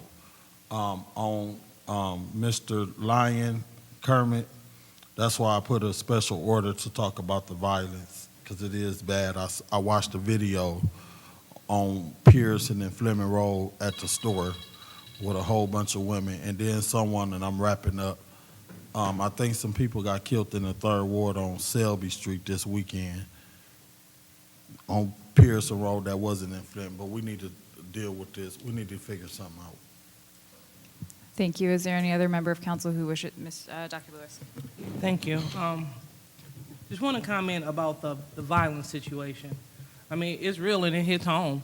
You know, just Saturday during the cleanup, yeah, everything happened Saturday during the cleanup. A young lady, after we cleaned, she threw her baby's diaper out of the window. And so I just picked it up and I held it up. And she looked at me and rolled her eyes. But a community member intervened. Nothing was said. And was like, well, you know that you're subject to a littering fine if you do that. And long story short, the young lady said, and then she said, you know, that's your council person. And you don't want to do that. It's just not a good look. So we just cleaned up. And her response was, well, I don't like the way she, I guess she spoke to me. I didn't say anything. And I was about to cuss her out. This is the sentiment and the attitude that we have. So when we talk about violence, it's real. And so we need to do something. I don't know what we need to do, but we need to do something because, again, I was getting threatened to get cussed out. And who knows how that could have been escalated. So we definitely need to get a curb on that. And then the other thing I wanted to say to Ms. Jean-Marie, what the 7th Ward did was an example of democracy in action. You know, you saw a situation, you came, your group stood, fought, whether we agreed with it or not. The people are speaking, and it's our job to listen. So I hope that the rest of the wards will catch on. I mean, 2nd Ward included. You know, because a lot of my constituents, they were shocked when they saw that I picked up Ms. Burns' illustrious residence, but unfortunately, I had to let go of the individuals in the Selby area, as well as Forest Park, where I was planning to do a lot of programming there for the 2nd Ward. And I heard it, I still can, thank you. I say that to say, if 2nd Ward would have came to the table, as well as the other wards, it probably could have ended differently. So please, let's employ our democracy, and let's not wait till the last minute. Thank you. Thank you. Is there any other member of council who wishes to address the public? Is there any other member? Is there any other member? Hearing none, I will now take my time, and I know that Clerk Brown has several comments as well regarding Citizen 3, but I did want to highlight the 7th Ward particularly as it results regarding the Citizen 3 map. I received the most public input, phone calls, letters, emails that I have ever gotten thus far regarding the ward boundaries. And it's our job as public servants to listen to what the public is telling us. That being said, it's very similar to my colleague in the 6th Ward. The only thing constant is change, and what we can do is we can control our response to that change and how we move forward. At the end of the day, it doesn't matter what ward we're in my opinion, because we are still citizens of the wonderful city of Flint. And as long as we can continue to move forward together, we're not going to agree on everything, that's for sure, but as we continue to move forward, and it's how we respond to change and how we respond to progress, that's how we're going to keep building back a stronger community. I do want to give the rest of my time to Clerk Brown, who I know had some comments regarding this as well. Thank you very much. What I would like to indicate to the council and to those who are in attendance tonight, number one, the Flint Election Commission was established, of course, in the charter, and it is chaired by whomever the clerk happens to be, with 2 other members, the city law director, as well as the assessor. And I should indicate to all of you all that we are not political at all. We have to make our decisions based upon population. And in that regard, this would be my 3rd census since I've been working here at the city of Flint.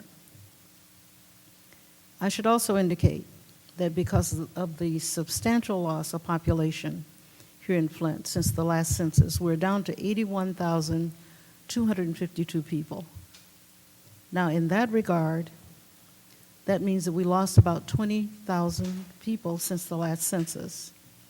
Now, there's always a possibility that due to the pandemic situation, that some people did not complete their census form. There might have been some door-to-door and so forth and so on that was done by the Census Bureau. But based upon the census count that we received from the U.S. government, 81,252 is what we had to work with. Now, I should indicate to you all this. The largest ward that we have to deal with is the 3rd Ward. The 3rd Ward. The 3rd Ward is large in terms of geography, but not in terms of people. Now, there was no way in the world that we could have cut the 3rd Ward down. Therefore, we had to extend the 3rd Ward just about down to all of the other wards in order to get the number of people that we need for each ward. Now, moving forward, and I don't mean any harm by saying this to you, Mr. Quincy, okay? Moving forward, because we have had a considerable loss in population, it means that the charter would have to be changed so that you have fewer wards in the city of Flint than you currently have based upon a population loss. And we can talk about that at another time. But I want you all to know that we do not do politics. But I would agree with our vice president that the 7th Ward really put together, and they worked harder than any of the other wards in the city to bring things to our attention. Now, as a result of the population loss, we will have approximately 54 precincts instead of 61. All of the precincts will be located in the same buildings that we currently possess, which are mostly schools and so forth. So I'm agreeing with Ms. Burns that probably there's not going to be a lot of shakeup or anything like that. Now, in that regard also, we will be mailing out the new locations for all of the 81,000 people over the next couple of months, so that commencing with the August election, the August 2nd primary election, all of the voters in the city of Flint, as well as across the state, will be going to different locations, or they'll have different precinct numbers. But they will get advance notification about a month in advance in that regard. But again, I want to let you all know, this is not a political organization. Thank you.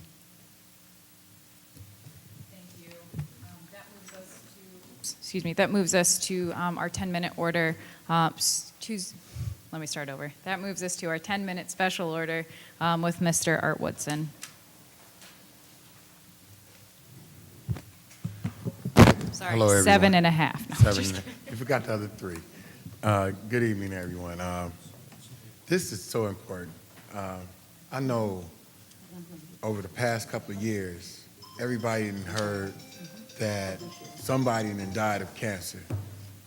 And a lot of people don't know that from 1957 to 1985, down in Camp Lejeune, North Carolina, they had TTHM.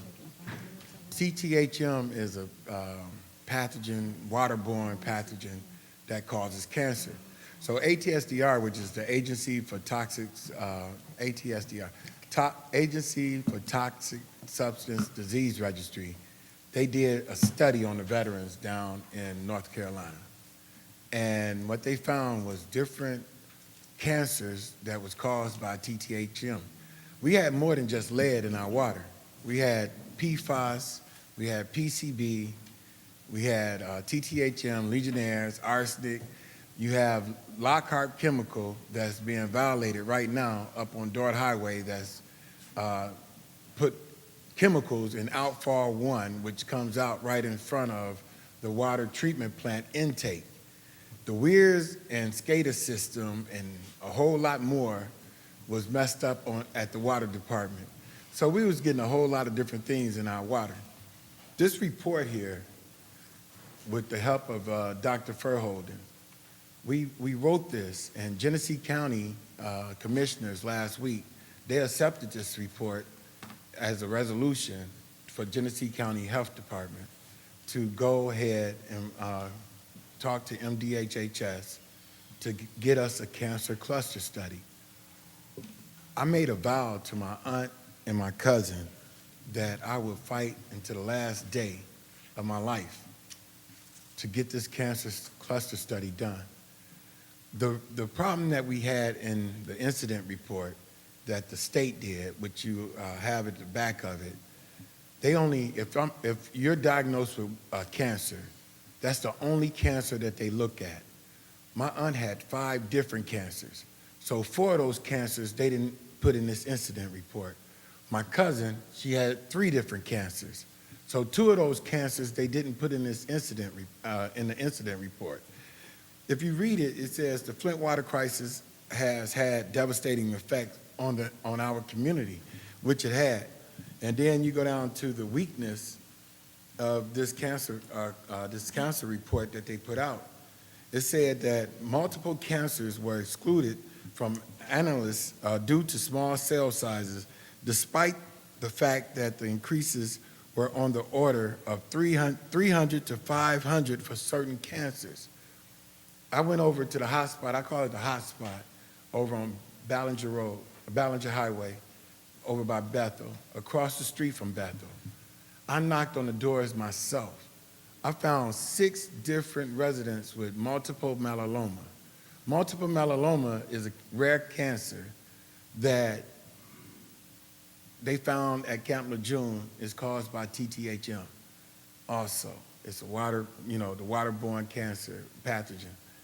6 people in one location. That's what they call a cancer cluster study because you're looking for cancers. Brain tumor, throat, and stomach. One was up 81% here in Flint. The other one was up like 67%, and one was up 71%. That is alarming. And for the state to say that they're not coming in here because it's too early, it's not soon enough.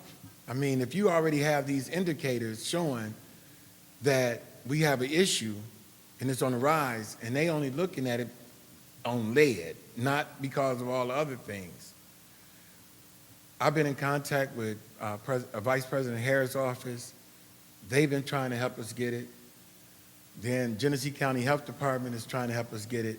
It's MDHHS that's preventing us from getting it. And until we raise our voice and say, hey, we need this, we're not going to get anything.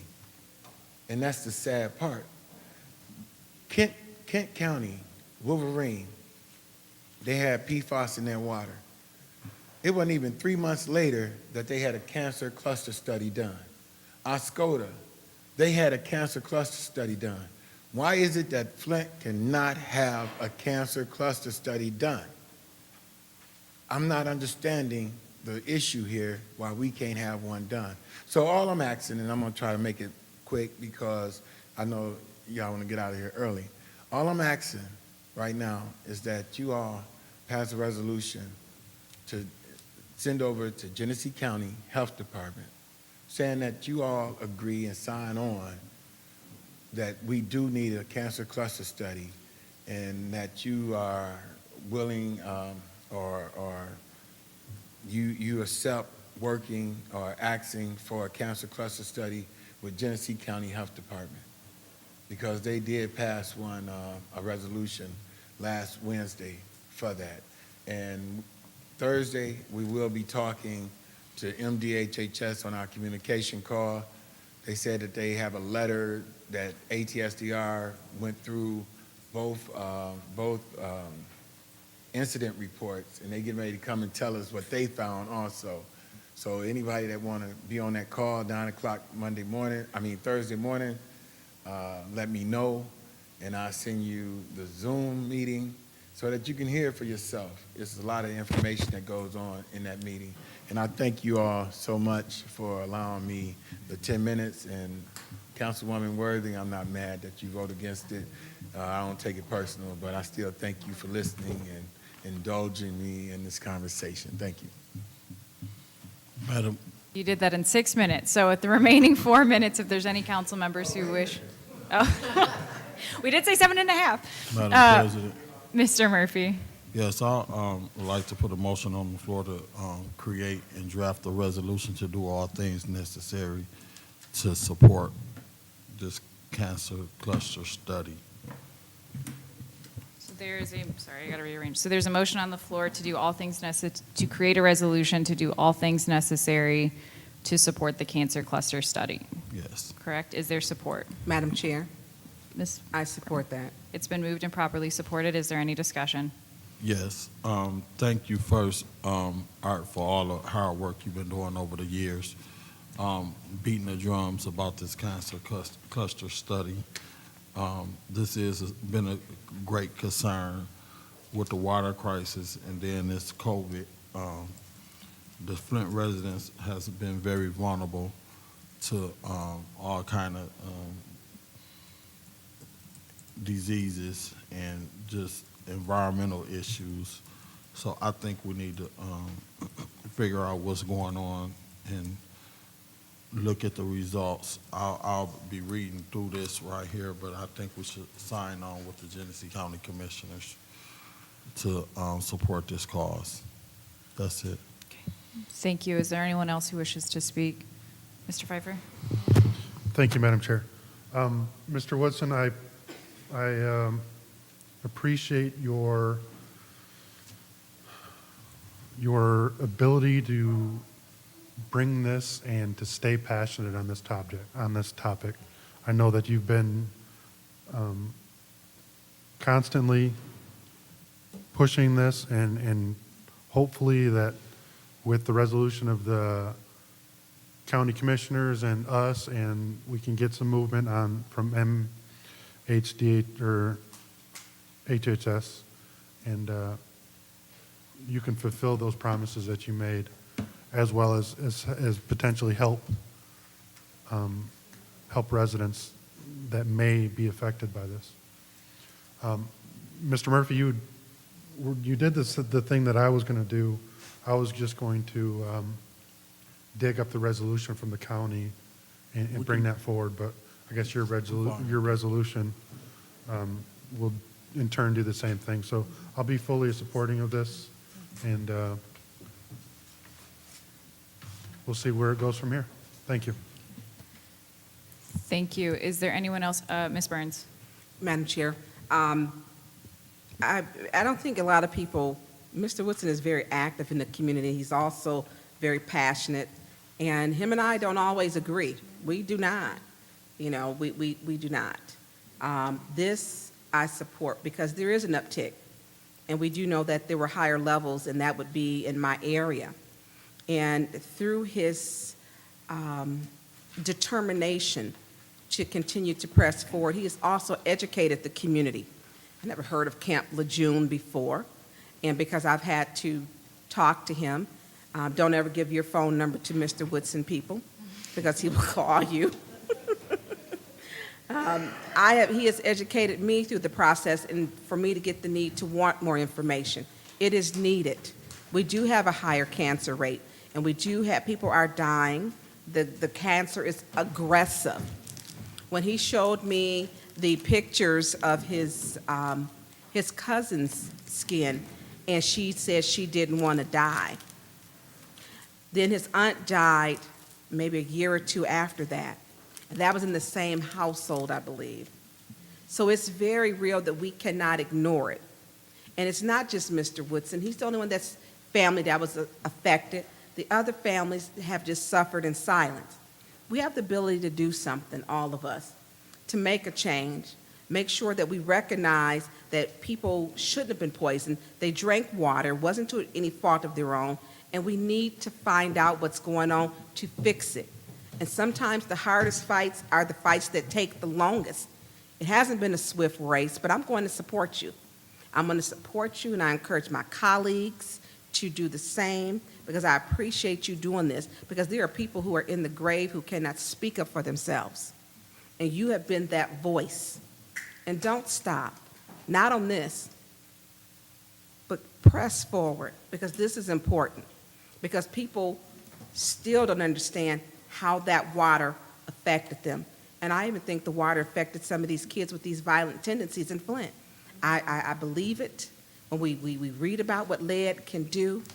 So I thank you for this and pressing forward. And my colleagues who were supporting and saying that they wanted to make sure we do a resolution, Councilman Pfeiffer, Councilman Murphy, that's what it takes, a council that's willing to get to work together to get some things done for the betterment of our community.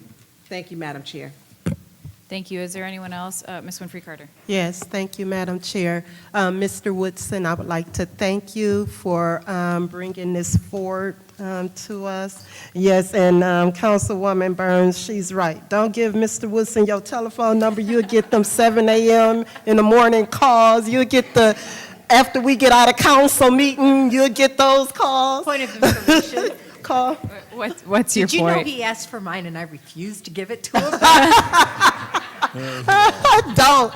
But anyway, this is needed, and I will be in full support of this cancer cluster study. And thank you again. Thank you, Madam Chair. Thank you. Is there anyone else who wishes to speak on this first round of discussion? Ms. Worthing. I am for this.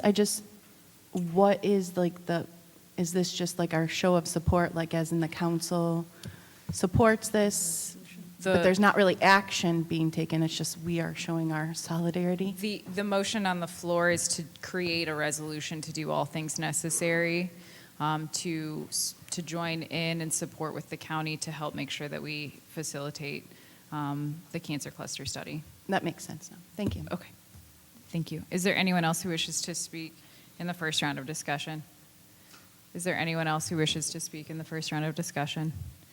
I'll just very briefly state, I think it would be a really good opportunity for Mr. Murphy and Mr. Pfeiffer to work together to hopefully bring this resolution forward for our next committee meeting. So I don't know if that would work for you too, but if that'd be possible, it seems like since you guys were already thinking on the same vein, that might be a good opportunity.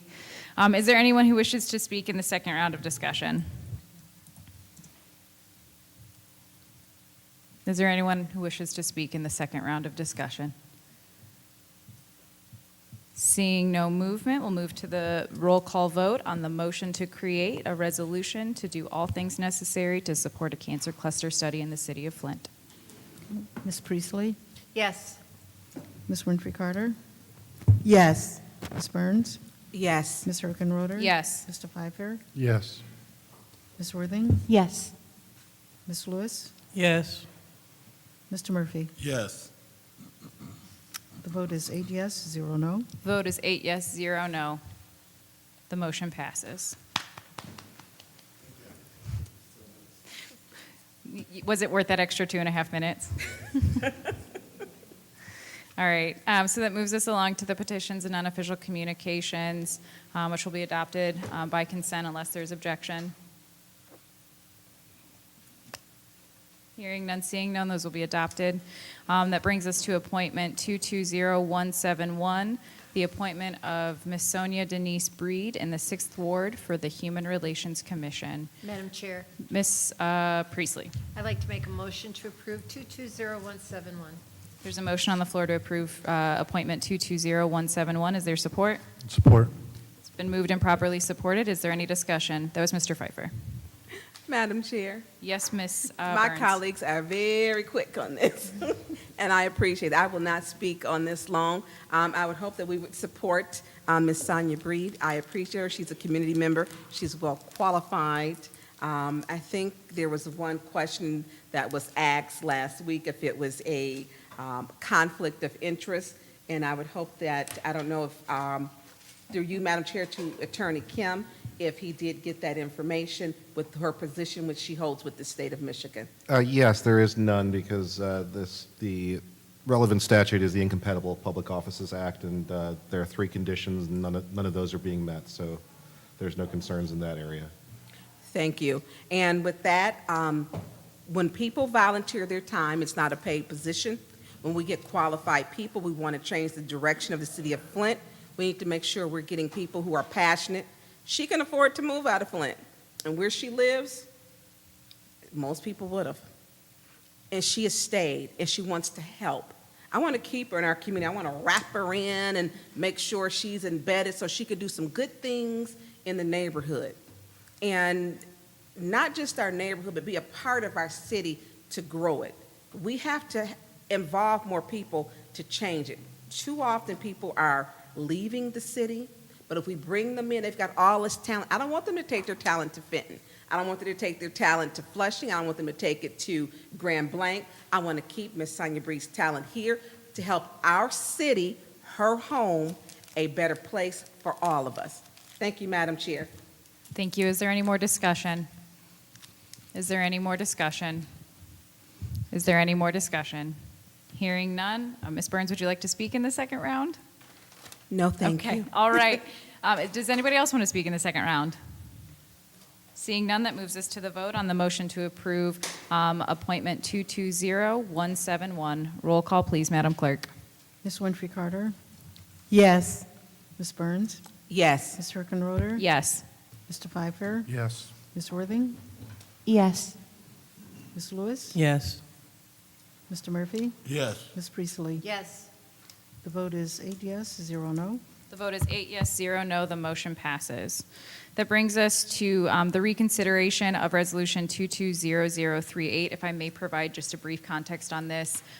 This is the council rules, and I believe that it was passed. I will take full credit for this, for not separating this out as part of the master resolution during the April 11th meeting. As such, the chair would entertain a motion to send Resolution 220038 to Special Affairs Committee.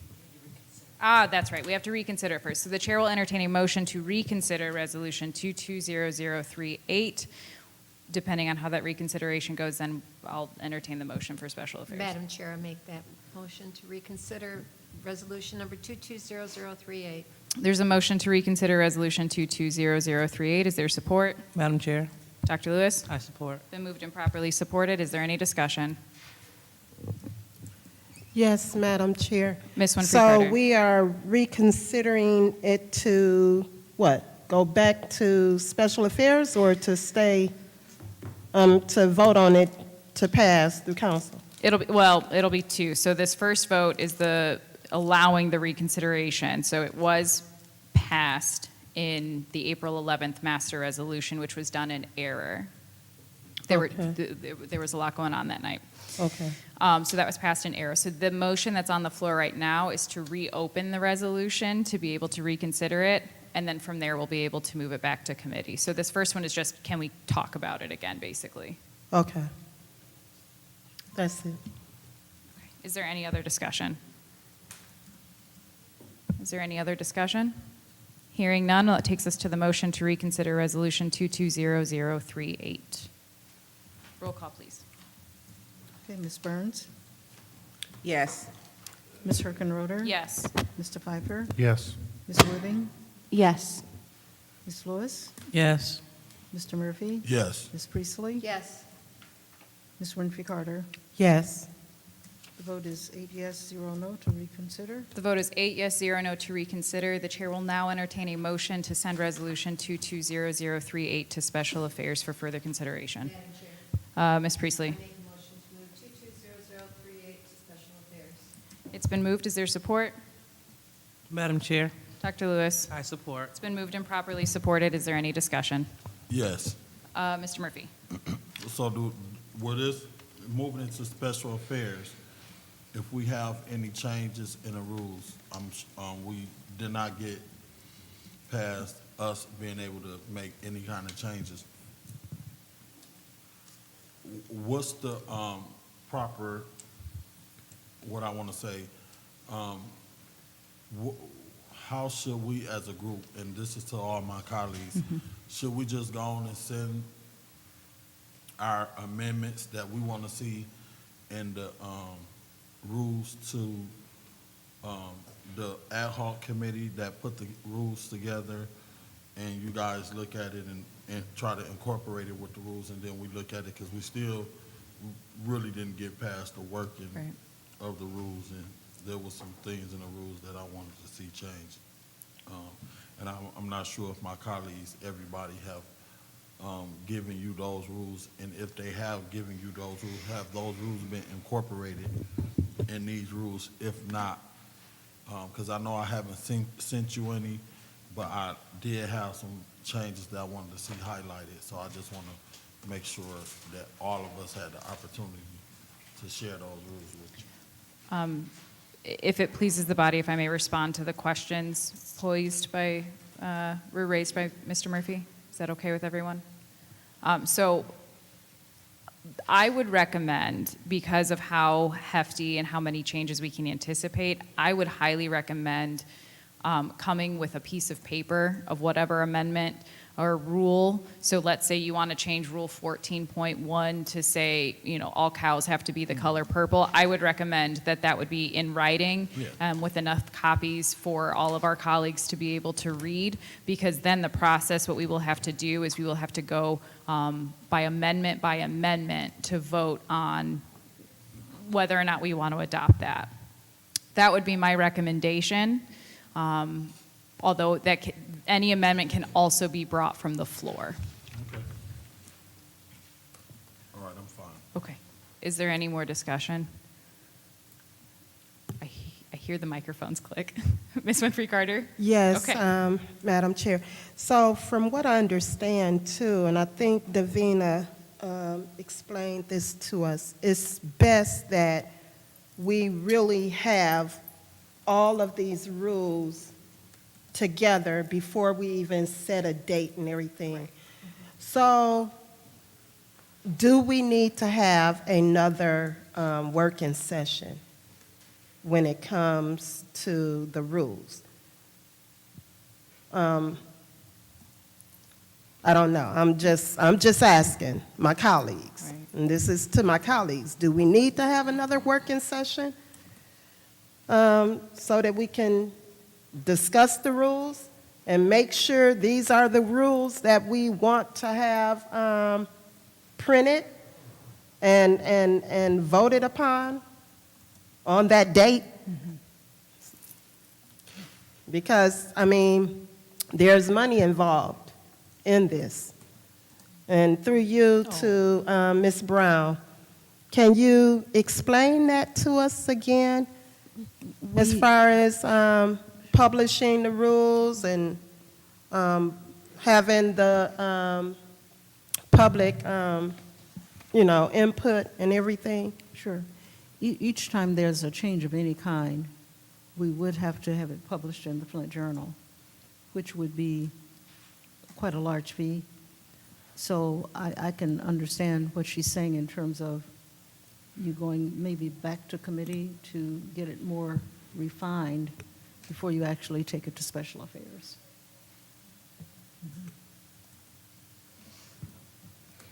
You still have the floor, Ms. Winfrey Carter. So, with that being said, I would like to make an amended motion that we send resolution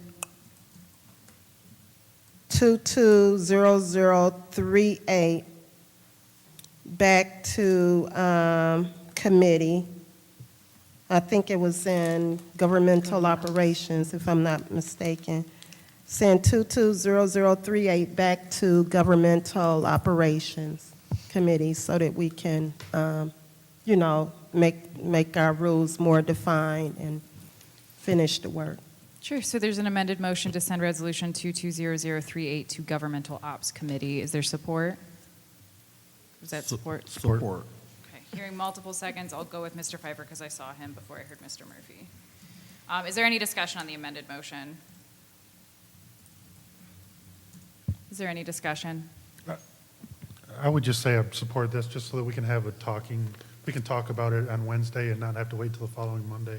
So I would probably ask that we have our documents that we want to changes on Wednesday, and then maybe on Monday we can have a printout of what we approved. I don't know. So just gives us more opportunity, I guess.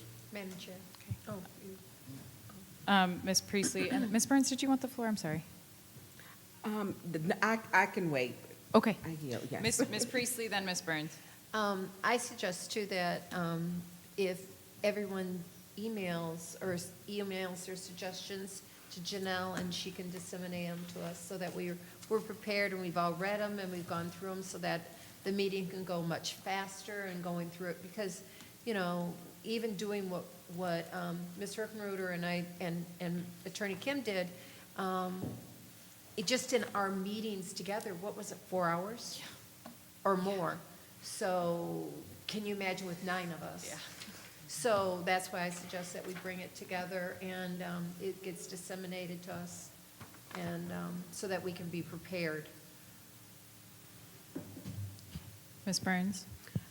Thank you, Madam Chair. I will email my additional changes besides my other one, but my other request. I think that there's some things that we need to fine tune, and especially with some of the things that are going on now to kind of close the gray area, because I don't want, and then there's a lot that's happening. And I think that it would behoove us as not to be wasteful of the funds, city resources, to get that done, because there are some things that, there's a gray area, and I don't like gray. I mean, I like gray on the walls, but not, when we're dealing with government. So I would like to have a working session, the same as my colleagues have stated. Iron it out, then let's, a working session, and then move forward so that we have a final presentation of what we want the rules to be like, if we can, if we can't, and then also with Attorney Kim, so we can get it right. Thank you, Madam Chair. Thank you. Is there any more discussion? Is there any more discussion? I will also just, I see you. I will also just say too, whenever we see the amendments that we want to add, we also don't have to go like in numerical order necessarily. So I know that there have been concerns raised regarding like social media and standards of conduct in that regard. So if we wanted that to be, section 18 for the rules, we can do that. So I just want to make sure that my colleagues know that we're not limited necessarily to start at the end of these rules to be able to incorporate them. If they don't make sense where to put it at the end, we have the freedom to be able to say, okay, let's amend 14.1 to be the social media conduct. And then I guess for clarity as well, so that we can help clear up as much of that gray area as possible, when any amendment gets sent into Janelle, if it's referencing a current rule, if we could have that rule already listed, and then the written changes that you would wish to have to that rule or additions, And then if it's a new section of a rule, if we can just indicate that we want to add this new section, so this is going to be the, the section of 32 or anything like that. Just to make sure that we're all as clear and there's no gray as we keep moving forward. I believe Mr. Pfeiffer wanted the floor for the second round of discussion. Yeah, just real quick, just to be considerate of the staff's time and their current workload, through you, Madam Chair, to Janelle, what would be a cutoff so that you can get these in a collaboration and a document back to us before the meeting on Wednesday? Tuesday, end of business? Tuesday at noon. Tuesday at noon? Thank you. Okay. We all heard that? Tuesday at noon, next Tuesday at noon? Madam Chair, Ms. Priestley. what do you guys think about, you all have received copies of of our proposed rules. They've been renumbered and everything. It might be a clearer copy to work from as you do your changes and to make references to those. What do you think of that? What does the body think of that? To you, Madam Chair. Yeah. To Councilwoman Priestley. Can you repeat that again? Yeah. Okay, so I had a clean copy of the proposed rules, and everyone received copies of that, I believe. So rather than going off of the old rules, because we've already got some proposed changes, taking your changes and listing them as in the new format with the new numbering and things like that. Does that make sense? It does make sense, and I would like to ask the staff to request a over 50 size font so that I could read it. Full page, please, so that I can do my notes, then send back in the requested format that you and Councilman Herkenworth would request to make it easier. That way it allows us to put in specifically which council rule so we can, use our time more wisely. Yeah, because the one that was published in our packets is really difficult to read. And so if we take one that's already clean with the changes that the ad hoc committee came with, and you have additional changes, then we can work with that clean copy with all the revisions that have occurred already, rather than going back and starting over again. That might be a cleaner way of going forward. Is there anyone else who wishes to speak in the second round of discussion? Is there anyone else who wishes to speak in the second round of discussion? To piggyback, I will then close out the second round. To piggyback off of Ms. Priestley, I would also, maybe we can send out the tracking changes, which is what's in the packet, send that out digitally, and the clean copy, just in case people want to see the original language prior to the proposed rules. So we can send out both. Is that what you were thinking? Yeah, I thought I was reading your mind over there. We'll make sure that we get that sent out. No, you said the wrong word for me, tracking. I get in trouble all the time about tracking with my dissertation. Point of information, I thought, did you know I was thinking about tracking tests with dogs? Oh, my goodness. Very different kinds of tracking. That being said, that brings us to the vote on the amended motion to send Resolution 220038 to Government Ops. Roll call, please. Ms. Herkenroder? Yes. Mr. Pfeiffer? Yes. Ms. Worthing? Yes. Ms. Lewis? Yes. Mr. Murphy? Yes. Ms. Priestley? Yes. Ms. Winfrey Carter? Yes. Ms. Burns? Yes. The vote is 8 yes, 0 no. The vote is 8 yes, 0 no. The motion passes. Madam Chair? Yes, Mr. Pfeiffer. I would make and I'm going to do this before we do a master resolution, since I know this one isn't ready. I'd like to send 220059 back to Legislative Committee.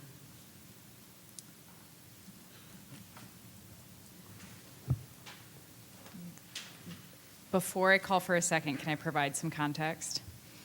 The point one has already been amended. We just didn't have the paper copy of it. The chair would recommend a motion to postpone until next council meeting, given that we've already done the point one changes. So moved. Okay. Is there support? Support. It's been moved and properly supported. Is there any discussion?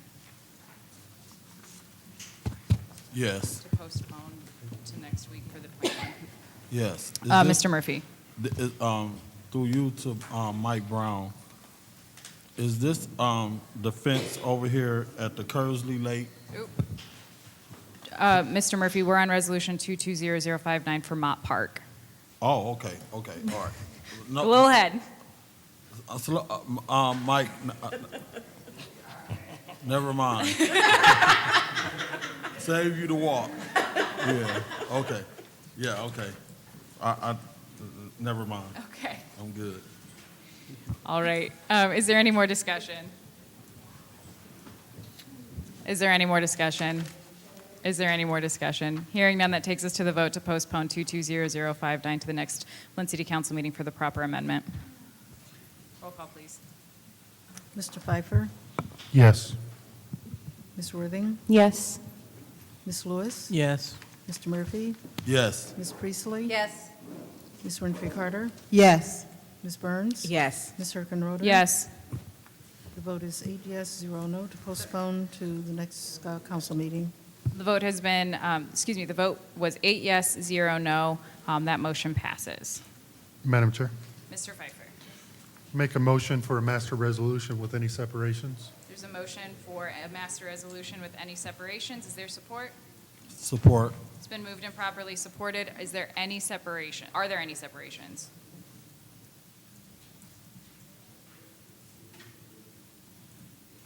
Are there any separations? Are there any separations? Hearing none, we still have a little bit if we decide that there are. Is there any discussion? Is there any discussion on the master resolution? Final call. Is there any discussion on the master resolution? Madam Chair, Mr. Pfeiffer. just real quick, since the Crim Fitness Foundation is on there, Mr. Brown, can you put together a document to send to the Crim about Miller Road? I know I've asked about this in the past, but we need to make sure that we take care of that. Could you say that again? Can we send a documentation about the construction on Miller Road to the Crim so that they can alter their path? I know that I've talked about it before, but I want to make sure that they're well aware of the construction. Yep, we'll get that taken care of. Thank you. Thank you. Is there any more discussion? Is there any more discussion? Hearing none, we'll go to the roll call vote on the master resolution. Roll call, please. Ms. Worthing? Yes. Ms. Lewis? Yes. Mr. Murphy? Yes. Ms. Priestley? Yes. Ms. Winfrey Carter? Yes. Ms. Burns? Yes. Ms. Herkenroder? Yes. Mr. Pfeiffer? Yes. The vote is 8 yes, 0 no on the master resolution. The vote is 8 yes, 0 no on the master resolution. That brings us down to the introduction and first reading of ordinances. I do want to just clarify for the body, the second ordinance that's listed there, 220166, did not make it out of special affairs, so that will not be considered on the agenda today. So that brings us to the first reading of ordinance 220145.1.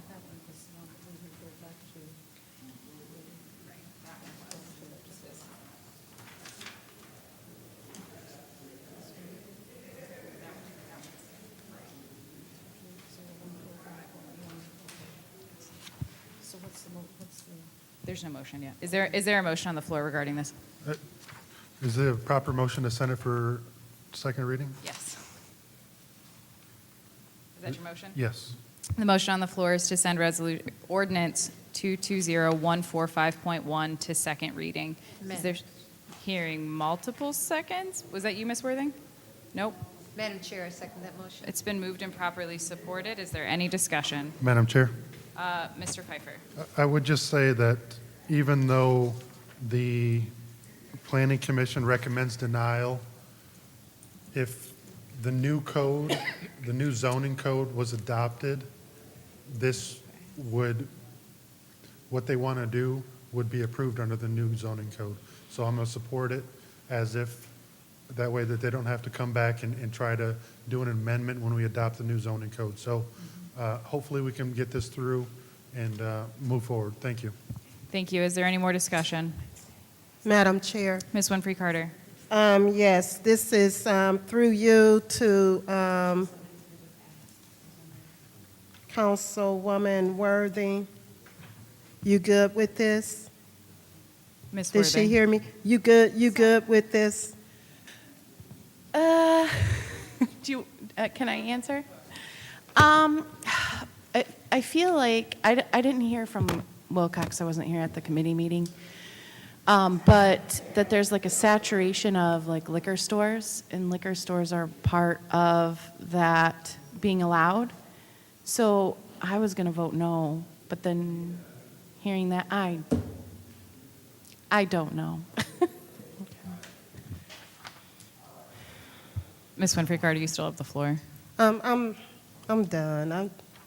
I like to support people in their ward, and it's just, Point of information. What's your point? yes. Are you aware that this is my ward underneath the new map?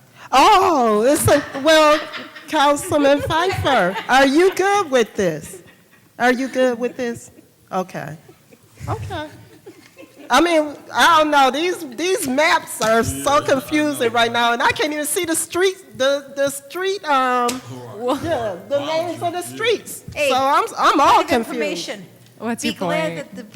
that the police chief is here, not to hear that you can't see when you drive. No, on the map. Order! Oh On my the map. gosh. Is there any more discussion on this motion to send the ordinance to second reading? Madam Chair? Ms. Worthing. I'm just going to vote no, but it's his problem. So, I mean, I'm good either way. Thank you for your honesty. Is there any more discussion? Is there any more discussion? Is there any more discussion? Would any council member like a second opportunity to speak during this discussion? Hearing none, that takes us to the motion to send ordinance 220145.1 to the second reading. Roll call, please, Madam Clerk. Okay. Ms. Lewis? Yes. Mr. Murphy? Yes. Ms. Priestley? Yes. Ms. Winfrey Carter? Yes. Ms. Burns? Yes. Ms. Herkenroder? Yes. Mr. Pfeiffer? Yes. Ms. Worthing? No. Okay, the vote is 7 yes, 1 no. The vote is 7 yes, 1 no. This ordinance goes to second reading. That brings us down to our agenda change for additional discussion items requested by our colleague in the 3rd Ward and our colleague in the 6th Ward.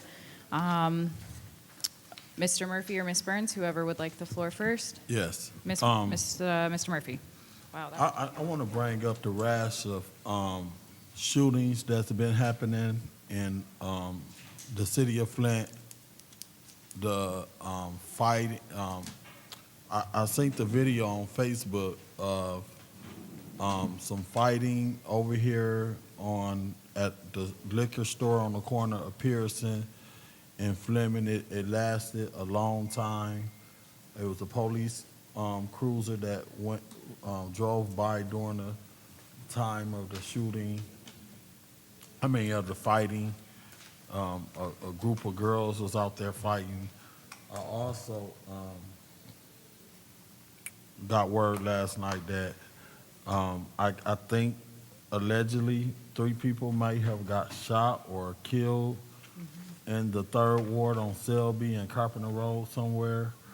I had got a call last week about some shooting over there in Councilman Burns' ward. I reached out to her after one of her residents reached out to me, and they touched bases. And I think after they had a conversation, something else in addition happened.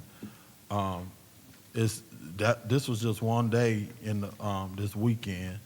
I'm sure my colleagues have had some incidents happening. I have not seen a crime safety plan from the mayor and administration or the police chief. So I really don't know what our plan, I don't have nothing in my email. I don't have no hard copy of what's the plan of action when they deal with crime. My residents is calling me. I just while I was sitting here with you guys, I got an inbox from someone who bullets hit her house, and this happened, I guess, Saturday, and she just inboxed me this while, you want to look at that right quick? She just inboxed me while I was sitting up here. She got bullet holes in her house. I think we need to invest in some ARPA dollars to look at some technology. I think we need the shot spotter. I think we need cameras. I think we need the speed bumps. I think us as a councilman need to see what kind of technology we can invest in to touch and feel some of these high crime areas where we can start zooming in. And then maybe we need to use some of the ARPA dollars to hire maybe, if we can't get police officers here, we need to at least try to get some contracts with some security companies or something to patrol our neighborhoods, or maybe we could look at advancing some neighborhood crime watch where people have walkie-talkies where they touching bases with each other. So I would like, maybe we could have a further discussion to discuss crime and what that looked like, because we got to take some kind of action. We can't just sit here people are counting on us as council to address crime in our wards, not just the mayor and administration. They looking for the city council to be able to bring something to the table. So I think we owe it to them to see what we can do to collaborate with the mayor or collaborate with block clubs. I just don't know. My opinion would be to come up with some high-end technology, some spot shotters throughout the whole city of Flint, not just in my particular ward, but maybe our wards need probably 3 or 4 shot spotters up in the air, and we need to look at using ARPA dollars to order some spot shotters to at least zoom in to figure out where the hot spots at, where they shooting at. Just like this lady just sent me a picture of some bullets in her house. If we had a shot spotter in the air, maybe we could have zoomed in to see particularly where it came from. So I'm just wanted to bring this up for discussion. The liquor stores, I'm not, at first I was kind of against closing them at 10 o'clock, but I think if the liquor store, when we looked at that video, I think it was after 10. So they congregating outside the liquor stores, and that's where a lot of the crime is taking place, on the outside. And I'm not saying it's the problem of the liquor store owner. He can't dictate what goes on outside, but if we having police officers just riding by, and they probably needed back up because of the amount of fighting that they was doing, because it was like several people was throughout the whole parking lot fighting. And I had rolled by that day. We was leaving the restaurant, and I happened to see the police up there. And then it ain't even got warm yet. We need to do something, even in the parks. They driving in the grass. They don't want to park in the parking lot. We need to have officers patrolling the parks coming through. People are just driving all on the grass. They just disregarding some of us that is trying to do what we can to maintain the park. I know I went up to Dewey Park this weekend, and cars was all on the grass when we got a parking lot right there. And I love the fact that they coming and utilizing the park, but they also abusing it at the same time. So we need to figure out what we can do to try to deal with the crime. That's it. Thank you. Ms. Burns? Yes. I first want to announce Wednesday, April 27th, 5:30 to 8:30, we will have departmental budget hearings, the DPW, sanitation, transportation, traffic, and street maintenance. And then I want to get into, let's talk about the crime. I'm going to start with, because it's so much, and I almost think we need a special order with the chief. And not just the chief, because we have MSP here too, Michigan State Police, to have them to be on the same page so we can get real answers, because they're patrolling our streets. It's like the left hand doesn't know what the right hand is doing, and I think we need better communication. I personally do. Because if I can't get the chief, I'm calling the MSP commander, and she answers her phone every single time for me, every single time. So I do want to get into one of the things, and I know, and I've spoken to Councilwoman Jerry Carter, Councilman Pfeiffer. I don't know if I spoke with you about it, but I know he was in your ward, Reverend Hubert Hart. Yeah, he got killed in front of my house. He did. He came before council. He worked in his community. He was a pastor, a veteran, a community activist. And there's a video. I don't know how this, 2 or 3 o'clock in the morning, after I had spoken to you, Councilwoman Jerry Winfrey Carter, and I had a question, and I started Googling, and this was an extraordinary man. He came before City Council. He helped the youth. He helped in his community in the violence on Buick Street. And he came to City Council and asked for help. He begged and pleaded. And I'm going to put the video up on my social media page. He asked them for help. 3 months later, he was gunned down in his own community because of gun violence. So I want us to figure out what we can do, because that was about 10 years ago. And we are still fighting the same issue. And if we have the ability to do something, which I feel we can, we got some smart people here, we need to work together to get something done so that we don't keep having this and all the lives that have been lost. I have had in my ward, and this is not even going, I don't even keep track like I used to anymore, because I can't. I can't with the non-fatal shootings. Those are the people who just aren't very good targets. Then we have the fatal shootings, the homicides. But the amount of time that people choose to solve the issues with violence is too frequent. It's too frequent. I had on one street within a 10-day period 3 shootings within the past 2 weeks, one street. I had another one on Cadillac, 3 on Thomas Street. I had 2 homicides on Flushing Road. So this is too much. 1 death is too much. This is not including this past weekend where you're getting calls and people don't know who to call. Well, who am I supposed to call sometimes, I wonder, if they're not taking my calls? And I have a problem with that. And some people need to be called to the floor on the mat, because we need to fix this. Hiding our hands in the sand is not fixing anything. I'm tired of people saying, oh, it's crime everywhere. No, it is not. Grand Blanc doesn't have this problem. Flushing doesn't have this problem. Burton doesn't have this problem. And Flint Township doesn't have this problem.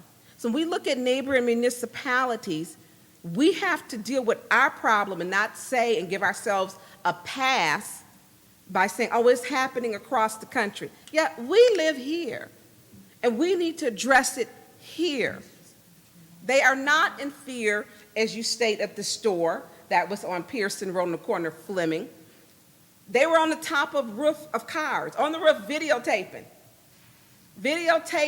and you could see, and it took me 4 times watching the video before I saw a Flint officer drive by. It was in the left-hand corner of the picture, and the guy kept saying, oh, there's the Flint police. They're going to police, they're going to police. Y'all, they were going to disperse.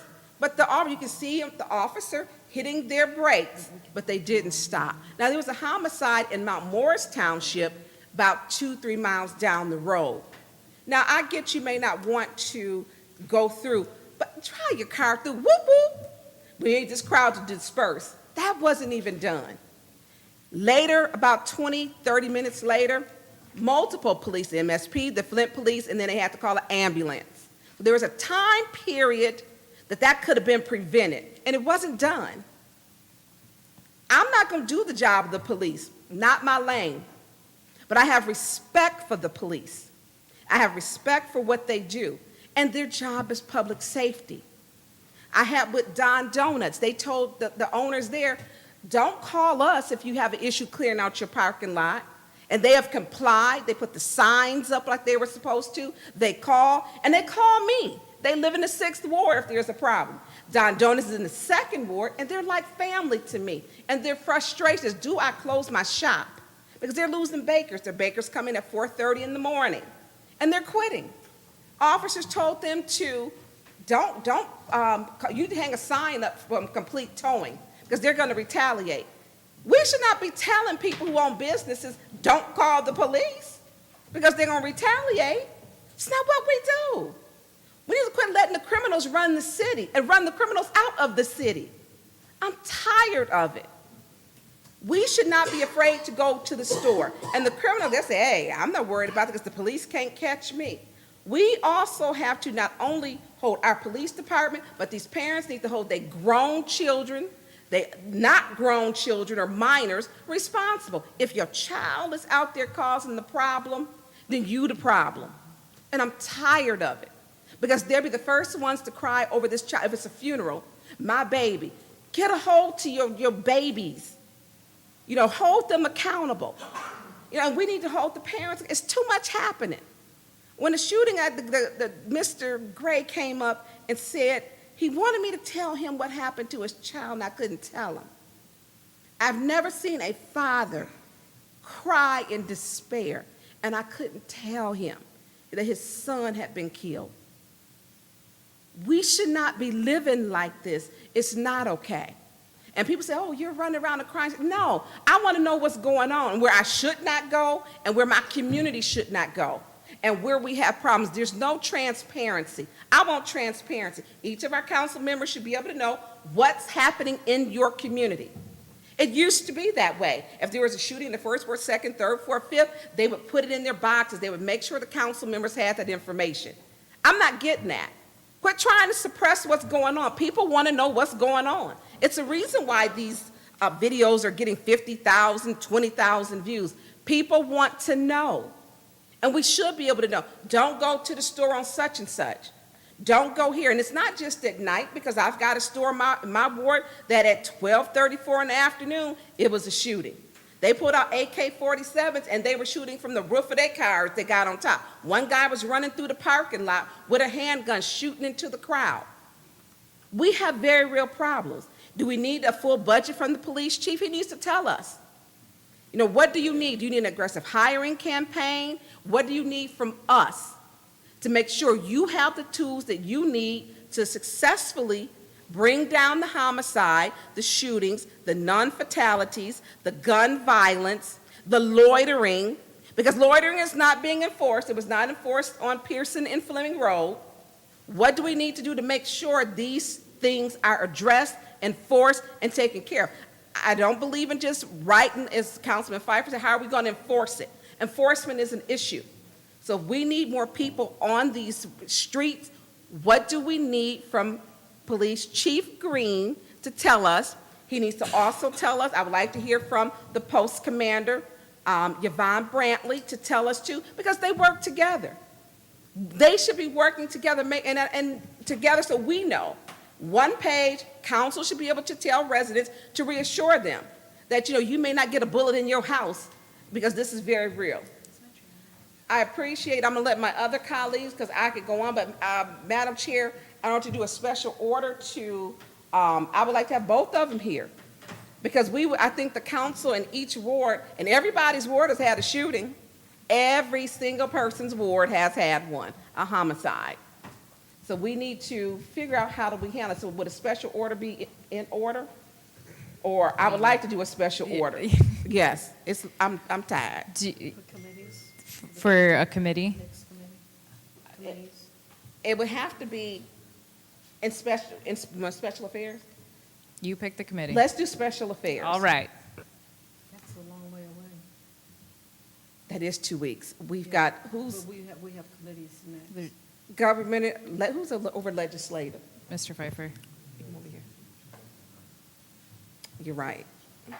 I would recommend special affairs. Okay. Yeah. That way, 'cause yeah, we that way don't they get get to the other ones time. until late. Yeah. Let's do a special, and I that's would the only- recommend. it's special affairs. Yeah, I would recommend, okay. Thank you. Madam Chair, Mr. Pfeiffer. I think we have an enforcement problem. That's, I mean, like Councilwoman Burns said, we have an enforcement problem. Until we get that, I don't think that we can't heal as a city until we stop the bleeding. And stopping the bleeding, the only way I know, is more enforcement. And we can put tools in place. I mean, I tried with the 10 p.m. closure for party stores that are 300 feet near residents, right? So we can take that and move that away from people's house. But this body said no. So we have to take accountability as a body to come up with solutions. Are they perfect? No.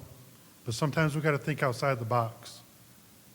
You know, I mentioned to the administration, we have an enforcement problem in drag racing. Let's turn the hot spots into construction zones. Let's take away their ability. We know we can't enforce anything. We can't catch anybody. Let's turn them into 3 lanes. Let's turn them into 2 lanes. We have to start thinking as a cohesive body and come up with solutions. We all know the problems. But sit here and complain about the problems, we have to come up with solutions. And one of the fixes I thought was to, you know, everybody's got to take a haircut, and the party stores that are located in our neighborhoods have to, unfortunately, because there's no enforcement, they needed to be handled in a certain way. I thought that was thinking outside the box so that we could try to minimize the danger to our residents. And I'm open to hearing any other kind of outside the box thinking, because just complaining and say we don't have enforcement and we don't, like, that's not going to help anything. We can't get new police. We don't have budget. So as a group, I implore everyone, think outside the box. There's enough smart minds on this council that we should be able to help assist, even if it's to save one life. If we went from 60 to 55 murders, 55 is way too much. But if we can think of a solution to help the community, it's a win-win-win. But we can't just complain. We have to come up with solutions. And I agree with, let's get the city and the state on the same page. That should have been done, you know, we can't cry over spilled milk, but that should have been done months and months ago. But I implore to do some research, try to find a way, see what other cities, we're not the only one. Yeah, there's not crime in everywhere else, but there is crime, and people are thinking outside of the box. They're in the same budgetary constraints that we are. So that's all I have to say. I don't know all the answers, but I think that when we put all our heads together, we can come up with the right answers. So thank you. Thank you. Is there anyone else who wishes to speak in this special, not, what are we at? Discussion item. Madam Chair. I'm going to go with Dr. Lewis and then Ms. Winfrey Carter. Yeah, I'll definitely yield to Ms. Winfrey Carter, please. Okay, Ms. Winfrey Carter, then Dr. Lewis. Thank you. Thank you, Councilwoman Lewis. You know, I do think that there is an enforcement issue. And I do think, too, that we need to enhance the police department. And I heard Councilman Murphy speak of, you know, spot shotters. I proposed spot shotters maybe a couple of years ago. And also cameras throughout the city. Because I think that if they know that there are cameras, they would kind of, you know, it would kind of curb the criminal activity. But you know what?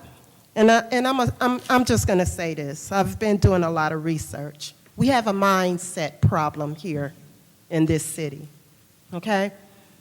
And you all know that we also have a high rate of individuals, a high percentage of individuals who do not have their high school diplomas or GED, okay? So with levels of education, your mindset begin to change. And you can drive around this city and you can see it. We have a mindset problem here. And so we really gotta be about the business of trying to, you know, flip this mindset. We got to. We're living in a city of individuals with a fixed mindset. But we got to start moving towards the growth mindset. And Councilman Pfeiffer, I like what you said. We all sit around this table. We sit up here, and we got to come up with some solutions.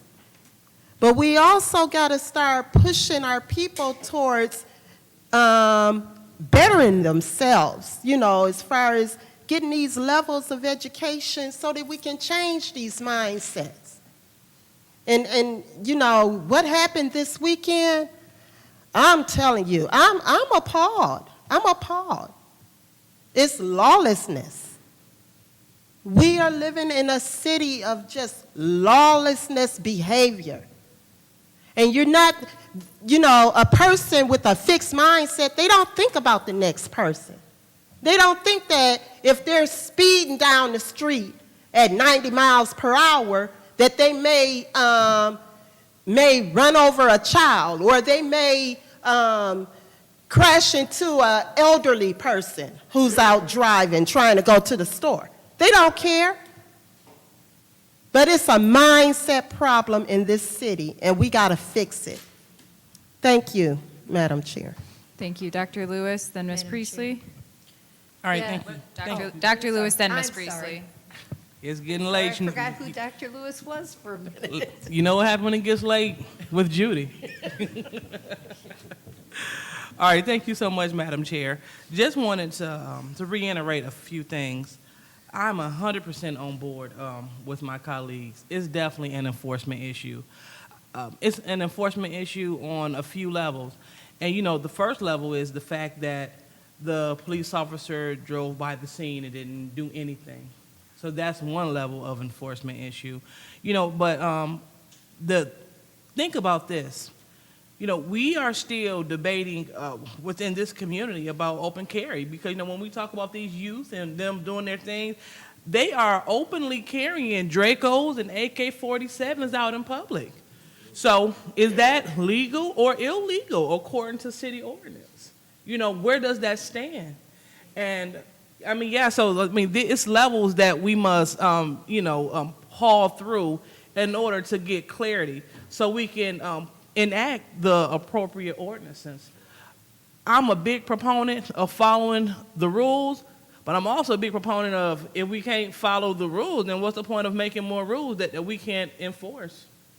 So yes, I would like to know, since it's an enforcement problem, and I guess a shortage of police, what next steps are we doing, not only to get other officers from other jurisdictions to come to the illustrious city of Flint, but Yeah, what are we doing on a national level to bring people to Flint? What are we doing on a local level to get people interested in a career in law enforcement? So we have to, like we said, start thinking outside of the box because these little things matter. And Pfeiffer, you hit it right on the nail on the head. We have so much intellect and so much creativity on this council. But, you know, we must be allowed the opportunity to show and share. And so that's going to be the key to moving the city forward and also for putting a curb to this violence because, you know, we all are affected. Like I said, that was the first hot day, and they went wild. So I can't afford that. That's not what I can't afford to have that happen on my watch. Like I expressed at a previous meeting, a senior citizen got her home shot up a few doors down from me last summer. We don't need to have that happen. If she done survived Jim Crow and the rest of that stuff, we ain't trying to have her lose it all because of a stray bullet come through her house from from a young person. So again, let's go ahead and use our creative human capital that we have here. Let's definitely think outside the box. Oh, and let me just say this too. So a big reason why I was torn between the 10 a.m., I rode around to different stores. 10 p.m., thank you. That's kind of early, huh? Yeah, so I was against that because I rode around to different stores and I was seeing how late they stayed open. And then I noticed that the ones that did close, because we had a store in my community that was closing, they gathered in the parking lot. Store closed, as closed as they can be, but they was like, well, we're going to post up here and still hang out. So again, it's levels to this, and I think that we have the expertise and the intellect right here to get down to the bottom of this. So thank you so much. Thank you, Ms. Priestley. Yes. I think the main problem is a lack of respect. I've always felt this way. It's a lack of respect towards themselves as well as towards other people and their property. And I don't know how we can do that except for teaching that in the home. You can see it in the lack of respect for teachers in the schools. You know, when I was a kid and you acted up, 2 teachers went out in the hall with that paddle, and you got paddled. I remember at Holmes Junior High seeing that. I was never involved in that. I was a good girl. But it is definitely something that needs to be addressed. I am very concerned about what's going on in our community. And to Dr. Lewis, open carry is actually a state law, and there's nothing, I don't think, legally we can do for that. But the important thing is that they know that the police officers have to know exactly when they can and cannot enforce the Open Carry Act. They can't have any part of that gun hidden by anything in order to be legal. Just so you know, like if you have a coat and part of your whole... Yeah. I mean, so anyways. All right, and so that's all I have to say about this issue. Will you save your announcement for final council comments? I will. Okay, that's what I'm saying. Wait, can I say something? Yeah, we're not done with it. Oh, okay. It's you and I are the ones left. Okay. If you got something to say, go ahead. Was she done? I'm done. Yes. Okay. I agree with everything my colleagues have stated. This is not just a police issue or enforcement issue. It is multifaceted, and it is our culture of loving our guns more than our children. That's one of it, because as a teacher, I'm very thankful that I now work at home. But my children still go to school. They're at risk of a shooting, as we saw in Oxford. It just comes out of nowhere. And the fact that when this happened, they said you can carry a gun in a school. I remember being in the classroom saying, what? You can open carry and bring your gun into school as long as you have a permit, to this day. Point of information. What's your point? You can only carry in a gun into a school, open carry, if you have a student in the school. It doesn't matter. It takes one angry parent of their student who has that gun. And I felt so unsafe when I heard that. Because I used to work in Lapeer, and there was an incident where several young men went to jail over a threat that they wanted to shoot down the school. It happens everywhere and anywhere. And it's our gun culture. That's number one. And that's something we have to change nationally. We're the only industrialized country that loves our guns more than our children. The only one. It's not a problem in Canada. It's not a problem in Europe. It is a problem in the United States. And until we do fix those fundamental flaws in our society, I don't see how we can change the whole situation. We can help with parts of it, but many of these shootings as well are revenge shootings. They're personal, and our mental health care in this country is sorely lacking.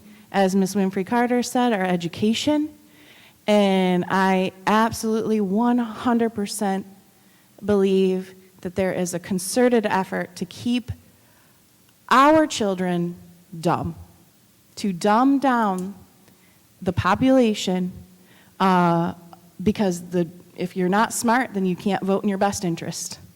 And why do I say that? Because there's the Don't Say Gay bill. There's the, teachers are indoctrinating our children. It goes on and on and on.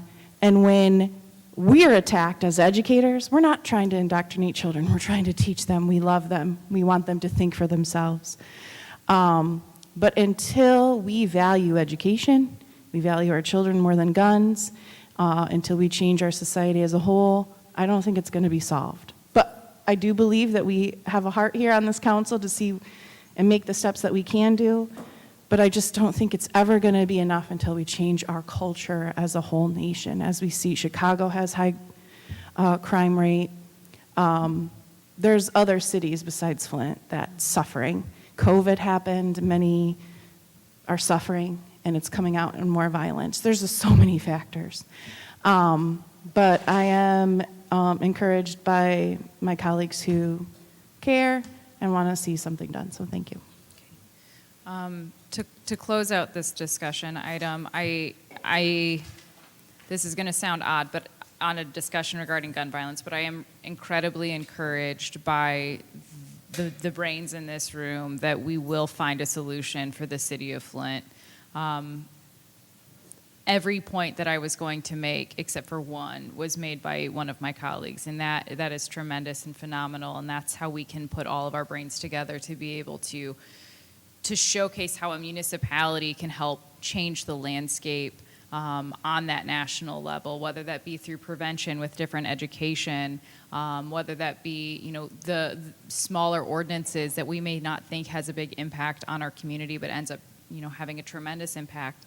And with that, regarding the creative solutions that many of my colleagues discussed, I will just say this. There are a number of research and case studies out there that have proven, and the one that I'm thinking of in particular is from Philadelphia, that the number one way to reduce crime, particularly among the 19 to 21-year-old age range, is to reduce the number of liquor licenses available within 2 square miles. I will just plant that seed in my colleagues' brains as we go through that, and I will try to find that study for everyone as well so that we can see the same information. And I do encourage everyone to share whatever information we find regarding different creative case studies for education prevention, gun violence prevention, whatever that may be, to share that with each other. That way we are all on the same page as we approach this in the multifaceted as the multifaceted issue that it is. This is not just a one-size-fits-all. This is not a magic pill. This is going to be us doing really coordinated work across all levels of government and working with the state to be able to keep moving our city forward for the betterment and for all.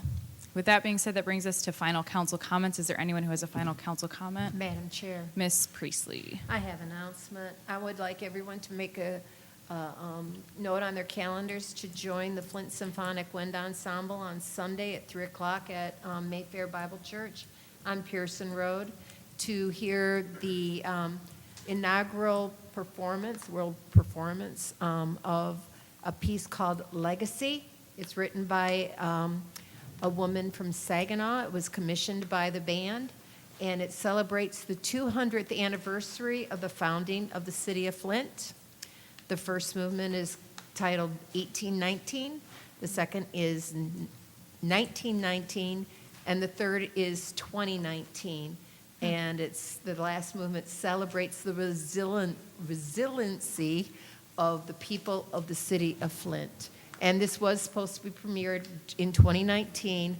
However, because of COVID, it got postponed to this year. So I encourage everyone to come out and hear it. It's a fantastic piece. The first movement gives me chills. So that's Sunday at 3 p.m. at Mayfair Bible Church. Will you be able to send an announcement or the flyer with that to everybody? Yep, Thank sure you. will. Thank you. Is there anyone else who wishes to make final council comments? Madam Chair. Dr. Lewis. Thank you. So on Saturday, April 30th, from 9 to 11, it is Stewardship Day with the Flint River Watershed Coalition. And so that's the time when we're going to provide a continental breakfast, but we're going to help clean up the watershed. And so we have different watersheds here. We have the Vietnam Veterans Memorial Park, Glenwood Cemetery area, Atwood Stadium, Flint Park Lake, which is in my ward, and that's one that I'm spearheading, Thread Lake, and also Riverview Park. So the point is to keep our watersheds clean and to come out and do something great. I know at Flint Park Lake, we're looking to have music on the water. So that's my big push to getting it clean so we can do great things on the north side.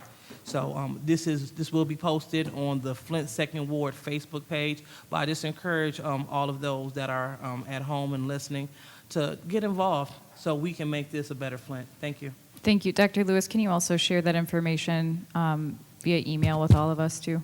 Right away. Thank you so much. Mr. Murphy? Yes, I just want to let my third ward residents know that in the month of May, we'll be doing a series of park cleanup, starting with Dewey Park, moving to Ophelia Bonner Park, moving to the park over there by River Park by the projects. I hate to call them the projects, but Public housing. yeah, thank you.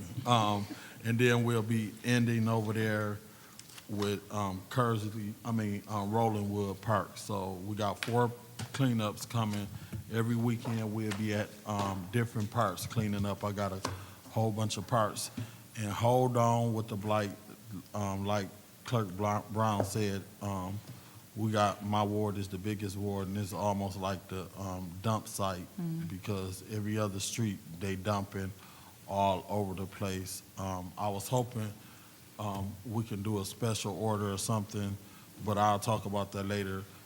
Since Arnold Brown been appointed to deal with blight, me and him been talking on the phone. He's going to be really good, a good asset to the community, and hopefully, Ms. Brown, through you to Ms. Clerk Brown, we will have. I don't know if the ward boundaries is officially certified. What I was doing was waiting until the boundaries get certified, where I wanted to go back out and have town hall meetings to engage the community, but I was just trying to hold up for a minute until we actually get the maps. And like my colleague Jerry Winfrey Carter said,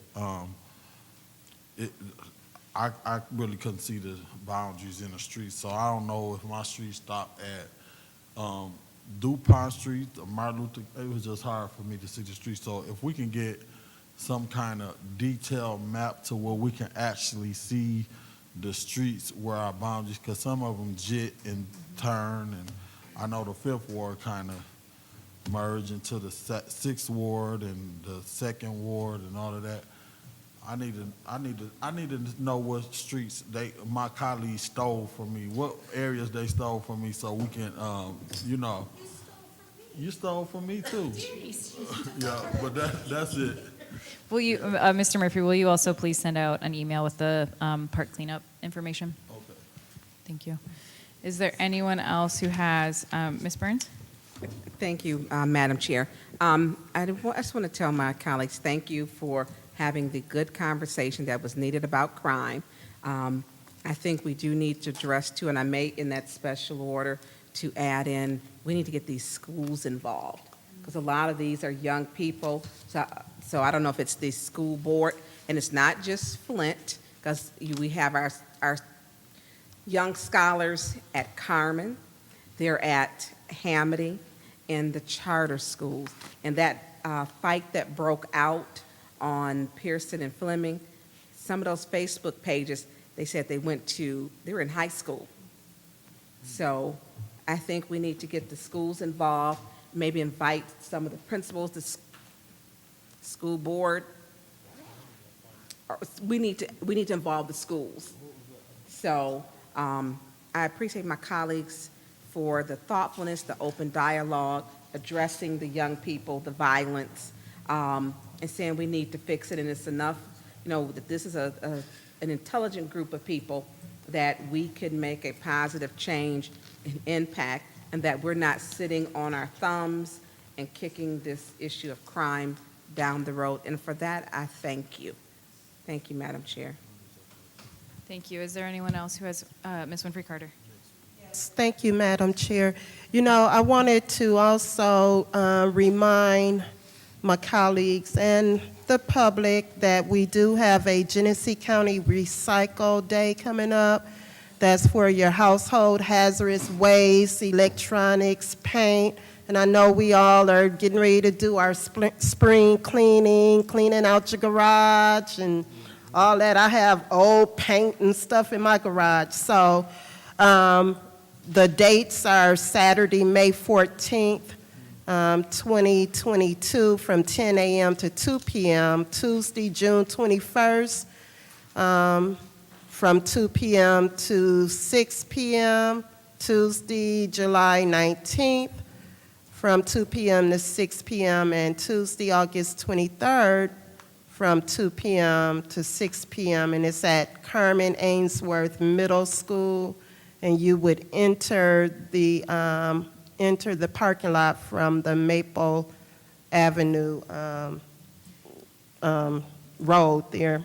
Enter from Maple Avenue. And the number that you can call is area code 810-762-7744.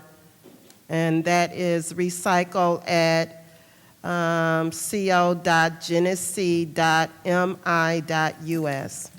And so you might, everybody want to make note of that. And I'm sure that my colleagues will post their cards on Facebook, and it'll get around the city through social media. Thank you. Thank you. Is there anyone, Mr. Pfeiffer? Through you, Madam Chair, I just have a quick question to Clerk Brown. And what I spoke to you earlier, if you could put that on the record, when does the map officially change? Meaning, when does our representation, who we represent, what is that official date? The official date would be Election Day, August 2nd, which is when it all goes into effect, because there's a lot of mailing we'll have to do to let each person know where they're to go to vote and what their precinct is and what their correct ward would be and so forth. So basically, when the polls close on primary day, that's when the boundaries will officially change? No, when they open. When they open? Right. Okay, But they'll get a notice before that time. okay. Uh-huh. So we got until August something to, okay. August 2nd. But as soon as I get everything mailed out, or before I mail it out, I'll let you all know I'm doing a mailing of 81,000. Is there anyone else who wishes to speak for final council comments? Hearing none, the chair will entertain a motion for Madam adjournment. Chair. Mrs. Priestley? I make a motion to adjourn. Been moved. Is there support? Madam Chair, I support. Here, it's been moved and properly supported. Roll call, please, on the motion to adjourn. Mr. Murphy? No. That's fighting words. Ms. Priestley? Yes. Ms. Winfrey Carter? Yes. Ms. Burns? Yes. Ms. Yeah. Hickenroder? Yes. Mr. Pfeiffer? No. Ms. Worthing? Yes. Ms. Lewis? Yes. The vote is 6 yes, 2 no. The vote is 6 yes, 2 no. We are adjourned at 11:05. The men are the troublemakers of this council.